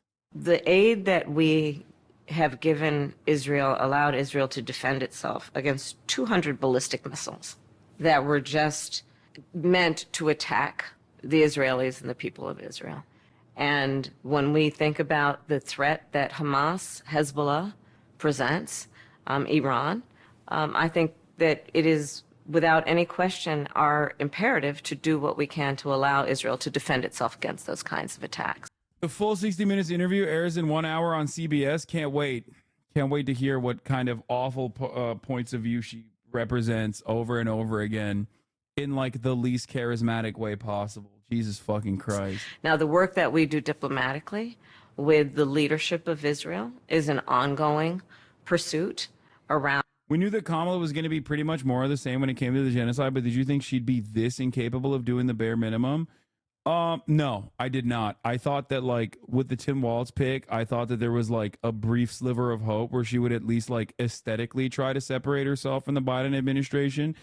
I did not realize she was going to be like literally cookie cutter NPC level, repeating the same talking points since the fucking DNC, since even before the DNC, really. It is shocking. It is shocking how bad she is because like she's somehow even worse than my low ass fucking expectations. Like it is genuinely surprising. Kind of a monkey's paw when people said anyone but Biden. Like, I'll keep it $150. I think people that are still holding out hope are doing so because she's younger. That's it. She has spent every fucking moment on the campaign trail since the swap out, basically destroying any kind of goodwill that she might have had. Initially, I thought anyone pointing to Doug being Jewish as a reason to doubt her was borderline anti-Semitic. Now, I don't know what else would explain the tone-deaf hyper-Zionism. No, I don't think it's fucking Doug. Doug is literally a non-entity in this relationship. I don't think it's Doug. I think she's just, again, regular cookie-cutter Democrat who's just like saying the lines over and over again. There's no thought behind those eyes. Yeah, Doug... If Doug was important, then fucking Ella Emhoff would at least have somewhat of a say or some sway in this process. And we know Ella is like, you know, done fundraisers for UNRWA and shit. Ella Emhoff is Doug's daughter, for those of you who don't know. Kamala Harris's stepdaughter. There's no shot Yeah, Doug is laying pipe and being like, yeah, you're gonna say "Am Israel High." Doug is a mean lover, dude. He ravages. No shot. No fucking shot, dude. He is not. I don't think he's a responsible party in Kamala Harris repeating these NPCS talking points about Israel straight up. Yeah, this is a good point. Here it is. Wait, where this chatter actually had a really good point. She's 60 years old. Okay. Very few Americans that are that age are going to be like, let me take a nuanced position on Israel. Bro, she's 60. I don't know any 60-year-old American who doesn't prefer Israel to the scary Muslims. Sometimes it's that simple. Yeah, that usually is what it is. My mom, okay, guys, stop mentioning the outliers. Like, oh, what about Noam Chomsky? What about Norm Finkelstein? Like, I know, dude. That's not what I'm talking about, okay? Also, if you're pointing to your moms and dads, yeah, no shit, dude. How many fucking conversations you most likely have with them since October 7 that slowly but surely got them to recognize right from wrong, okay? That's very different from, like, the average uninitiated, uninterested person who just watches TV and regurgitates whatever the talking points are from television, man. And making clear our principles, which include the need for humanitarian aid, the need for this war to end, the need for a deal to be done, which would release the hostages and create a ceasefire. And we're not going to stop in terms. Yeah, that's crazy. So the question was about all of that and why Benjamin Netanyahu's dog walking your administration. Like, that question already has that answer in it. Because, like, that's been the talking point for 12 months. So why not? Why hasn't that happened yet? Didn't we watch this already? I mean, in some ways, yes. This is a new version of it, but it's literally the same talking points. So, in terms of putting that pressure on Israel and in the region, including Arab leaders. But it seems that Prime Minister Netanyahu is not listening. Nope. Well, Bill, the work that we have done. Say it. Say Israel has a right to defend itself again. Respectfully, its rhetoric like the left's calls to limit free speech under the guise of fighting misinformation, funding wars, the sterilization and exploitation of children, teens, pandering to bureaucratic elites, and ongoing efforts to disregard the Second Amendment as if it wasn't intentionally included in the Constitution to protect our freedoms and guard against the tyranny that pushes me away from the left and towards the right. Dog, you just said a bunch of hysterical right-wing things and then said it's actually all of those, like, things that I have hallucinated the left is doing that has forced me to be right-wing. Just have some fucking backbone, dingus. I stand loudly and proudly with my political fucking opinions. Why the fuck can't you? Why do right-wingers always have this, like, shame? You know? Investigate that a little bit. Maybe scratch the surface. Interrogate it a little bit. Why do you feel a sense of shame that you can't just be like, I'm right-wing. I'm just fucking right-wing. Old liberals used to be against shit like this. Do you want me to dissect everything that you said? I can do it quickly. Okay, the left's calls to limit free speech. There's never been a moment in this country where the left actually had free speech. Free speech has only been presented as a dynamic where right-wingers all the way to fucking the Klan and Nazis and neo-Nazis can take advantage of that. Left-wingers have never actually had free speech. There's 32 states in this country where being pro-Palestine is literally illegal. You have to sign something in the state of Texas, for example, supposedly one of these big old hoorah free speech states where you have to literally sign a form to say you will never protest Israel, you will never boycott Israel, you will never engage in any actions in any peaceful demonstrations against the state of Israel. Does that sound like free speech to you? No, because you don't know anything. That's number one. Okay? It's illegal to be a communist. Taft-Hartley, we were talking about that recently, where having an ideological interest in communism meant that you could never actually be a fucking union leader. Does that seem like free speech to you? Does that seem like it's violating the First Amendment? It absolutely is, but it doesn't matter. Okay. Number two, you said sterilization and exploitation of children. I suspect you're hallucinating a world in which, like, the left is doing, like, gender. They're doing gender. They're doing woke to the children. Maybe I missed these. Where does it say that in all the law? I think you miss a lot. Google 32 states BDS to find out more. Okay. Oh, I love that. Like, it is my job to look at this fucking gish gallop of misinformation and dissect it piece by piece. And this motherfucker doesn't have the decency to just Google something. At least do the fucking fact checking in real time so that you can either A, come to the conclusion that I'm actually objectively correct, which I am, or B, come out with a fucking counter that is reasonable, that you summarized as quickly as possible from said Googling expedition, that we can have a normal conversation. If you don't have this information, and I do, at least listen to what I have to say instead of being like, well, I might have missed this. Okay, be a little bit more open-minded, please. Okay, in terms of exploitation and sterilization of children, being pro-trans, none of those things. It's actually, in my opinion, causes way more harm to trans kids, okay, just like it did to gay kids when being gay was also considered in the same negative connotations as being trans, to not be able to come out and express your gender identity or your sexuality freely.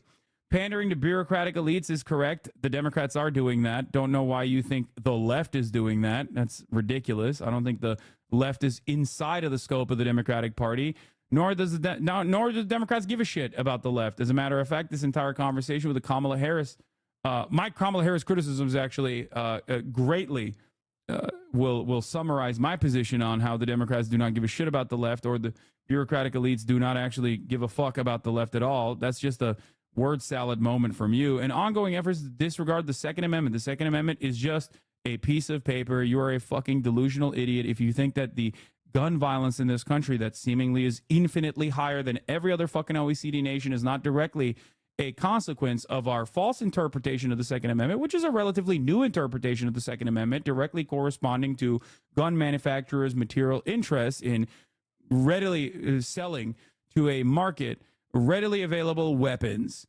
Okay, that's it. The Second Amendment interpretation that you take for granted now is completely new. It's a new interpretation of the Second Amendment. Gun control is an absolute necessity. Many countries that have more guns, okay, than other comparable OECD nations have significantly less gun violence. Why? It's because they have gun control, reasonable gun control, gun safety measures, okay? You should not be able to walk into a Walmart and be able to purchase a weapon.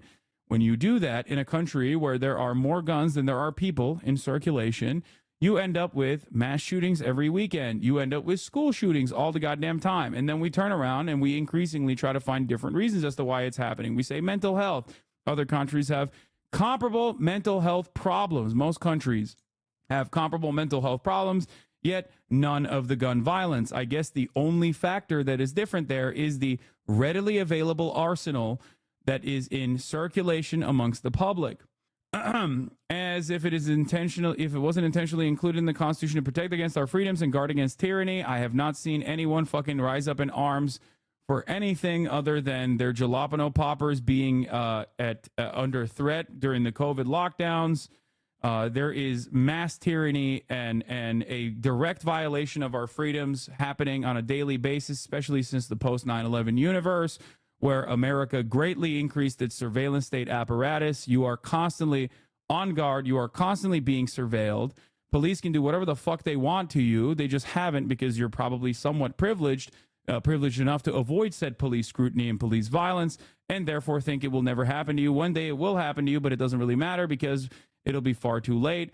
Also, once again, the idea that we are going to fight against tyranny when tyranny is already happening on a regular basis with weapons is also silly when you consider the fact that a drone can just fucking laser you from, hundreds of feet away, and your AR-15 is not going to be able to fight against that. Okay, this guy, they who can give up essential liberty to obtain a little temporary safety deserve neither liberty nor safety. I prefer dangerous freedom over peaceful slavery. That's really funny and cool, but you're already existing in peaceful slavery and you haven't participated in the dangerous freedom at all, so shut the fuck up. You are a docile little imp, okay? That's it.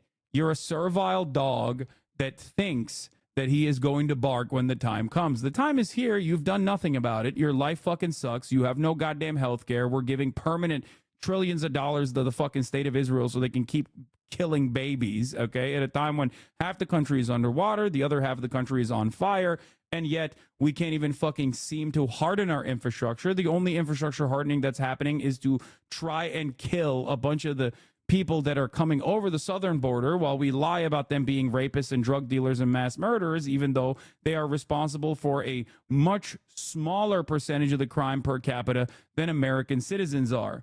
You have been brainwashed into hating your neighbor, hating people that speak differently than you, because it would be far too scary for the powers that be if you actually recognized who is owning you, who is dominating every aspect of your life.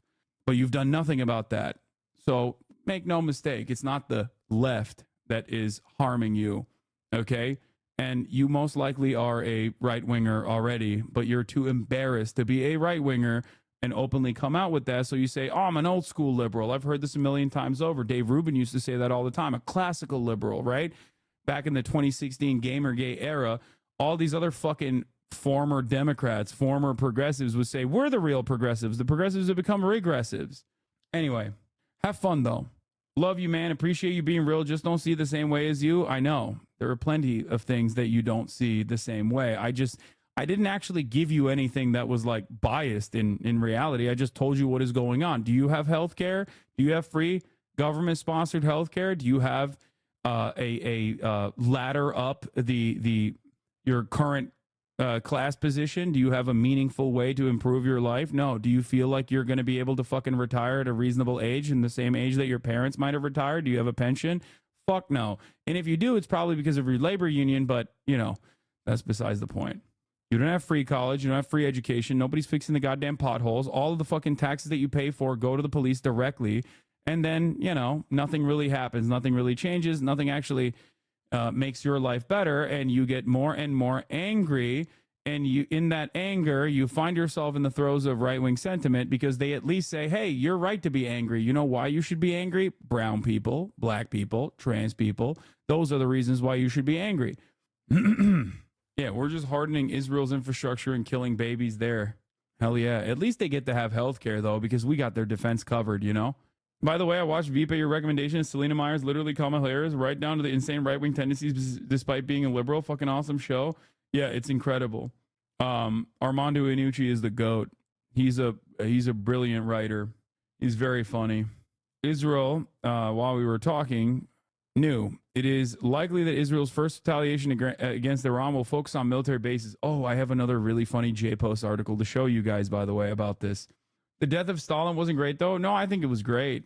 I think it was I think it was fun. I mean, it's not a fucking documentary. If you treat it as such, then yes. It was a funny movie. It was a good movie. The thick of it is fantastic. Anyway, In the Loop. Yeah, oh, this is the one. This is my favorite article I've read. Oh my God, we're going to get to that in a second. Let's finish this dumb shit. Has resulted in a number of movements in that region by Israel that were very much prompted by... How are you going to say the death of Stalin isn't great? You handsome devil. Stick you in a frock, I'd fucking ride you around myself. I will take that as a compliment. Yeah, don't. Right, what's a war hero got to do? Get some lubrication around here. I'm smiling, but I am very fucking furious. Jesus Christ. Did Coco Chanel take a shit on your head? No, he did not. Right, well, that's me told. I'm off to represent the entire Red Army at the buffet. You girls enjoy yourself. Modern soldier's greatest fear. It's not death, it's not starvation, it's chafing. I'm going to have to report this conversation. Threatening to do harm or obstruct any member of the Presidium in the process of looking at your fucking face.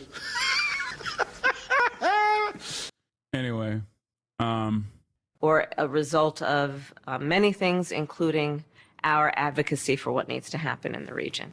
Do we have a real close ally in Prime Minister Netanyahu?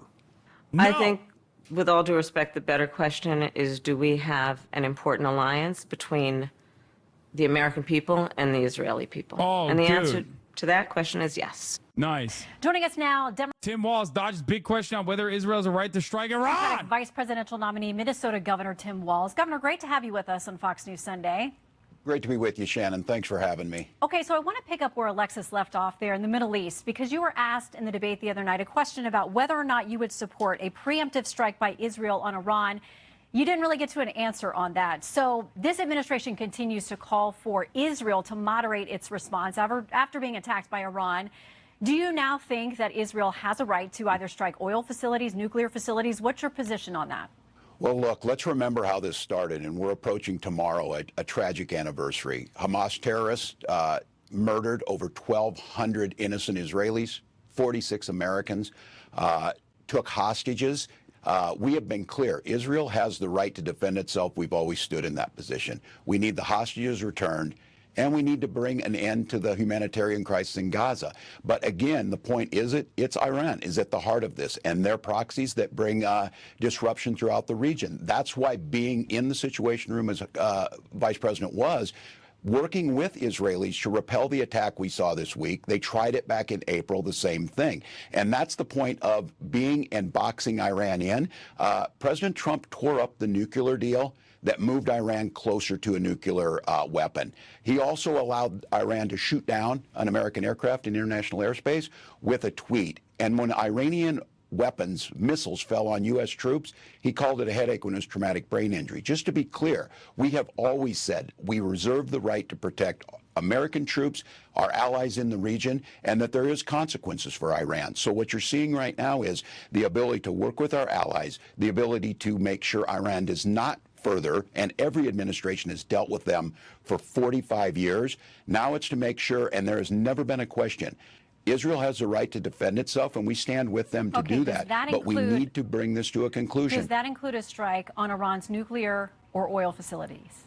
Specific operations will be dealt with at the time, but being very clear on this, Iran, there was consequences for what they do. That's what's happening right now. Israel's right to defend itself is not in question. Okay, you said in a radio interview that anti-Israel protesters were speaking out, quote, for all the right reasons. Yeah, hammer his ass, Shannon. You have been, excuse me, you have not been sufficiently pro-Israel, sir. Who actually believes Israel's defending themselves? People that don't have the internet? Yes. This is your guy? Oh, fuck no, he's not my guy. Get the fuck out of here. He used to be when I thought he was a secret Somali. I am no longer committed that Tim Walz is a secret Somali. How can leftists in America ever say, oh, we'll push Democrats left when Tim fucking Walz quite possibly the most left-leaning Dem? He's not the most left-leaning Dem, but, you know, he is definitely was a genuine guy. They robbed him of the one thing that he was good at, which is like being a genuine, normal kind of guy. Every time he has to answer these questions alongside whatever like the Democratic Party's position is, he just looks like an empty suit. Here's our guy. Come on, dog. We know your ass don't know how to read. Get the fuck out of here. Look at this motherfucker acting like he knows how to read, bro. Come on. Who are you fooling? I love that he got the little keeper on too. My goat, dude. Optics king. Do you know that some of them are carrying Hamas flags? Some of them are calling for the extermination of the Jewish state. Do you want to clarify your praise for that? Yeah, clarify it, bitch. How dare you say that American students in your state have a right to make demands? How dare you say that they are allowed to fucking be anti-genocide? Come on. They got Hamas flags. First of all, who has Hamas flags? This is a conversation I had with Felix. Like, can you even get a Hamas flag? Like, how would you be able to get one? Okay. Or Hezbollah flags. You know what I mean? People are always like, oh, what about Hezbollah flags? They're waving Hezbollah flags. I see them at protests. I'm like, how the fuck did you guys even get that? I guess Etsy, Amazon, Redbubble. I don't know. How does that shit not get flagged by our fucking security state?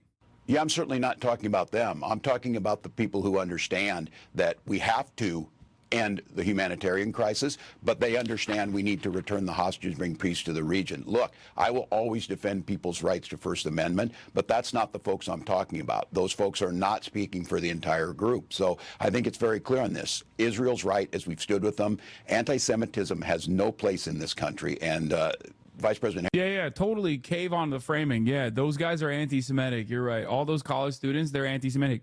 We should kill them. Harris has been clear about that. I've been clear about it.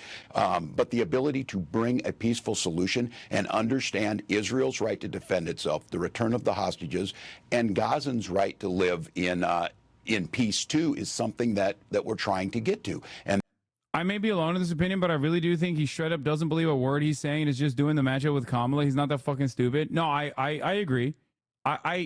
You can tell when he's talking about shit he cares about versus when he's talking about this shit. I don't think he gives a shit, but it doesn't matter because like he's saying the lines, okay, which robs him of any sort of authenticity. And also it's a perfect Democratic position, okay? It's so perfect for the modern Democratic Party because if your likability, your approval came from the fact that you're like a real guy that spoke convincingly on issues that were harming the American population, okay? And now you're just like forced to be this fucking empty suit, this puppet. You are now officially inauthentic doubly, okay? You're doubly inauthentic. You can't even, like, this is why I said Josh Shapiro would be so much more convincing, okay? I don't like the guy, but he 100% would sit there and be like, our commitment to Israel is firm. Your line of questioning here is anti-Semitic. Our commitment to Israel is firm. And the fact that you are asking me, perhaps the first Jewish vice presidential candidate on a ticket with the first black Indian American candidate, how dare you ask this line of questioning to me, a black man? I mean, I'm not Barack Obama. I'm Josh Shapiro. How dare you? And pussy too. That's what he would do. He would cook. Let me be clear. Oh, yeah, Lieberman erasure. That's right. I try to not think about Joe Lieberman ever for my own sanity. You're right. And that's going to take the leadership that we've seen out of Vice President Harris, being able to hold this coalition together. And again, when Iran launched their missiles this week, she's in the Situation Room. That's different. The people who are in the Situation Room with Donald Trump, like John Kelly as chief of staff, said he shouldn't be there. He's a damaged human being. His own defense secretary said he does not understand the situation, is incapable of dealing with it. Okay. So it's about character. Let's focus on what your position is and the vice president's position as well. I want to talk about abortion too, because this came up at the debate. It's been a winning argument for Democrats on many ballots. What? But I want to clear. Wait, what? Yo, how is this possible? Dude, they really got everything out there, dude. That's the real fucking bipartisan consensus right there. If you want to know, not the bipartisan consensus, sorry. That's the real centrist. God damn, that's incredible. Okay, I kind of want this now. What the fuck? Oh my God. What an incredible flag, dude. Oh my God. Oh my God. I love that. Imagine going to a protest on either side waving that thing. Yeah. Wow. I just want everyone to have a good time flag. I want to know the mindset of the guy who writes a review. Dude, 6 sold, 13 sold. Like, they've sold these flags. There are 19 people out there that have acquired these flags. That's incredible. That is fantastic. The world is, this is healing the world, okay? Every opinion is valid. I can't. Oh my God! What an incredible invention. Clarify what the law is there in Minnesota. Abortion Finder, a website that helps women find access, says abortion is legal throughout pregnancy in Minnesota. There is no ban or limit on abortion in Minnesota based on how far along in a pregnancy you are. You signed the bill that makes it legal through all 9 months. Is that a position you think Democrats should advocate for nationally? Look, ooh, this is a good one. Let's see how he. This is one he does care about. Let's see how he responds to this. The vice president and I have been clear. The restoration of Roe versus Wade is what we're asking for. But that this law is a goes woman's far beyond right Roe v. Wade. to make her own choice. The law is very clear. It does not change that. That was been debunked on every occasion. But wait, look, this is a. But let's agree. What you win. signed is there's not a single limit through 9 months of pregnancy. Roe had a trimester framework that did have limits through the pregnancy. The Minnesota law does not have that. This puts the decision with the woman and her health care providers. The situation we have is when you don't have the ability of health care providers to provide that, that's where you end up with a situation like Amanda. I hate this, like this line of questioning is obviously super commonplace on the on Fox News and in most like right-wing places, or even like liberal outlets that want to present themselves as like nonpartisan or whatever. But the answer is very simple. It's like, yeah, dude, we're not making a restriction on a fucking medical procedure just because some crazy people imagined a false reality where someone is carrying a pregnancy almost to term just to get a fun abortion. Like, that's not real. That's not, you just made that problem up. Okay. Third trimester abortions are infinitely more traumatic because almost every single instance is a pregnancy that the carrier wanted to take the term. Like, they have to do it because of a medical necessity, because it's done out of a medical necessity. There's no, like, you have to get counseling beforehand in order to actually make this decision. You're talking about people who literally fucking have bought like baby clothes and shit, who came up with a name for their child, and now, due to medical complications, have to get this pregnancy terminated. Why would you want to complicate that further, especially when these procedures are not the same as like the 90% of abortions that happen in the first trimester, oftentimes with a simple pill that you take. But beyond that, you're making this already traumatic experience worse for people, because now they might not even be able to get it because the doctors are afraid that they might be legally prosecuted, like criminally prosecuted. Zaworski in Texas, where they are afraid to do what's necessary. This doesn't change anything. It puts the decision back on to the woman, to the physicians, and we know that this is simply something to be brought up to be very clear. Donald Trump's asking for a nationwide abortion ban. Wait, he and has said again, that we don't see this as a winning repeatedly campaign. that he will not sign a national abortion ban. Dude, yeah, no, he won't. He's hey, I think I'm gonna claim that you want to kill children after they like are outside of the womb. Also, Donald Trump is very honest, and he's not going to sign an abortion ban, national abortion ban. And are you calling that just, it's a flat out lie? Yes, of course. And Senator Vance has in the past said so too. Now, look, they may see this as an election issue. We see it as a right of women to make their own bodily decisions. And that's what the states like my state have the ability to put that in. States like Georgia. Like, look at the energy. Look at the energy when he's defending like a woman's right to choose versus the energy when he's defending Israel's right to choose nuclear holocaust. Yeah, he doesn't have it. He doesn't have the juice. He doesn't have the sauce. 100%. This is why I'm saying, like, unironically, Josh Shapiro would be a better pick if you were going to go along with this fucking attitude. It's so stupid. Like, he probably wouldn't even be that good at, like, you know, communicating within the permission structure of being able to say that like Palestinians are human, but at least it would be more genuine, right? It makes no sense. I don't understand it. And that's why he got fucking owned on the VP debate too. It was such a sad state of affairs. Came out of the gates swinging, being like, listen, Israel has a right to first strike Iranian nuclear facilities, you know? Force women to cross the border, and then we have a death of Amber Thurman. So let's be very clear. Trying to cut hairs on an issue on this is not where the American public's at. They want the restoration of Roe versus Wade. Vice President Harris said she would sign it. That's what we'll do when we're elected. But to be clear, the Minnesota law is women. far beyond Roe v. Wade. And about the Amber Thurman case in Georgia, her family has, and it's tragic, she is a young mother who left behind a young son. But what her family has said is it was a complication from an abortion pill that she received, and she didn't get proper care when she went to a Georgia hospital, which had multiple opportunities to intervene there. Her own attorney, the family's attorney. They're saying, skill issue. Like, it's not our fault. It's not the Republican Party's fault. Skill issue. About a person who died, by the way. That's crazy.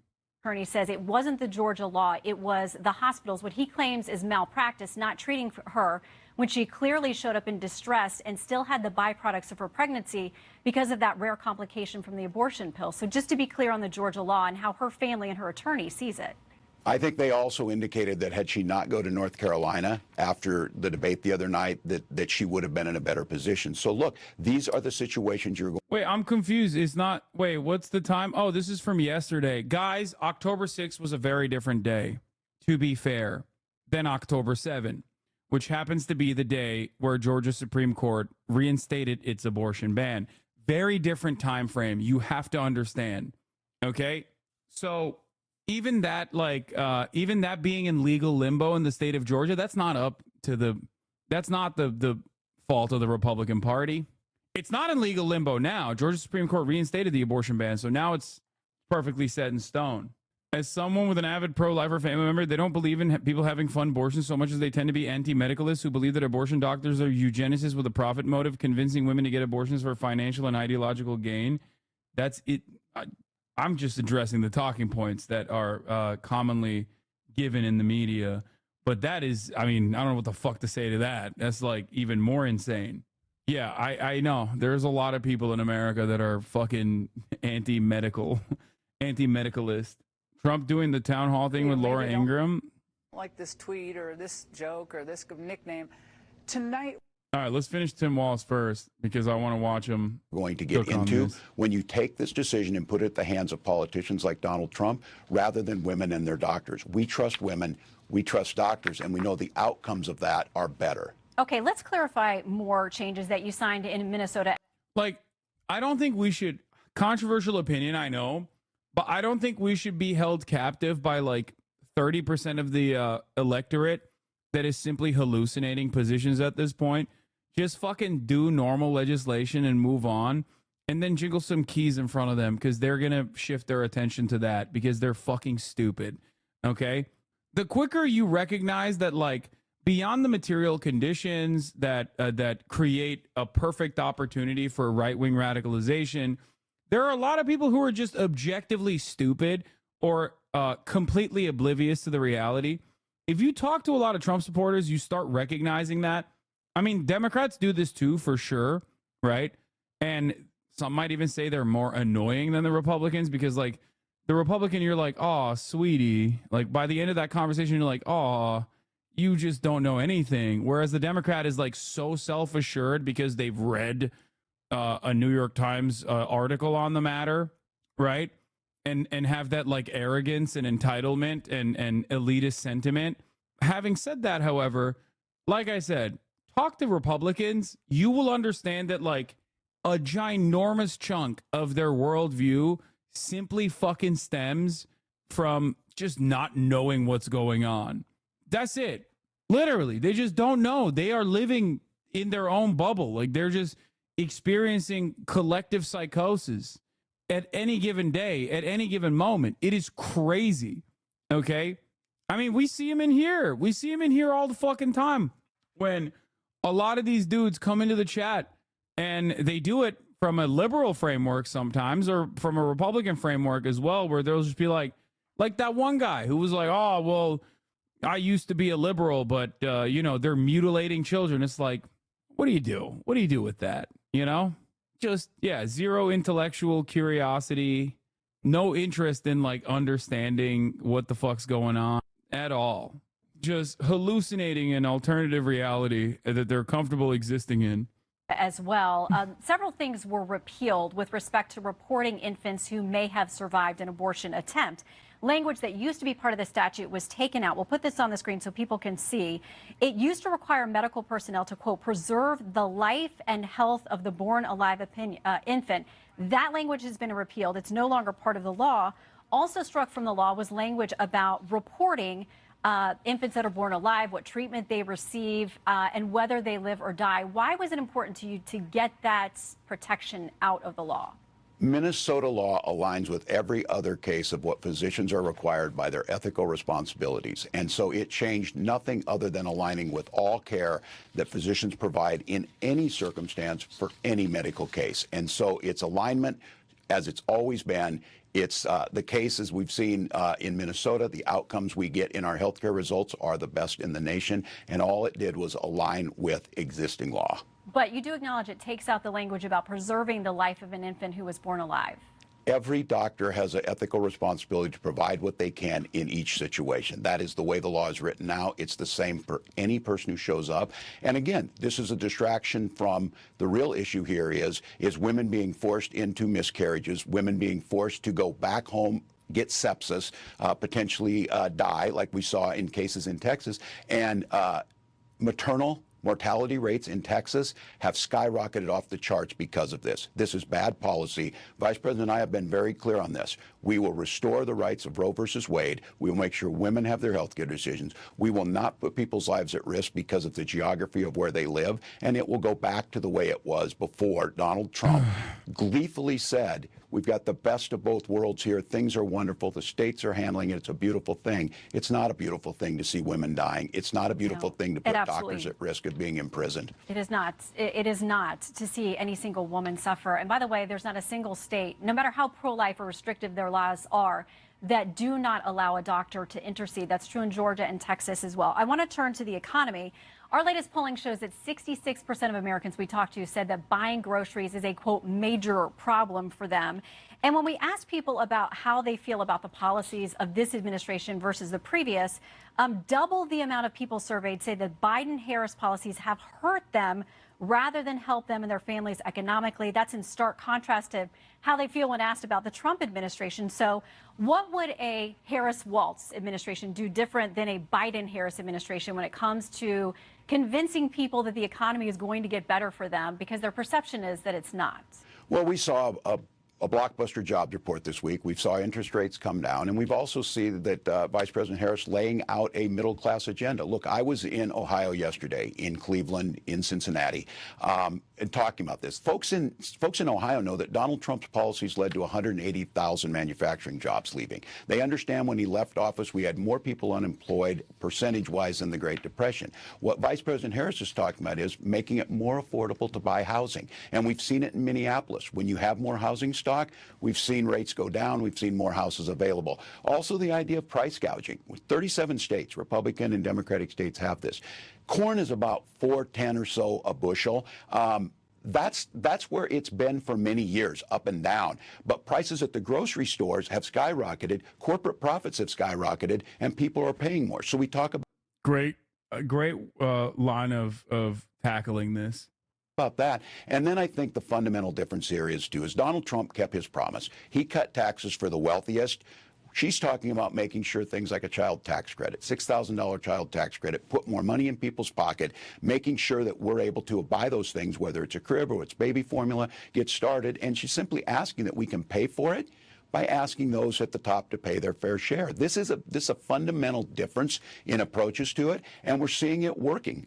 We're seeing economists talk about Donald Trump's proposal to add a 20% sales tax will cost $4,000. Okay. That's everybody. That's not me saying it. And just to note, that is a tariff, which, by the way, this administration not only kept most of the Trump tariffs, but they added their own as well. So that's got to be part of the conversation. I want to talk a little bit about your record as governor, because it elucidates for people how you may serve as whether you end up being the president. You'll be one heartbeat away. Should your ticket be successful. Wall Street Journal says this after you were chosen to join the ticket. As the Democratic governor of Minnesota, Tim Walz signed into law initiatives allowing immigrants in the country illegally. So this is so immigration, like I said, these are the two weakest points for the Democrats beyond the economy, right? The economy conversation can be defeated because they have to stand in opposition to the Republicans no matter what on that front. But on immigration and on Israel, it's uniparty. So even if Tim Walz's track record has been decent on this as the governor of Minnesota, he now has to fucking sit there and defend very stupid right-wing reactionary framing on the matter. Let's see how he does. To apply for driver's licenses, qualify for free tuition at state universities, and enroll in the state's free health care program for low-income residents. Are those not magnets to draw people here, many times on dangerous journeys for themselves? And why should your taxpayers in Minnesota or across the state? I like the argument. This is one of the grossest ways. It's very Israel coded, but I guess Israel's very America coded, if we're being real.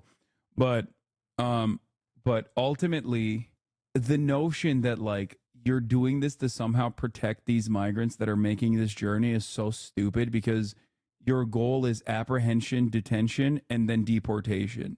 You think that's why are you even acting like you care about their well-being? It's such a stupid fucking thing to say. Oh, well, don't you think you're inviting them to your state? to make this like treacherous journey that's very dangerous for themselves, which is much better than what I want to do to them, which is kill them. We're killing you for your own good. We're saving you from Hamas. Oops, I fucked up the talking points. States pay for those programs. Well, that's not the vice president's position, but I will say this. Minnesota ranks as a top 5 business state. We rank as a top 3 state for children living, and we're the top state for healthcare access. I would also add this. We also have some of the safest roads. Look, the vice president has made it clear that she has policies that make a difference. Her border policies are the most strongest, the fairest we've seen. It's but now, the bill Governor, that was, you know a lot of crafted. people, including your own party, would not join that statement. They're Great. I'm so glad that the Democratic Party is the right-wing party so that these fucking insanely right-wing losers can just sit there and be like, well, your party doesn't agree with you. I don't care about the results of your good policy in your state. Is an insane way to have this conversation. Like, his argument is literally, look at Minnesota. It's killing it. Okay? You say these policies are bad, and yet these policies implemented in Minnesota have made my state thrive as the governor. Okay? So what the fuck are you chirping about? Maybe I'm right and you're wrong is the argument here, but it doesn't fucking matter to this demon because her job is to basically say, well, now your party doesn't agree with you. What's up with that? This is why it's a major failure on all fronts when these fucking dipshits went right on immigration. I really hate how even for the well-meaning pro-immigration liberals, it's viewed in the context of productivity and skills. God forbid we attract people to build good communities, give back to those communities in general, bring cultural diversity, expands people's horizons. If they're not working, we don't want it. I mean, yeah, but we've already moved beyond like immigrants working as well. Millions of people who have come here over the last few years that, they see this as an open border. Well, simply, we have a policy. Donald Trump sees it as a political. Look, James Langford in Oklahoma, the Border Patrol agents, the Wall Street Journal, the Chamber of Commerce, all said pass this legislation. You have to have Congress to authorize 1,500 new border agents. You have to have Congress to authorize DOJ to speed adjudications on these asylum claims. Those are things that would actually work. Donald Trump told us for 4 years he would deal with this. He didn't. He didn't build his wall, 2%. Mexico didn't pay for it. This is a real bill that has bipartisan support. It has the experts on board, and it starts to tackle these issues. And we don't have to resort to demonizing people. We don't have to resort to making up or crafting stories, as Senator Vance said he did. Those things were not happening in Springfield, but it doesn't mean that we can't pass a piece of legislation to strengthen our border. That's what Kamala Harris is talking about. Well, She's talking Governor, about solving the problem. That piece of legislation does include the wall that you guys have been so, you've disparaged that. I mean, the vice president has as well. So I don't know if she really intends to move forward with that. But it was negotiated by 3 or 4 senators, and many Republicans came out against it long before President Trump indicated he didn't like it either. Listen, before we go, because I wish that we had a full hour, I want to give you a chance, because you called yourself a knucklehead this week, to talk about some of your misstatements. She's just ripping into him so fucking hard. Jesus Christ.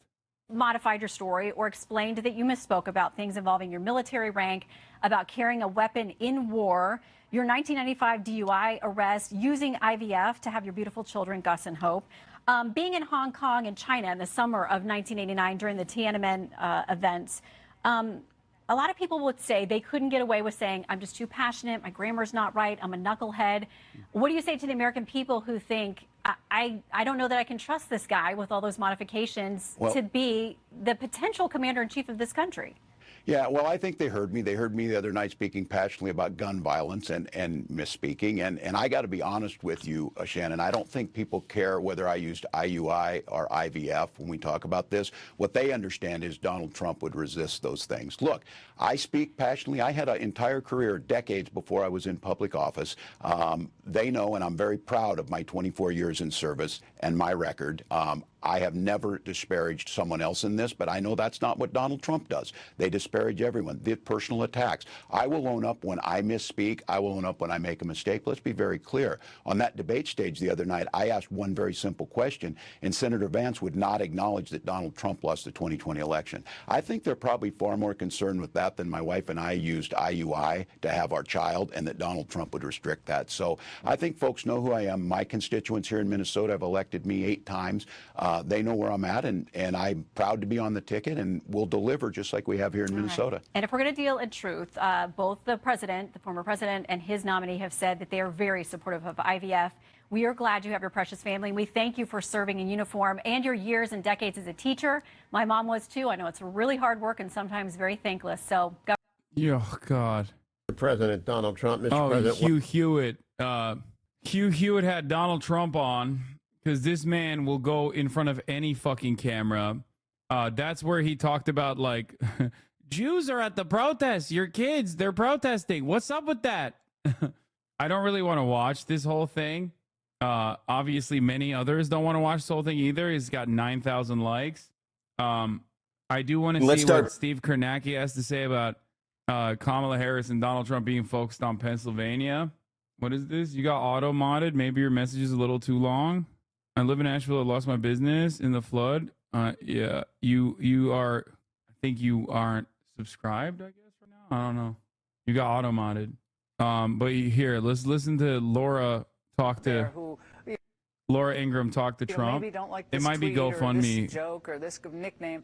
Tonight, what do you say to them about the safety of our homeland? I say to the women, and I think I do very well with the women, actually. I think it's a lot of fake polling. I think I do very well because I say, I will keep you safe. I'm not going to allow prisoners to come out from Venezuela and many other countries all over the world, the Congo, the Middle East. They come out from the Congo in tremendous numbers. They're coming out of the Middle East, Yemen, and lots of countries that aren't particularly friendly to us. I am going to keep you safe. I'm not going to let people hurt you. I'm going to have a very strong They were bugged by that, the protector line. Like some of the people went crazy about that. He said he's going to be my protector. That's looking down on us. So that's patronizing. I'm looking up at them. I am going to protect. I'm going to protect men too. It's my job to protect as president. They don't protect right now. When they let 13,099 criminals, murderers, these are people in prison, some getting ready for the death penalty, and they allowed them to come into our country. When I get them out and when I say it's not happening and when I close the border so that bad people, we want people in our country, but they have to be people that are capable of loving our country and that are good people. They have to go past tests. So I say to people, and I'm not ashamed of that. I saw a couple of wise guys on the left saying, oh, who is he? I want to protect women. I'm going to protect women, and I'm going to protect men, and I'm going to protect children. And that's my obligation to do it with the military and with law enforcement. 100 years from now. I mean, this is just fucking straight Hitlerian. Like, they're coming for our women. Like, that's what they're coming here for, to fuck our women, dude. And I'm going to stop them from doing that. It's just Nazi shit. I don't know what else to say. Like, that's it. It's just straight up fucking Nazi shit, man. These immigrants, these barbaric immigrants are coming in to rape our daughters. Is like how the fuck do we get here where not a single Democrat's like, hold on, the fuck are you saying? Like, how do the Democrats just like let him slide with this shit and are basically just waiting, I guess, for people to come to that conclusion on their own? It's insane. He is handing the Democratic Party gifts at this point, rhetorically, but they're so captured by this fear themselves that I assume that they also believe that at the top of the hour there's a 3-minute ad break, which is true. There is one. And if you no longer want to see those ads, you should not be fearful because you can just subscribe for $6 or for free with Twitch Prime by connecting your Amazon Prime account to your Twitch account or by getting gifted a sub if you're lucky. Here's a 3-minute ad break now. Don't be paralyzed with fear at the top of the hour. But yeah, okay, all jokes aside, like, this is just a rhetorical gift to the fucking Democratic Party if you're going to think about this on very cold and very calculated terms just by simply looking at the election, right? He's doing straight up Nazi propaganda. It's no different than fucking saying that like immigrants are poisoning the blood of America. Okay? But they won't even address it. They won't even fucking turn around and say like, this is crazy. Like, it's insane to suspect your neighbors that live in your communities of like being rapists. Additionally ridiculous when Donald Trump is a rapist, okay? At least found to be one in a fucking civil suit Like, what are we doing? What are we doing? This guy, like, it's a perfect demonstration of white supremacy. White guy who has openly stated horrifying shit about women, who's been found at least liable in civil proceedings to have done a sexual assault, is saying it's the fucking migrants that are going to rape your daughters. When, like, the actual evidence shows that undocumented immigrants are responsible for infinitely less sexual assaults per capita than natural-born U.S. citizens are. Why is Jeffrey Epstein's friend talking about how migrants are the ones doing the rape? Like, you can even try and package it with, like, I can't believe I'm saying this, but, like, if I were to be if I were to put on the fucking Democratic consultant hat, you could literally be like, listen, a lot of Americans think immigration is a problem.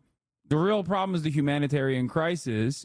We are going to solve that by processing migrants and making sure that they are, participating in the American economy in even more meaningful ways than they are contributing to it right now. Okay? But this kind of rhetoric is ridiculous. They're making you hate your fucking neighbors. Like, try to package it. Like, we're being serious about immigration. They're not. They're fucking making it up. They're making up new problems over and over again. She wants to go into government housing. She wants to go into government feeding. She wants to feed people. She wants to feed people governmentally. She wants to go into a communist party type system. When you look at the things that she proposes, they're so far off. She has no clue. How about allowing people to come through an open border, 13,000 of which were murderers? Many of them murdered far more than one person. And they're now happily living in the United States. You know, now a murderer, I believe this, it's in their genes. And we got a lot of bad genes in our country right now. What the fuck? Bro, he's saying undocumented migrants have a murder gene, man. Oh my God. That is racist, right? I'm not hallucinating. Dude, it's not just races. It's like, it's Adolf Hitler. We have officially reached the apex predator of racism. Like the one thing remaining from his commentary is that, like, we have to put them, well, I guess he does say we're going to do mass deportation. That's it. He hasn't moved on to, like, we're actually going to put them in the concentration camps and kill them. It's more economically expedient and more efficient for us. Oh my God. It's insane. Okay. Minor update on, the retaliation from Israel. Okay. Yeah, ironically, Hitler also started talking about this process with mass deportations, by the way. He's saying he's going to do mass deportations and that murderers have a murderer gene and immigrants have bad genes. There is like a predetermined outcome here. Obviously, you don't have to be a fucking Holocaust scholar to understand what the fuck is going on here. This is how it started. It is not even like hyperbole. It is not an exaggeration. Anyway, speaking of Israel, by the way, it's likely that Israel's first retaliation against Iran for Tuesday's missile strike will focus on military bases, perhaps some intelligence or leadership sites. At least initially, Israel seems unlikely to go after the country's nuclear crown jewels. Oh, Kamala Harris' 60 Minutes interview is out. It's only 20 minutes long. Once again, lying mainstream media. The lying New York Times. Anyway. Phytux is just an aggregator. This is a New York Times article. They're just summarizing a New York Times article. It's literally right there in the fucking link. Look at that. Look at the link in front of you. Okay. I'm not looking. No, you have to look. Anyway, after considerable debate, these targets seem to have been reserved for later if the Iranians escalate with counterstrikes of their own. Nonetheless, there's a rising call inside of Israel, echoed by some of the United States, to seize the moment, to set back for years or more an Iranian capability that American intelligence officials and outside experts increasingly say is at the threshold of producing a bomb. While much of the public discussion is focused on the fact that Iran could almost certainly ramp up enrichment to produce bomb-grade uranium in a matter of weeks, any day now, the more relevant fact is that it would take Iranian engineers months or maybe more than a year to fashion that fuel into a deliverable weapon. So, they're saying we might hit them later. I suspect this has something to do with that. As you know, CENTCOM General is in Israel right now deciding which targets Israel is allowed to hit with our weapons, mind you. Okay? Here's a wonderful J-Post article. U.S. to give Israel compensation if it hits acceptable targets in Iran. Israel has vowed a response to the attack, which saw over 180 missiles fired at Israel, killing a single Palestinian in the West Bank. The U.S. has reportedly offered Israel a compensation package if it refrains from attacking certain targets in Iran. To which I have to say, the United States of America, I am also not targeting Iranian nuclear facilities. Please compensate me as well. I have a bunch of other people who are currently also not targeting Iran nuclear facilities. For example, Asheville, North Carolina. For example, I would suspect that many parts of Florida that are about to be fucking demolished, they will also not be targeting Iran. Okay? Think about it like that, and the opportunities are endless. Okay? Many people in the United States of America are not in the process of targeting Iranian nuclear facilities. Could you perhaps think that maybe they get some of this money as well? I'm just saying. Oh, never mind. That'd be anti-Semitic. Okay, got it. Only Israel gets to have the money. Okay. Amichai Stein told them that he had received reports from U.S. officials that the U.S. had offered Israel a compensation package if it refrained from hitting specific targets in Iran. This package was offered during negotiations between officials for the two countries on the type of response on the attack from Iran. The package would include a total guarantee of comprehensive diplomatic protections as well as a weapons package. Quid pro quo. Stein summed it up saying an American official said, if you don't hit targets ABC, we will provide you with diplomatic protection and an arms package. I think it's pretty funny. Because I suspect Israel will do it anyway, and America will do it anyway as well. I love that we have done positive reinforcement this entire time, and Israel has just violated all boundaries and all reason. And America's like, well, maybe if we do a little bit more positive reinforcement, it'll be fine. That's crazy. The D-Trans Zionist grifter used to be super pro-Palestine. Yeah, I saw. Words are poetic marks. I've fallen in love with Palestine. Yesterday afternoon, I was in Bethlehem, and today I'll be in Ramallah and Nablus. 5 minutes arriving, a fruit seller gave me a plate of free strawberries, welcoming me to Palestine, the humor, kindness, and resilience of the Palestinian people. I'm so lucky to have gotten to meet Professor Norman Finkelstein. He is an outspoken academic and leftist Jewish thought around the Israeli-Palestinian conflict. That's awesome. This was at one point a HasanAbi hit. I could see that. To Neek Skit, who keeps asking, isn't positive reinforcement better? Because he always has to ask the dumbest question in chat. The answer is 42,000 deaths of Palestinians through direct Israeli fire that we gave them. And now another war in Lebanon, on top of which Israel has also struck Iran, killed the principal negotiator, Ismail Haniyeh, in Tehran, violating Iranian sovereignty, and also destroying any sort of fucking ceasefire negotiation that might have taken place. That was all a direct consequence of our positive reinforcement. So no, I don't believe giving Israel positive reinforcement is the smart thing to do unless you're fucking insane and you just keep thinking that if you continuously repeat the same bad opinions and the bad positions over and over again, somehow you will expect a different outcome. There is no reason to expect this different outcome, though. Israel has basically shown time and time again that they're going to keep doing that. All right, let's continue. Kamala Harris has been a candidate for president for just 2.5 months, and the post-convention honeymoon is over. With the election just 29 days away, Harris and her running mate, Minnesota Governor Tim Walz, face unrelenting attacks from Donald Trump, and the race remains... Breaking. Hezbollah says, what is this? It will not return fire on IDF troops surrounding an Irish peacekeepers outpost on the Israeli-Lebanon border. Hezbollah is accused of Israel using the peacekeepers as human shields. Yeah, that's unsurprising. The IDF has set up a forward operation base right outside of Unifil outpost 652 in southern Lebanon, currently manned by Irish peacekeepers. The UN has protested the forward operating base, say it endangers the Unifil troops. Hezbollah has told the Irish Defense Forces they will not fire on the area despite the IDF presence to avoid inadvertently hitting the Irish troops. I think Irish people have a right to defend themselves. I think Irish peacekeepers have a right to defend themselves.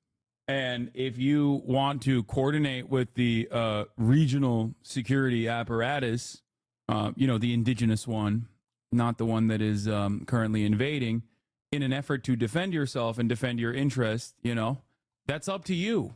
They fucking lied. Wait, Oh, explosions heard in Isfahan, Iran. We don't know what happened there. We'll see. UNIFIL exists to make sure Israel never crosses the blue line too. They are supposed to shoot the Israelis. All I'm saying is Israel seemingly has no problems encroaching on the international territorial boundaries. You know, that is wrong. UNIFIL is unarmed. Well, all I'm saying is they have a right to defend themselves and a right to coordinate with the sovereign states' security apparatus. In this circumstance, it would mean, I guess, whoever is the standing military functionally of Lebanon. If they choose to coordinate with them, they are allowed to do so.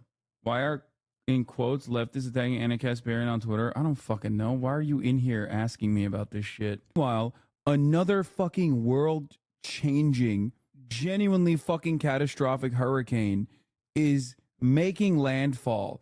8 p.m. Eastern. This is nothing short of astronomical. I am at a loss for words to meteorologically describe the storm's small eye and intensity. Okay? 180 miles per hour max sustained winds and gusts 200 plus miles an hour. This is now the fourth strongest hurricane ever recorded by pressure on this side of the world. The eye is tiny at nearly 3.8 miles wide. This hurricane is nearing the mathematical limit of what Earth's atmosphere over this ocean water can produce. I saw a meteorologist say if there was a Category 6 hurricane, Hurricane Milton would be a Category 6. It's going to undergo another EWRC eye wall replacement cycle, and its wind field will only grow before landfall. It's going to get bigger. I heard meteorologists were crying on television when describing what this impact is going to look like. I'm in Tampa, and I'm only packing my Hassan merch to take with me. Yes, get the fuck out of Florida, chatters, please. I don't want to hear no chatters in the chat being like, oh, I'm stuck here. Okay, I'm stuck here. Oh, here's our meteorolog. Oh my God, I can't say it. There it is. Boom, right on the money.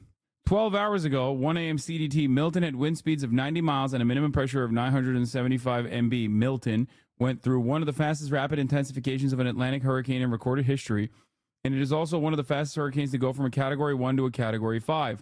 Hurricane Maria, a Cat 5, which meteorological, there it is, meteorologist, I got it. One of the fastest hurricanes to go from Cat 1 to Cat 5, Hurricane Maria, Cat 5, which devastated Puerto Rico, Dominica, and Martinique in 2017, also did the same in a similar amount of time. Milton's currently a Cat 5 hurricane in the Gulf near the Yucatan and forecasts to move towards the Florida Peninsula. The NHC has stated multiple times this is an extremely life-threatening situation and is urging all Floridians / those in areas that could be affected to follow the advice of local officials. Do your best to leave if they tell you to. I know that there's a lot of Floridians out there. I know that there's a lot of fucking Floridians out there that are like, nah, it's fine. I don't give a shit. Incredible. I'm built different. I would not do that. It's just an incredible hurricane. It has dropped 50 millibars in 10 hours. I apologize. This is just horrific. Maximum sustained winds are 160 miles per hour, and it is just gaining strength in the Gulf of Mexico, where you can imagine the winds. I mean, the seas are just so incredibly hot, record hot, as you might imagine. You know what's driving that. I don't need to tell you. Global warming, climate change, leading to this. And oh, I'm tuned out. That's fake news, man. He's crying. Obviously, when he said climate change, I was like, no. I thought he was going to talk about the Chinese Jewish weather machine, and a classic liberal media doing fake news again. I hate to report on this, but it's very obviously a Jewish Chinese space laser machine that also is doing HARP weather conditions. Dude, I literally almost started crying when I was researching it. Almost the entire peninsula of Florida is at some kind of risk of flash flooding. as well as the coast of Georgia and South Carolina. The Tampa Bay area is at risk of 10 to 15-foot storm surge. Florida will be impacted by heavy rainfall before Milton makes landfall.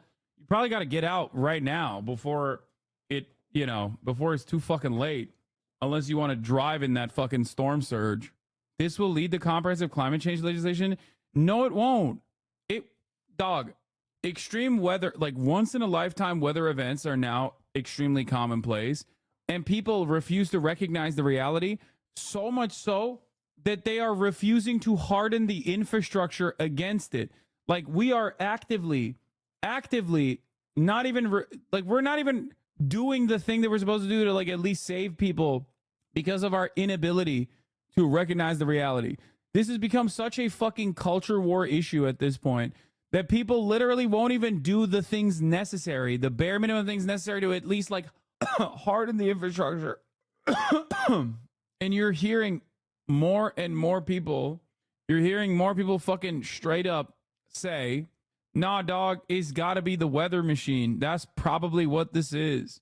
Because the alternative is too scary. The truth is too scary.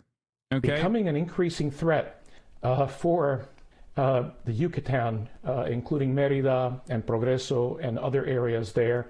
Let's see if I can show you the latest. There's the Cat 5 information. Winds 160 miles per hour, moving east-southeast at 9 miles per hour. And on that track, you're going to notice that this system is going to come very, very close to the Yucatan. And the dirty side of this hurricane, folks, is on the right-hand side of its progress. So therefore, they're going to get the dirty side there. These communities, many of them, as you might imagine, many folks, in that area have just the very basics, nothing else but that. So it's going to be very tough. Now let's transition to Florida because even though it is expected to weaken on approach, it is so incredibly strong right now that you're going to find it very difficult for it to be nothing less than a major hurricane when it makes landfall in Florida. Do not call it a Category 6 hurricane. This will get you canceled. Be careful. Wait, what? I didn't say that. I said people more knowledgeable than myself are saying if there was a Cat 6 designation, this would fit it. Also, who the fuck fell off ass comment? What is that? Like, who's gonna cancel me, dude? Motherfuckers underwater in Florida? Like, what are we talking about? You will be canceled. Florida Governor Ron DeSantis is refusing to speak to Kamala Harris about coordinating the hurricane response. Kamala Harris now responds on tarmac. Calls DeSantis ignoring calls utterly irresponsible and selfish. White House response to NBC News story about Governor Ron DeSantis not taking VP calls about hurricane response. What the fuck? Bro, what? What does this mean? What do you mean you're just not going to fucking initiate any kind of you're not going to fucking take any fucking, you're not going to take federal help? Like, what are you saying? White House Press Secretary Karine Jean-Pierre was asked about NBC News' report on Monday afternoon whether politics was sinking into the hurricane response. That's really for the governor to speak to, right? She replies saying that the White House invited DeSantis to survey the storm damage with Biden. It was his decision to not attend or not be there with the president. It's up to him, she added. We are doing our part in the Biden-Harris administration, working. Obviously, FEMA is working on the ground, all hands on deck, whole of government. Robust approach here. And so again, that's where Governor DeSantis to speak to. Governor DeSantis, NBC is reporting Governor DeSantis is ignoring your calls on hurricanes, resources, and help. How does that hurt the situation here? You know, moments of crisis, if nothing else, should really be the moment that anyone who calls themselves a leader says they're going to put politics aside and put the people first. People are in desperate need of support right now, and playing political games with this moment in these crisis situations, these are the height of emergency situations, is just utterly irresponsible, and it is selfish, and it is about political gamesmanship instead of doing the job that you took an oath to do, which is to put the people first. Madam Vice President. Oh, he did? He finally took Biden's call 10 minutes ago? Biden got DeSantis on the phone from the White House. This evening, the president has separate calls with Florida Governor Ron DeSantis and Tampa Mayor Jane Castor to get a first-hand report on the recovery efforts for Hurricane Helene and to discuss preparations for Hurricane Milton. He asked the governor and the mayor to call him directly if there's anything that can be done to further support the response and recovery efforts. No bipartisan support to assist with the humanitarian crisis, instead focusing on political talks for a serious emergency. I just don't like. There is no fucking politics in this situation.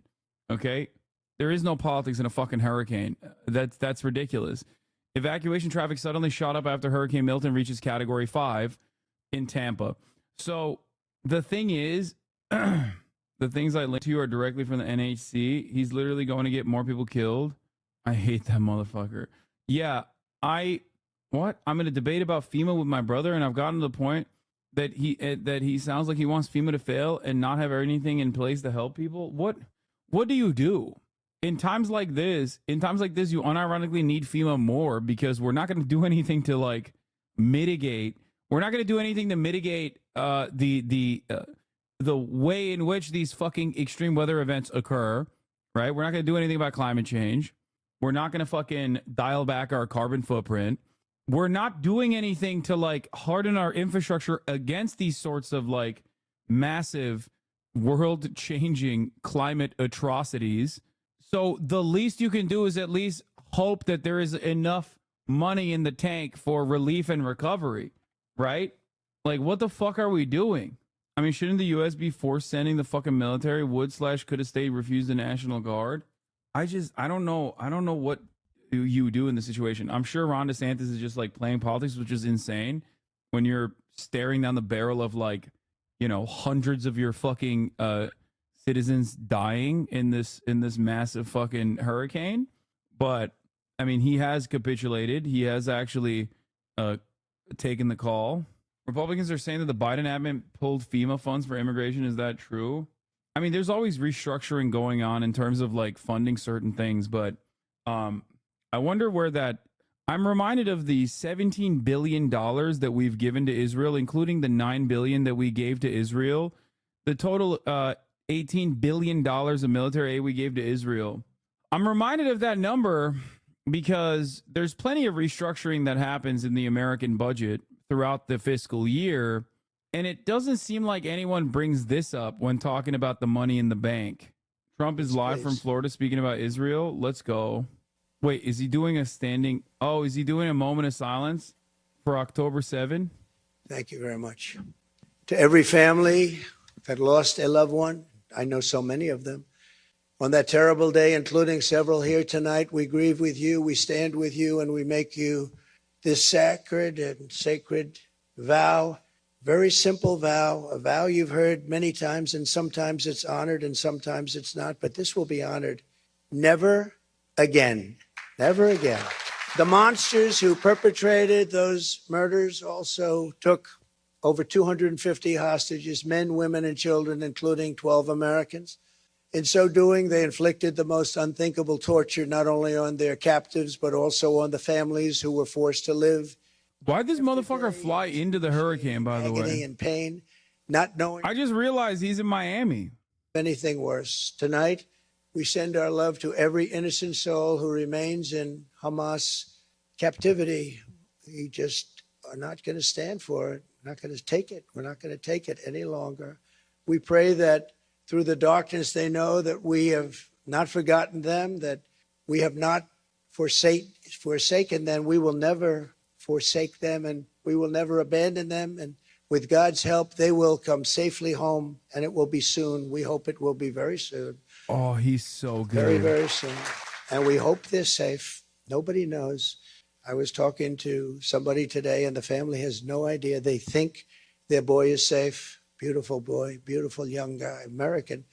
He went over there to enjoy and to pray, and they've never seen him again, but they think he's alive. And can you imagine that? Can you even imagine? Let me also say to all of the people of Israel who have endured a long year search of anger and slander and war, our hearts are united with yours. We are very united with yours. The bond between the United States and Israel is strong and enduring. And if and when they say, when I'm president, I don't say that. I never say that. If and when. Wait, what? You say that all the time. I'm president of the United Trump lies about the States. dumbest It will shit, once again dude. be stronger and closer than it ever was before. We have to win this election. If we don't win this election, There's tremendous consequence for everything. You know, I say that November 5th will be the most important day in the history of our country. I think it will also be the most important day in the history of Israel, if you want to know the truth. I believe that. I think you believe that too. Over the past year, there has been an effort by some to deny the horrors of October 7th, just as some unbelievably deny the Holocaust itself. And you have that, and you have people that actually say, oh, October 7th, it never happened. Where do these people come from? Where do they come from? And they don't believe it. This is one of the funniest lies that he says all the time. I've never heard anyone fucking say that. Like, denying the atrocities aside, you could say that, but absolutely zero people on the planet have said October 7th never really happened. It was a psyop. Also say never ever forget. We can never forget. The nightmare of that day still hangs. The horrible legacy of what's taken place, the survivors, the families of the dead, and Jews all over the world. Hamas raped, tortured, maimed, and murdered innocent civilians in the most barbaric ways imaginable. Nobody can believe what they saw, and it's there for those to see if you want to see it. It's a terrible thing. I've seen it. They paraglided into a music festival full of life and beauty. From the skies they came and massacred young people who came for joy and happiness and peace. They were loving young people, wonderful young people, beautiful people. One young woman whose friend had been killed was seen begging on her knees for her life. She was begging, please, please. Her last words were, don't kill me, please don't kill me, before the terrorists shot her dead in the face. Elsewhere, a child and an adult were bound together with metal wire. They were burned alive. A baby was shot through the heart while still in the mother's womb, ready to be born, and shot. Today, we reaffirm the entire world to hear there can be no acceptance, no excuse, and no understanding of this kind of evil. It's the evil like nobody has ever seen before. Nothing can justify it. Nothing can rationalize it. And any person who sympathizes with it, with these terrible atrocities, as a sickness in their soul and a darkness in their heart. And these are people that can never be our allies or our friends.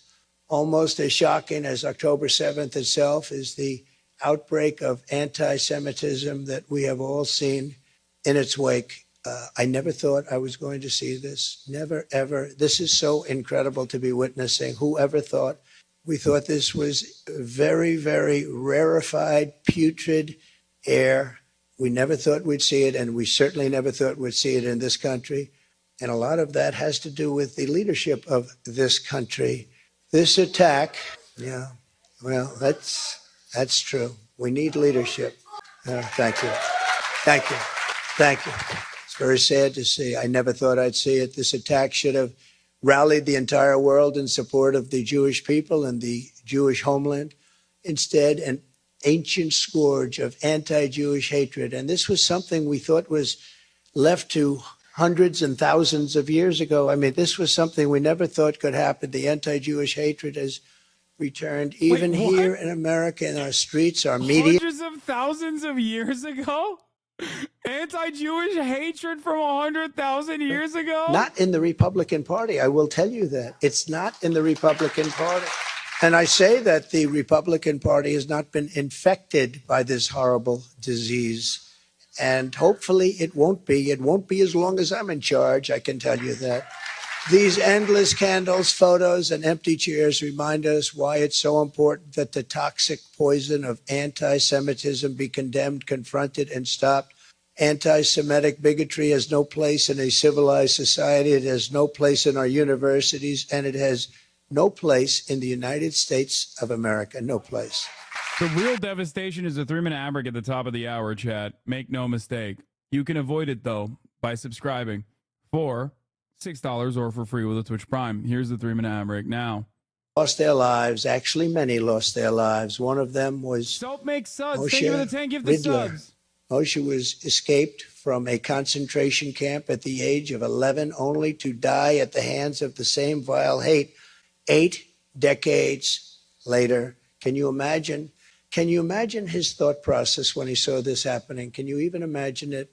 Hamas terrorists murdered Moshe at 91 years old for the same reason the Nazis put him in a camp, simply because he was a Jew. The world cannot continue down this dangerous path. We must stop this perilous slide into conflict, hatred, and destruction. And we must really honestly stop it now. It cannot go on because it's going to only get worse if it does. The October 7th attack would never have happened if I was president.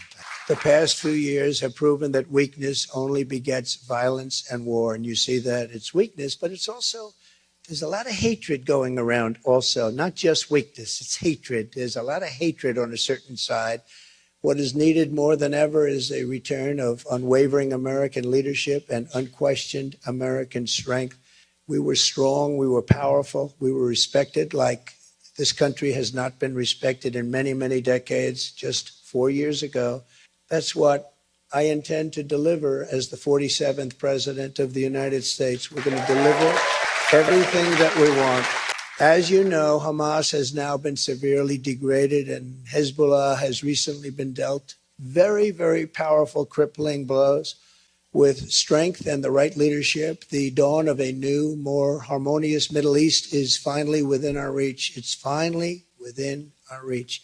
But you have no idea the role that the United States has to play in order to get that ball over the goal line. We have to get it into the end zone. And if it's not the United States, it's not going to happen. It's not going to happen. We have to be able to get it done and get it done properly and get back to a wonderful, beautiful way of life. You have to be able to do it. You have to finish what you began, and you have to finish it quickly.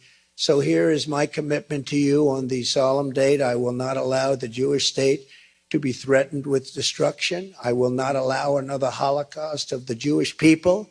I will not allow a jihad to be waged on America or our allies. And I will support Israel's right. I'm the one jihadi voter. And it has to win it fast. No matter what happens, it has to go fast. There's nothing funnier than Trump talking about like anti-Jewish hate right next to a 1488 Michael Pillow ad. Okay, I'm sorry. This entire process is so cooked. I love it, dude. And I want to, while we're the fuck is that water? Thank Mr. Steve Witkoff, a great entrepreneur in New York and Florida and elsewhere. I think everywhere, frankly. But he's made a major contribution, so I just want you to know that. I think it's appropriate to bring that up. What do you think? And Steve is the only one that doesn't really care if I do, but he's been very generous. Thank you very much, Steve. I appreciate it. With his wonderful, beautiful boy. Here at home, I will defend our American Jewish population. I will protect your communities, your schools, your places of worship, and your values. We will remove the jihadist sympathizers and Jew haters. We're going to remove the Jew haters who do nothing to help our country. They only want to destroy our country. And we will never let the horrors of October 7th be repeated here on American soil. We will not let that happen, and we will solve the problem that we have. If you look at what happened just 2 days ago in New York City, I couldn't believe it. I said, it's starting all over again. The level of violence was as bad as it was last summer. If we can achieve all of that, we can really make sure that those who perished on October 7th will not have died in vain. They cannot have died in vain. You cannot let that happen. With God's help, their sacrifice will have given way to a safer Jewish homeland, a stronger state of Israel, a more secure America, and at long last, we will have achieved the dream of some generations. We are going to make this, we are going to turn this, and you can never say a total positive because all of those people that have died, but we're going to turn this into something where they can be proud of what's happened. They can say, we sacrificed our lives for something very special. There has to be unity. There has to be peace. There has to be strength. We need so many qualities. We need every single quality. We're going to bring it all together, and we will have peace in the Middle East. We will have strength and resilience, and we will have a very powerful and strong Israel, and I will be with you all the way. Thank you very much. God bless you, and God bless the people of Israel. God bless America. Thank you very much. What is this noise? Yeah, I know. Miriam Adelson, the woman right there, the looker right there, the Trump keeps kissing a little bit too much. What's going on, dude? Sheldon is fucking rotting in hell right now. Looking up, going, what the fuck? Yo, are you hitting that? That's bullshit. The pro-Israel donor with a $100 million plan to elect Trump. I love that they're playing YMCA at the Remembrance event. Is it not at least a little odd that a major presidential candidate has done like 3 to 4 speeches on Israel and anti-Semitism for a people that comprise 2% of the U.S. population and a nation even a sizable majority of what 2% have no connection to? Yeah, Miriam Adelson is giving him $100 million. He will do more of these speeches, okay? And so will Kamala Harris. That's it. That's it. House Speaker Mark Johnson said Hurricane Helene's devastation doesn't require immediate action by Congress to boost federal disaster relief funding. Yeah. Yeah, they're on the same page. Yeah, Trump is a little bit more extreme than the other page. Like, Trump will go for the annexation of West Bank now. Kamala Harris will go for the annexation of the West Bank at the end of her 4-year term, all things considered. You know, it's just, that's how it goes. There's a stay of execution when you're voting for the Democrats. Like, it's just going to happen. It's more so a time frame on when it will. Jewish school bus wrapped in Hebrew writing belonging to Kalisher Yeshiva was vandalized over Rosh Hashanah. Multiple windows, including the windshield and door, were shattered, and animal feces were thrown into the vehicle. It was parked on Avenue L. According to Flatbush Shramrim, it is alleged that a group of possible Muslim youths... Wait, what? Muslim youths were seen laughing and making anti-Semitic remarks while committing the vandalism, but this is yet to be confirmed by the NYPD. Why the fuck? What? That's insane. Like, that is fucking insane to just be like, yeah, we heard that it was Muslims. Then why say it? You know why. Yeah, they were like, I love being Muslim, and a big part of my commitment to Islam is doing anti-Semitic acts. Probably what was going on. That's what they were doing. I love doing Islamic style bad guy shit. Walking up to a brown kid, is Muhammad God's prophet? Yeah, that's how they figured it out. Bro, I haven't even looked at the fucking Call Her Daddy podcast shit, and it is shocking that the Call Her Daddy podcast got the goddamn vice president on, and in one day it got 267,000 views. I feel like I could have a higher view count than this. I know the full thing is 40 minutes on the playlist. Ah! Trump loves dancing. He's so unserious, dog. He is so ridiculous. This country is so stupid. We're the dumbest country. I'm sorry. We're a bad country. We're bad. We're so bad. We're being naughty. We're being dumb. We're being bad. I don't know what else to say about it. We're being bad, naughty, and so stupid that we're harming ourselves now. Hassan, I have a genuine question. I'm very new to the Israel allyship conversation. Why are we so strongly aligned with them? Ugh, I feel like I answered this so much. Chatter. We are aligned with Israel because America is a dying empire, and those are our guys in the region. They are important for us in the region that is resource rich and can potentially, if push comes to shove, control a very important trade route. Beyond that, this allegiance over the course of many, many years has also created an offensive charm campaign, okay, in the United States of America and in the Western world in general, both lobbying congressional members, but also beyond that, basically infiltrating academia and every other fucking aspect of like every vector of recruitment for top levels in office and governance. Oh no? What do you mean, oh no? That's just what it is. There is an ideological commitment to Zionism, to defending Israel. Get up and work, bitch. Okay, true. But most significantly, it is our State Department position in perpetuity. Okay?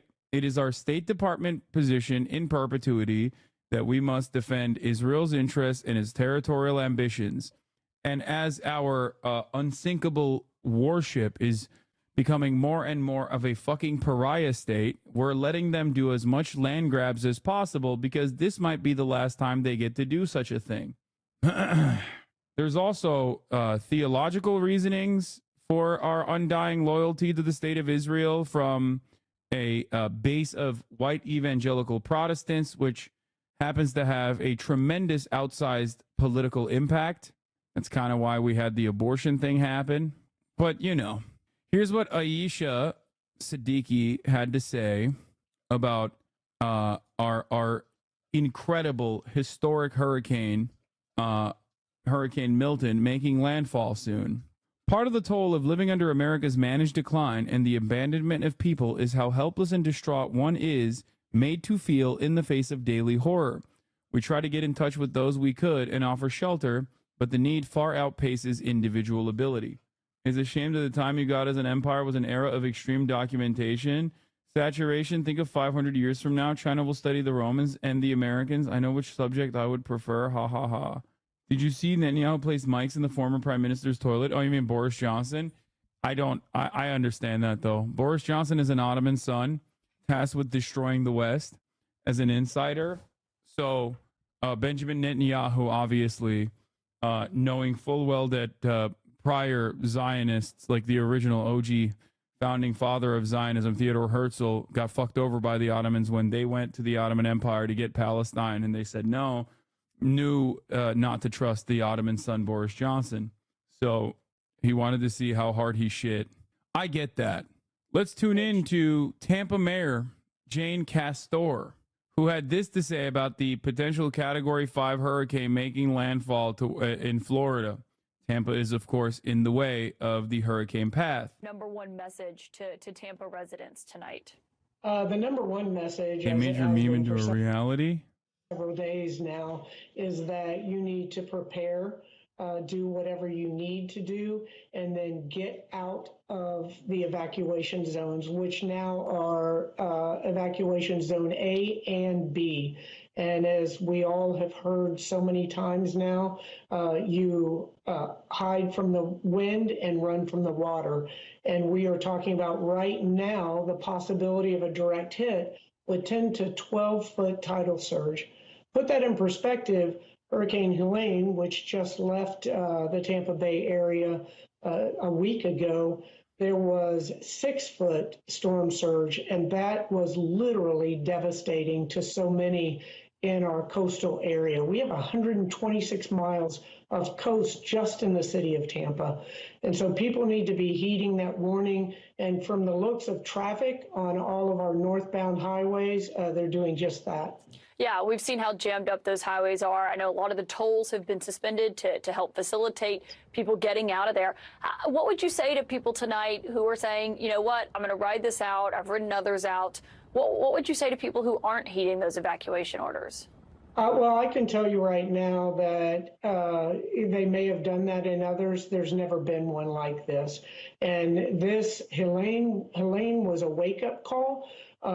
This is literally catastrophic. And I can say without any dramatization whatsoever, if you choose to stay in one of those evacuation areas, you're going to die.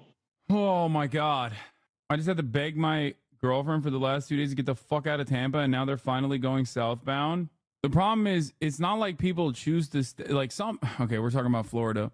There are a lot of people who choose to stay, but not everyone is choosing to stay. A big issue with evacuations during hurricanes like this is the fact that people don't have south. Yes, south is also an appropriate way to escape. It's safer. That's why Miami is safer than fucking Tampa. The evacuation zones, tropical storm zones. Are the prisons in the area cleared? Nope. The people, a lot of people that die in situations like this are people that don't have the financial capability of getting out. It's not always people who are like, fuck you, hurricane, you can't do shit to me, I'm from Florida. Okay? I-4 has been gridlocked for hours. A lot of people lost their cars in Helene, and rentals are locked up for the last week. I need people to be prepared for the fact that there aren't many residents that want to leave but won't be able to. Elderly parents, disabled, poor people without any cars, etc. I've never in my life seen a graphic like this saying to avoid nearly the entirety of the state of Florida. There's also one additional thing that I want to show you about the state of Florida, or at least specifically Tampa. The Tampa Bay area's main hospital and only trauma center is built on an island at sea level. I just want to point out that there's going to be potentially 15 feet of storm surge. By the way, this is literally fucking Florida. Like, everywhere in Florida is like this. If you're confused, what the fuck caused them to make this decision? Like, this is most of Florida. And let me tell you, they didn't do the Dutch move of like building it in a floating fashion or anything like that.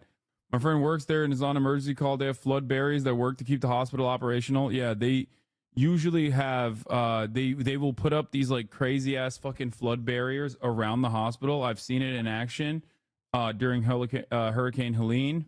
But I'm flying to Florida for tomorrow for a wedding. Pray for me. What are you, fucking stupid? No shot. The answer is yes. What part of Florida are you flying to? What are you guys going to do, like that Orlando?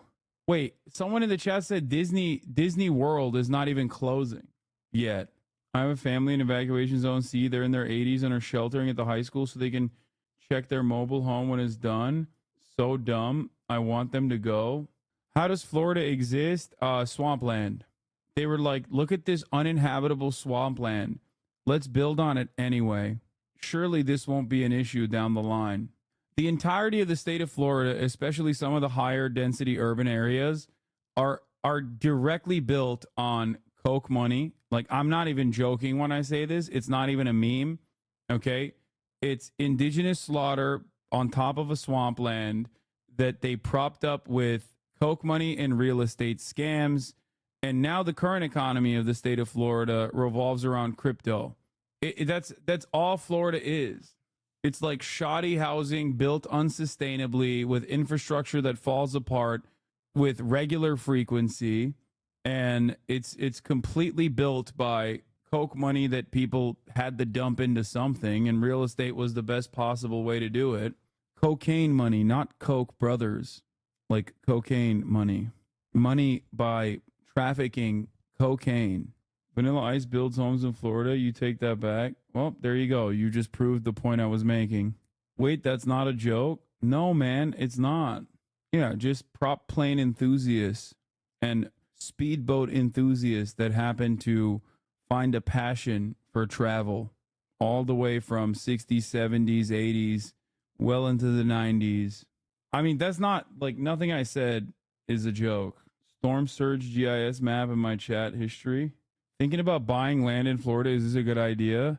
I mean, if you don't plan to be able to live in it for extended periods of time throughout the year, and if you have no problem with not being able to purchase insurance for it, it seems like, or maybe you know how to breathe underwater. If you have been able to develop gill technology, that could be a reasonable that could be a reasonable investment for you. I'm a meteorology student, major student. This could be pretty tragic. It's actually worst case scenario if Milton weakens just before landfall, because that enables the wind field to expand, causing the storm surge to be more expansive and devastating. Winds are never the worst part of the hurricane. The flooding and storm surges. Also, don't underestimate tornadoes, since they can happen during a hurricane as well. Yeah. Good stuff, man. I mean, it's great. Yeah, we watched the meteorologist crying on camera when discussing the nature of this. Folks, are we going to be okay? As major hurricane approaches Florida, FEMA faces severe staffing shortage. Yeah, that's kind of what happens when half of the fucking country's East Coast is directly underwater, you know? Once again, I repeat, we don't want to address the problem. We don't want to address the root cause of the problem. We want to argue on whether the root cause even exists or the problem even exists. We don't want to address what happens if the problem ends up making landfall. And we don't even have any money left in the tank for the relief and recovery efforts after the inevitable consequences of avoiding said problem for extended periods of time. What do you expect? What do you expect? Also, a lot of chatters are fucking being quite anti-Semitic. I will say, I know I'm in California and we got our own complications to worry about, such as wildfires. Okay. But I think a lot of chatters are being anti-Semitic when they talk about FEMA facing severe staffing shortages, when obviously, you know, we should probably give that money to Israel. Israel's running out of munitions, as my favorite congressperson, Lindsey Graham, correctly pointed out. What are you saying, bro? You know what I'm saying. I am Israel Khan. This was Ian in 2022. Oh my God, Twitter video is so ass. That's amazing. Okay, to be fair, that is pretty cool. Yeah. I know a guy who could get 1,000 ready and able Afghans on the problem ASAP. Guess what, dude? He was in Florida and they fucking arrested him. So who's the real villain of this story? Okay? Who's the real villain? The federal government, of course. Ryan Ruth would address the problem with the tact it deserves. Kathleen, is this you? We got Lakefront Home all of a sudden. Not sure if you saw this, but some guy at Washington Post wrote an article literally predicting this in 2017. Tampa Bay's coming storm. The area is due for a major hurricane and it is not prepared. If a big one scores a direct hit, the damage would likely surpass Katrina. Over the past 24 years since he moved into his house, the bayou has inched up a protective seawall and crept towards his front door. As sea level rises as a result of global warming and contributes to the flooding in his Venetian Isles neighborhood and Shore Acres, a neighboring community of homes worth is $2.5 million, about 70 times per year. Why stay? Asked Luther, an oceanographer who knows perfectly well a hurricane could one day shove 15 feet of water into his living room. It's just so nice. Tampa Bay is mesmerizing with 700 miles of shoreline and some of the finest white sand beaches in the nation. He's like, I want to directly view the problem. As an oceanographer, I know what's about to happen, and I would like to be there experiencing it in real time. If like half of Tampa and the West Coast Florida gets wiped out, what's the point of rebuilding? Like, I don't even know how to answer this question. Like, what are we... I get where you're coming from, where it's like, it makes no sense. Like, you cannot fucking live there, you know? You literally cannot live there at this point. But you will never stop Americans from living there. Do you understand? As an oceanographer, his job is to go where the ocean is, his living room. Could this end up being an October surprise that flips Florida for their election? What are you saying? No. If anything, they will be more committed to voting for Donald Trump because they'll be like, Biden did the Jewish weather machine on us. Or also on top of, first of all, I love this question because it's like, liberalism is so one note where it's like, hey, a potential devastating, catastrophic natural event is about to take place in an otherwise deeply red state. How will this impact the election? That's a funny line of questioning. But beyond that, it also completely denies the almost problematic amount of agency that Americans have, and the way that they make decisions and the way that they think about these things. Okay, just like everything else, everything in the United States of America is hyper polarized, and that, of course, is not simply limited to, I don't know, gun control or anything, really everything, but it's also hurricanes. Hurricanes are publicized and politicized. Okay, they're hyper polarized. So when a Republican state gets hit by a hurricane, the question immediately does not turn to like, how do we make sure that this never happens again? But instead it turns into, this is what the Democrats did to me. The Democrats did this to me. There's Trump flags being flown on beachfront properties, and those homes are surrounded by other homes with for sale signs. Yes. The hurricane will devastate Florida, and then Trump will famously say it would never have happened under him. That's what he's going to say. And people in Florida will go, oh my God, he's the most right anyone's ever been, and vote for him willingly.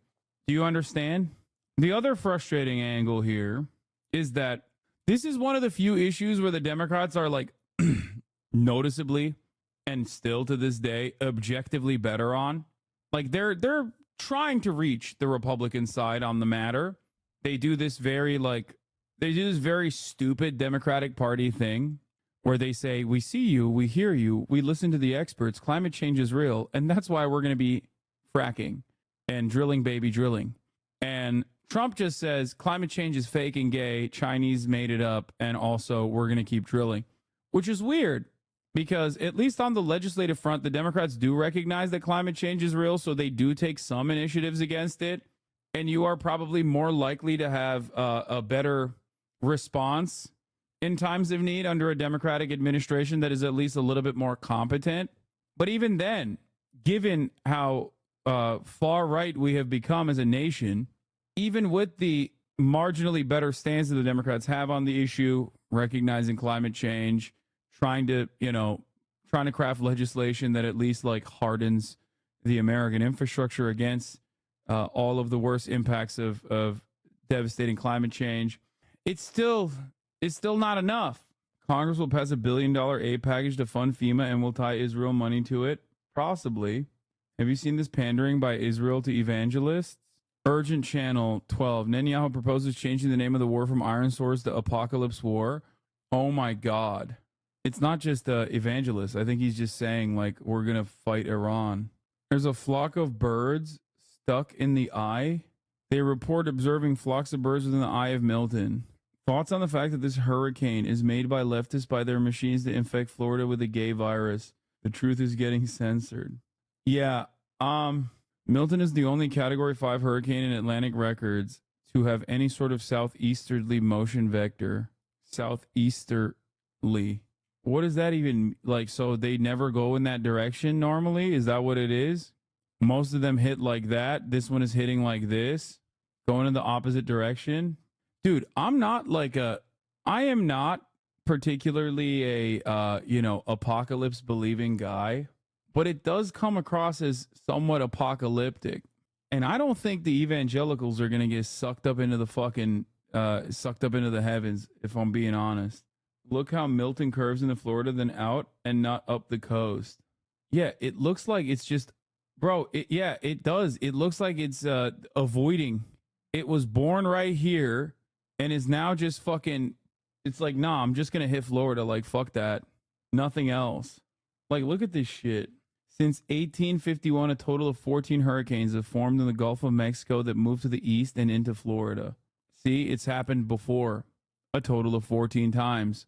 What now, libtard? Since 1851, Jewish, Chinese, and now I'm beginning to find out Mexicans worked in a collaborative effort with their weather machine to target the beautiful state of Florida a sum total of 14 times. Okay? Here at the HasanAbi broadcast, we arrive at the truth, and I'm beginning to realize that it wasn't just the Chinese nor the Jewish population. It also happens to be undocumented Mexicans who are seemingly living in Mexico. So technically they would be documented Mexican citizens, but like they want to come to America and be undocumented.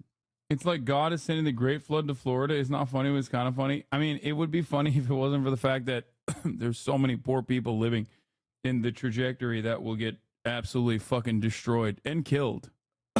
By the time it gets to Orlando as a Cat 1, Tampa is just fucking tanking it, dude. How hurricane categories make a difference. When it comes to hurricanes, this is a classic video. Each one's impacts are a little bit different, but the wind speeds that we talk about along the Saffir-Simpson scale, those are very specific, and the damage caused in those categories, kind of predictable. Wait, get out of the way, sir. So let me show you. Let's start Don't off do it. with a Category 1 storm. No. And the damage here, not too bad. A couple of shingles fall off. You can have some palm fronds bending in the wind, but everything basically remains intact. Category 2, that's where you really start to feel it. Look at the windows of the house. They can be hit from debris from the outside and already start breaking in a Category 2. What? Your trees are significantly bent over in the wind, and the siding of the house itself can break, flapping there in the wind, adding to those eerie noises inside. Category 3. I've heard only a Category 3, but it's not only anything except really bad news. In a Category 3, you can have the door of the house blown in because the winds get so strong. You can have... For the record, as it stands currently, it's going to hit Tampa as a Category 3. Why are you standing there, sir? The roof of the house starts to flap up and down in the wind because it can lift off those weak points, and a lot of those trees start to fall. Category 4, the damage is even worse. You get most trees falling, most of your windows breaking, most of your shingles fly away, and then Cat 5 is as high as the category scale goes. By Cat 5, no shingles remain anywhere nearby. Like, it's currently Cat 5.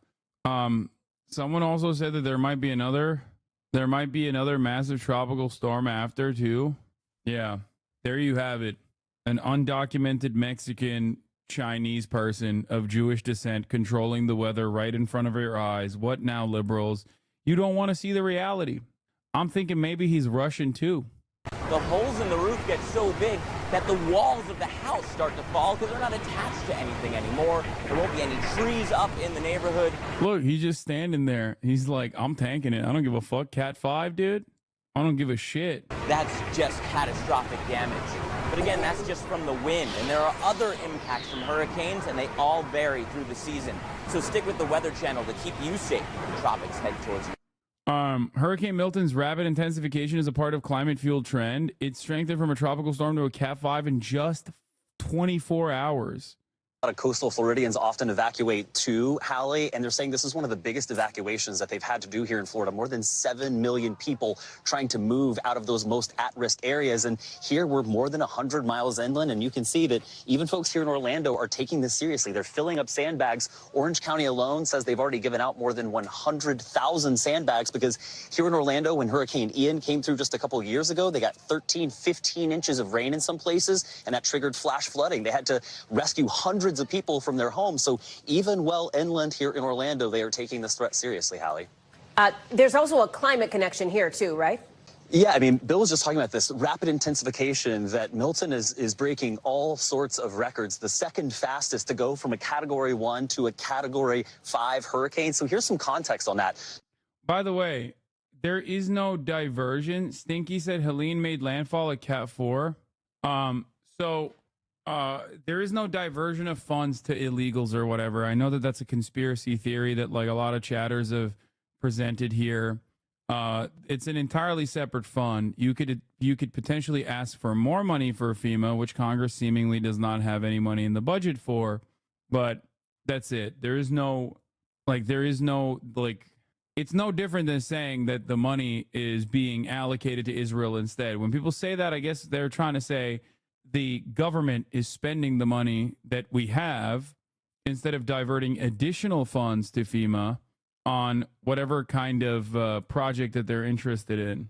Now, obviously, they control the media shit is also deeply anti-Semitic and completely made up.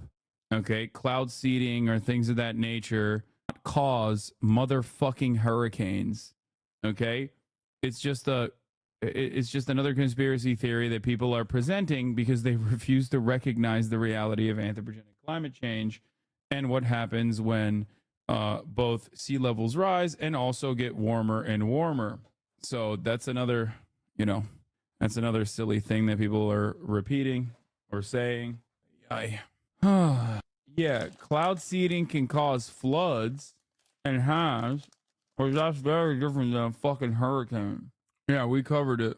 Also, Florida's insurance carriers used altered hurricane damage reports in an effort to give less money to the people who were impacted.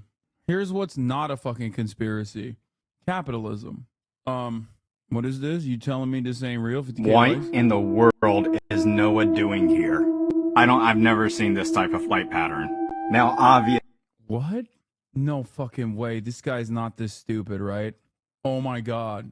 Oh my God. Like 98% of conspiracy theories unironically stem from people just like not knowing how things work and then slapping on a scary music TikTok sound over it.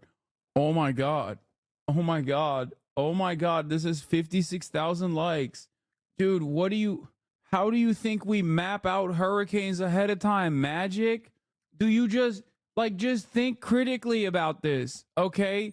Do you think we just like look at it with our eyes when it's literally in the middle of the fucking water? How do you think people figure out the trajectory and the intensity of a hurricane? Oh my God, this guy, you could make these people believe anything, bro. Like he said he's never seen anything like this before. And I don't understand why he's saying that. If he's knowledgeable enough to look for this flight, he should understand what the purpose of it is. What in the world is Noah doing here? Like, what do you think? What? Oh my God. Oh my God. Please let me look at the comments. Like they gotta be ripping him, right? Cloud seeding to intensify the storm. Always around election time, things get nut. Just saying. Cloud seeding to direct hurricane. Who's piloting the plane? Do they have a soul? Oh my God.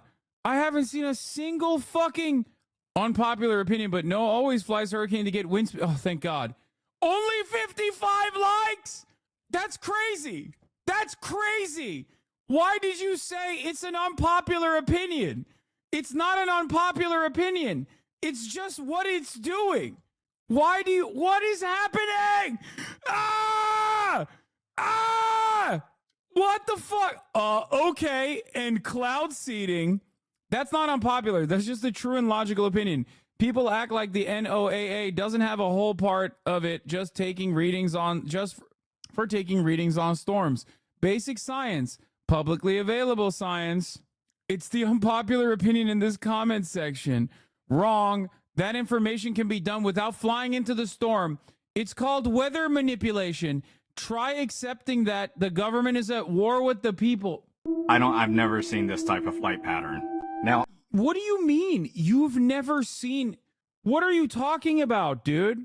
Literally go a week prior to see the exact same thing in the, oh my God, he's going to do that. He's going to map out NOAA flights and be like, they seem to keep flying in the direction and around the fucking hurricanes. What are they doing in there? And the answer is like obvious.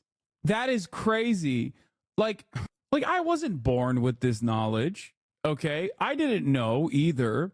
But like there was never a moment in my life. I feel like there's definitely just something broken with people's brains. Like never in my life was I like, I wonder if there is a logical reason for why a flight would fly directly into the hurricane. Perhaps there is some reason that I can't comprehend. Okay. That's how you're supposed to start this conversation. The conversation normally can never start with, oh, the fucking plane is flying into it. The government plane is flying into the eye of the hurricane because the government wants to kill everyone in Florida. Okay. That can't be your starting point. That is an insane starting point. If you don't know what it is, one, you can Google it. Like you can be like, why? Let's do it.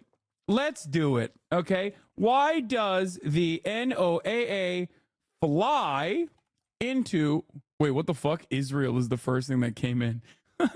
Fly into the eye of the storm. Okay. Here it is. Flying through the eye of the storm. NOAA hurricane hunters. Now, obviously, we've already done this on the broadcast. I've shown you very cool videos on this broadcast. One of the coolest videos was conducted by Adam Conover when he did this basic documentary series, this mini documentary series about like all of the different ways in which the government works in a way that is virtually invisible, that you don't really fucking comprehend, that you take for granted, right? One of that was directly this. The NOAA and how it maps out hurricane patterns and looks at the intensity of the storm. Okay. It's a fantastic video. We know about this already, but one thing that I wanted to show you is how fucking easy it is to comprehend. Yes, the docuseries is called G Word. Obama was one of the co-producers. Anyway, but like you could have done that. You could have been like, I don't really understand. What is going on here? And then you search it, you go, why does the NOAA fly into storms, hurricanes, and the like? And it's pretty simple. Like it very quickly tells you, there's a summary of it. As a matter of fact, most pilots try to avoid flying an most pilots try to avoid flying an airplane into severe weather, but not the NOAA hurricane hunters. Their job is to fly specially equipped aircraft directly into the eye of the storm to collect crucial data that helps protect lives and property. Okay? Like, it's seeding right now, flight track. Stop! Holy shit, we caught him. We freaking got him, folks. It's cloud seeding. And you know what? It's not even the Mexican government doing it. It's the United States Air Force doing it, dude. How fucked up? so I know the date of when all this is to take place, because this movie left all the key dates. See, when the movie first starts out... No, man, you're just schizophrenic. Nah, dude. Let me tell you something, okay? You just have undiagnosed schizophrenia. That's it. And 91,000 people also have undiagnosed schizophrenia. And that's fine. There's no issue with this, okay? There should be no stigma associated with this if only healthcare was readily available. When you watch a movie and you go, ooh, it's giving me secret messages, if like a family member was saying this back in the day to you, okay, you would go, oh, we need to get you to a doctor immediately. You have undiagnosed schizophrenia. Nowadays, on the other hand, when you have these urges, you can go on TikTok and repeat these urges, and other people who also have undiagnosed schizophrenia will go, I agree with you. I saw the same thing. Exactly. Okay. This is crazy. What is going on? Oh my God. You're not trying to even hear him out. This reeks of bias. You're right. You're not wrong. You're right. I got that liberal ass bias built into me. You have a sunrise that is taking place. And then the movie shows this. Now, a lot of people sit here and they watch this and they think that it's a solar eclipse that's happening before your eyes. And no, that is not the case. See, for a solar eclipse, you have to have the moon in between Earth. And for a lunar eclipse, you have to have the Earth between the moon. Which, as you see, you are on the moon and you are looking at Earth with the sun behind it. So yes, that is a lunar eclipse. So you're going to sit here and say, well, Ward Deadpool, there is a lot of lunar eclipses that are due to happen in the next 10 years. Which one is it going to be? And that's where this bad boy comes into play that's at the end of the movie. And there's the date. And here's the message that comes up saying that we've been under attack, there's elevated you-know-what, and again, there's the date. So here you have it, September 18th, 2024 is when a lunar eclipse is to take place, and that message comes out on September 17th, 2024. Now, I would like someone who has a little bit of experience. Wait, this time passed. Dog, oh my God, this made it so much funnier. Oh my God. Oh my God, this makes it so much funnier. If you're a Christian, all you need to know is we are victorious. Those who don't believe this needs to inform yourself what's really happening around the world. Don't be blind. Wake up. Bring it on. I'm sick of waiting. The U.S. is Mystery Babylon, and it will go dark in 1 hour. I'm getting ready as much as I can. This video is from 2023. Problem is, the date that he said the world was going to end in his video titled #Civil War, #Somalia, #USA, #news, #World War III, #leave the world behind, #leave, #Easter egg, #date, #end of the world, was on December 18th, 2023. After watching a Netflix show, Project Truth WDP came out with this banger of a video. The video got 91,000 likes. We are past the point of when the Earth was supposed to end. Has anyone actually gone back and checked in with this guy? Let's see what he's been saying. Oh, he pinned it. Oh, this is his last What in video. the world is Noah doing here? I've never seen this type of flight pattern. Now, obviously, we know that it's there for the hurricane, which in less than 30 hours will become officially a Category 4 with 140 mile per hour winds. And then 12 hours from there, work its way up to How did you figure that out? How did you figure that out? How did you arrive at this information, sir? What exactly are you looking at? How did you figure out the pattern and the flight path? How did you, I wonder? What website and resource are you using? Now, the question here to ask is, does he not ask the question, how do these guys know? I'm saying he got it from an app that relies on the flight that he is pointing to as a conspiracy. 145 mile per hour winds.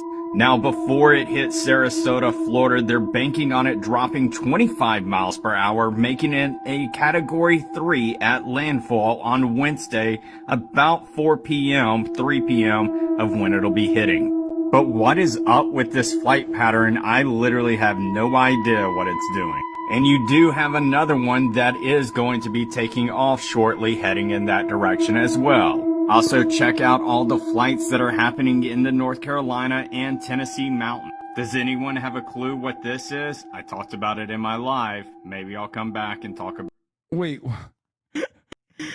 Bro, this is what happens when you teach the basics of like how to use a computer to a fucking caveman, and then you just let him run loose.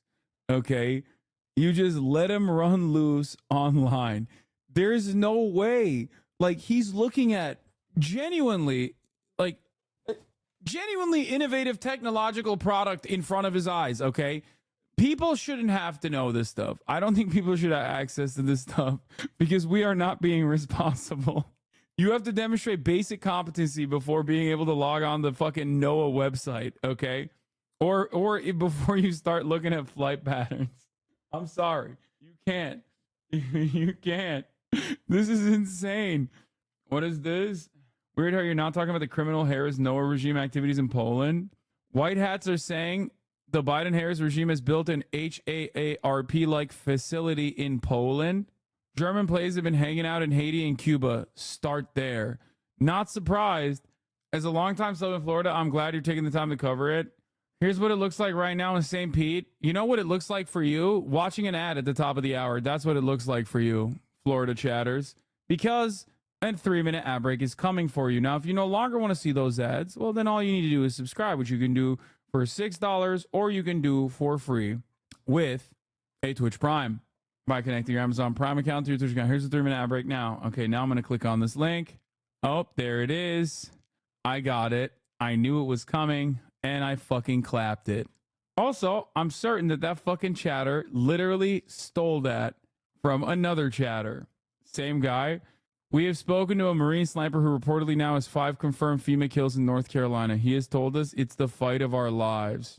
I saw 3 Marines sucking and fucking each other to completion. So what I don't understand is when he says he's got 5 confirmed FEMA kills, is he killing FEMA people? Why are the Marine snipers killing FEMA people? That also kind of doesn't make sense, does it? That account has a community note saying Real Raw News is a satire site. And this story of U.S. Marines shooting FEMA workers is not true at all. Like all the other stories on the website. Yeah, that's what they want you to think, dude. That's what they want you to fucking think, okay? Yeah, this is a satire. It's the real world, clown ass. Wake up! Wake up and smell the FEMA kills. Autistic chatters losing their minds right now. Okay, I'm being sarcastic. What? Al Jazeera showed a video showing triangular-shaped object launching and intercepting missiles over northern Israel. The most popular versions of that show the secret deployment of the U.S. Army TR-3B or TR-6 Telos. What? Are all the sleeping sheep in the chat failing to comprehend the truth? The answer is yes. Seems like the worst-case scenario for the landfall is right on Tampa, direct hit. Yeah. Obviously, this will change a little bit. You know, as it nears landfall. But let's see what this is. Alexa, did North Carolina put dry ice into the clouds for Hurricane Helene? From fandom.com. An airplane flew along the rain bands of the hurricane and dropped nearly 180 pounds, 82 kilograms, of crushed dry ice into the clouds. There are so many people in this world that should never have kids. This is a prime example. Fandom.com is a website for entertainment, movies, TV show, gaming, etc. Alexa is describing content from a movie or a game. This guy, on the other hand, I'm wondering if they did it again for Milton that's coming. Mine heard you and repeated the same thing. They started doing this in the 60s to stop hurricanes. In 83, it was supposed to have stopped. It looks like it made it worse. Dubai does cloud seeding for rain, ... That is not a hurricane, man. That is not... The average cloud weighs 1 million pounds, 80 pounds of dry ice. Some Americans deserve this. They sit and watch people die and post shit like this. It's not... The problem is, that's not fucking...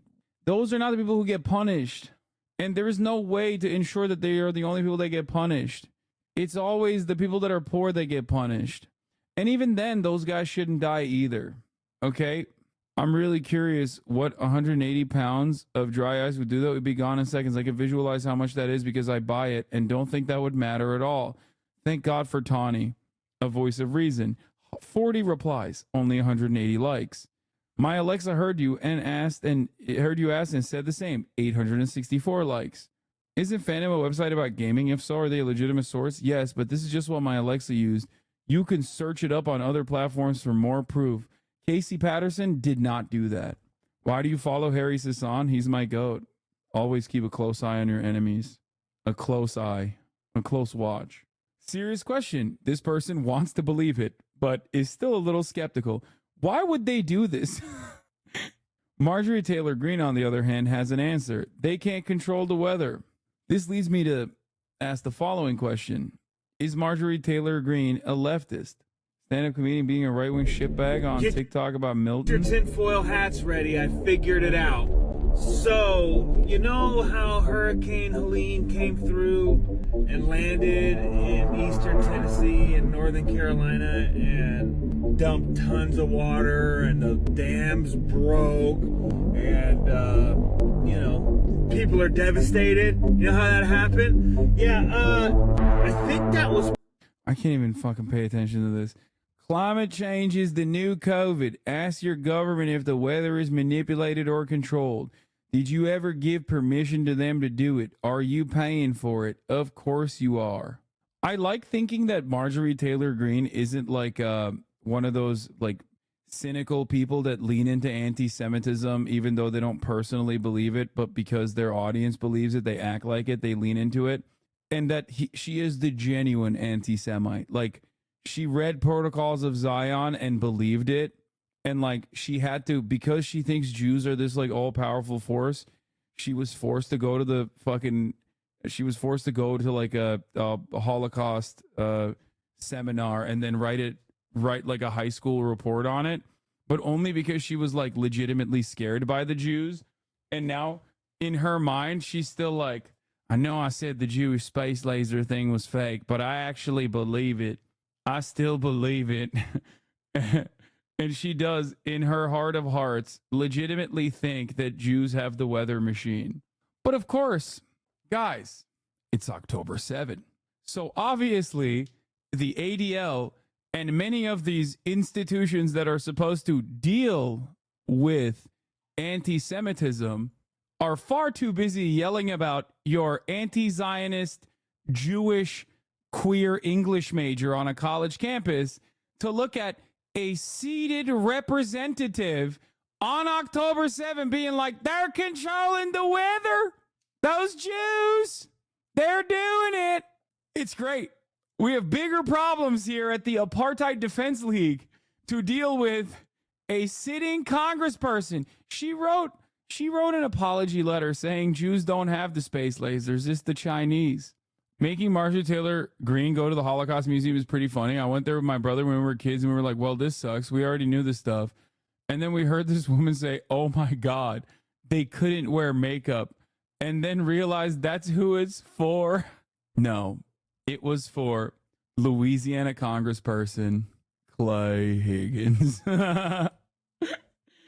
It was a appropriate backdrop for him to shoot another one of his ambitious movie projects. I see all this death and destruction, and I realize we have to fund the Department of Homeland Security. My dad literally returned soup at the cafe of the Holocaust Museum, just an old Jewish man yelling about soup while a bunch of Gentiles looked on like, is this a test? That's incredible. Anyway, contrary to popular belief from TikTok and Twitter, so maybe some of you guys are noticing this, but like, FEMA is not stealing aid supplies, nor is it stopping aid from being delivered, nor did FEMA reorient funds from FEMA to immigrants or something. Like, if y'all came from my timeline, when the heck did South America get pushed? Look at this! What? That's interesting. Let me show you a couple of things real quick of how we're actually in two Mandela effects have just taken place. But first, I'll address your issue.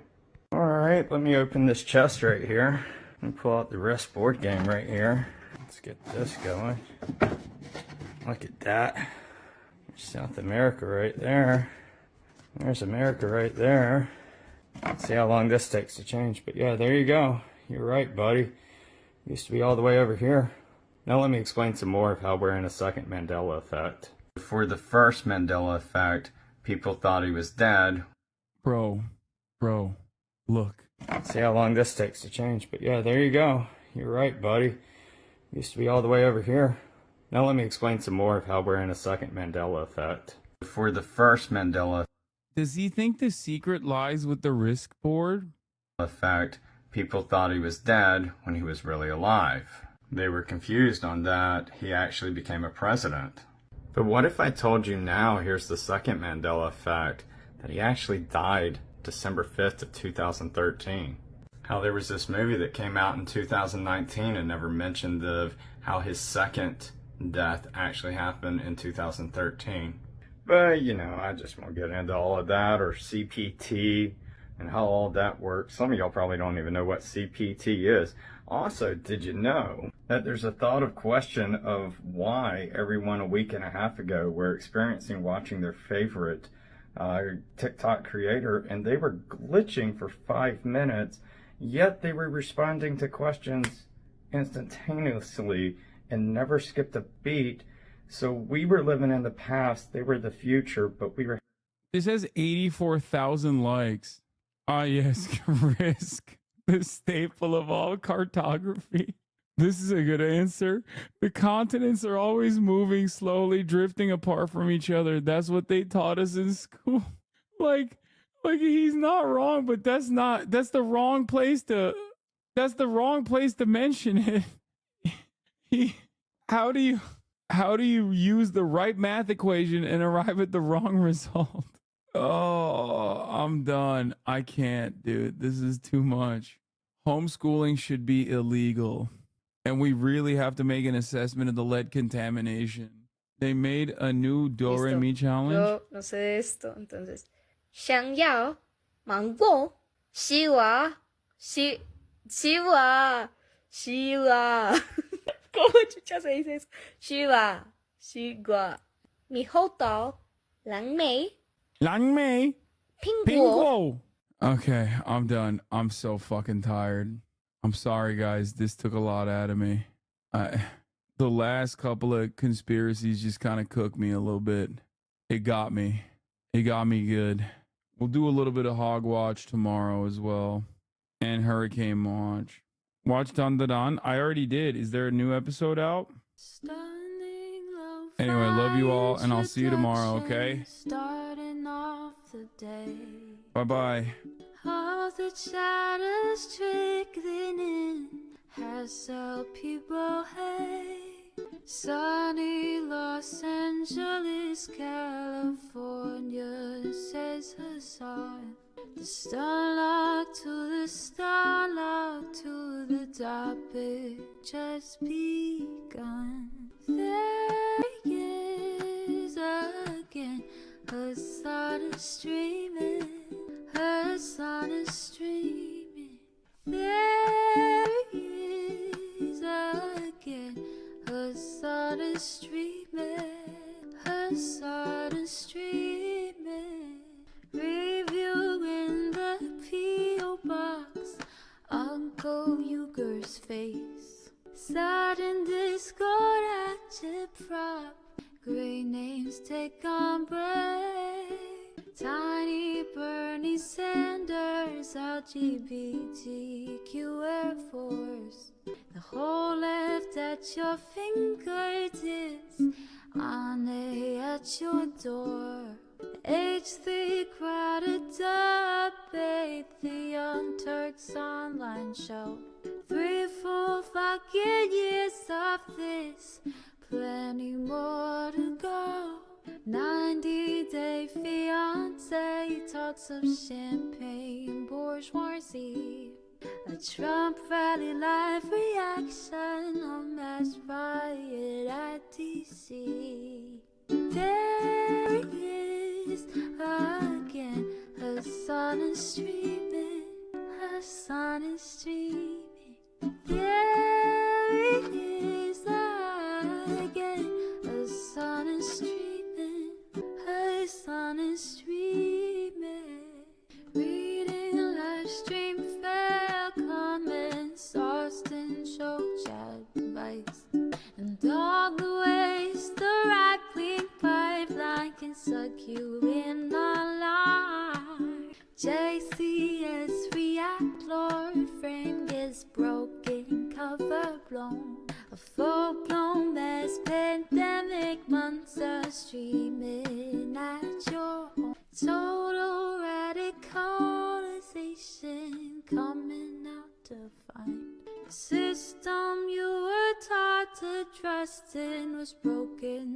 whole time.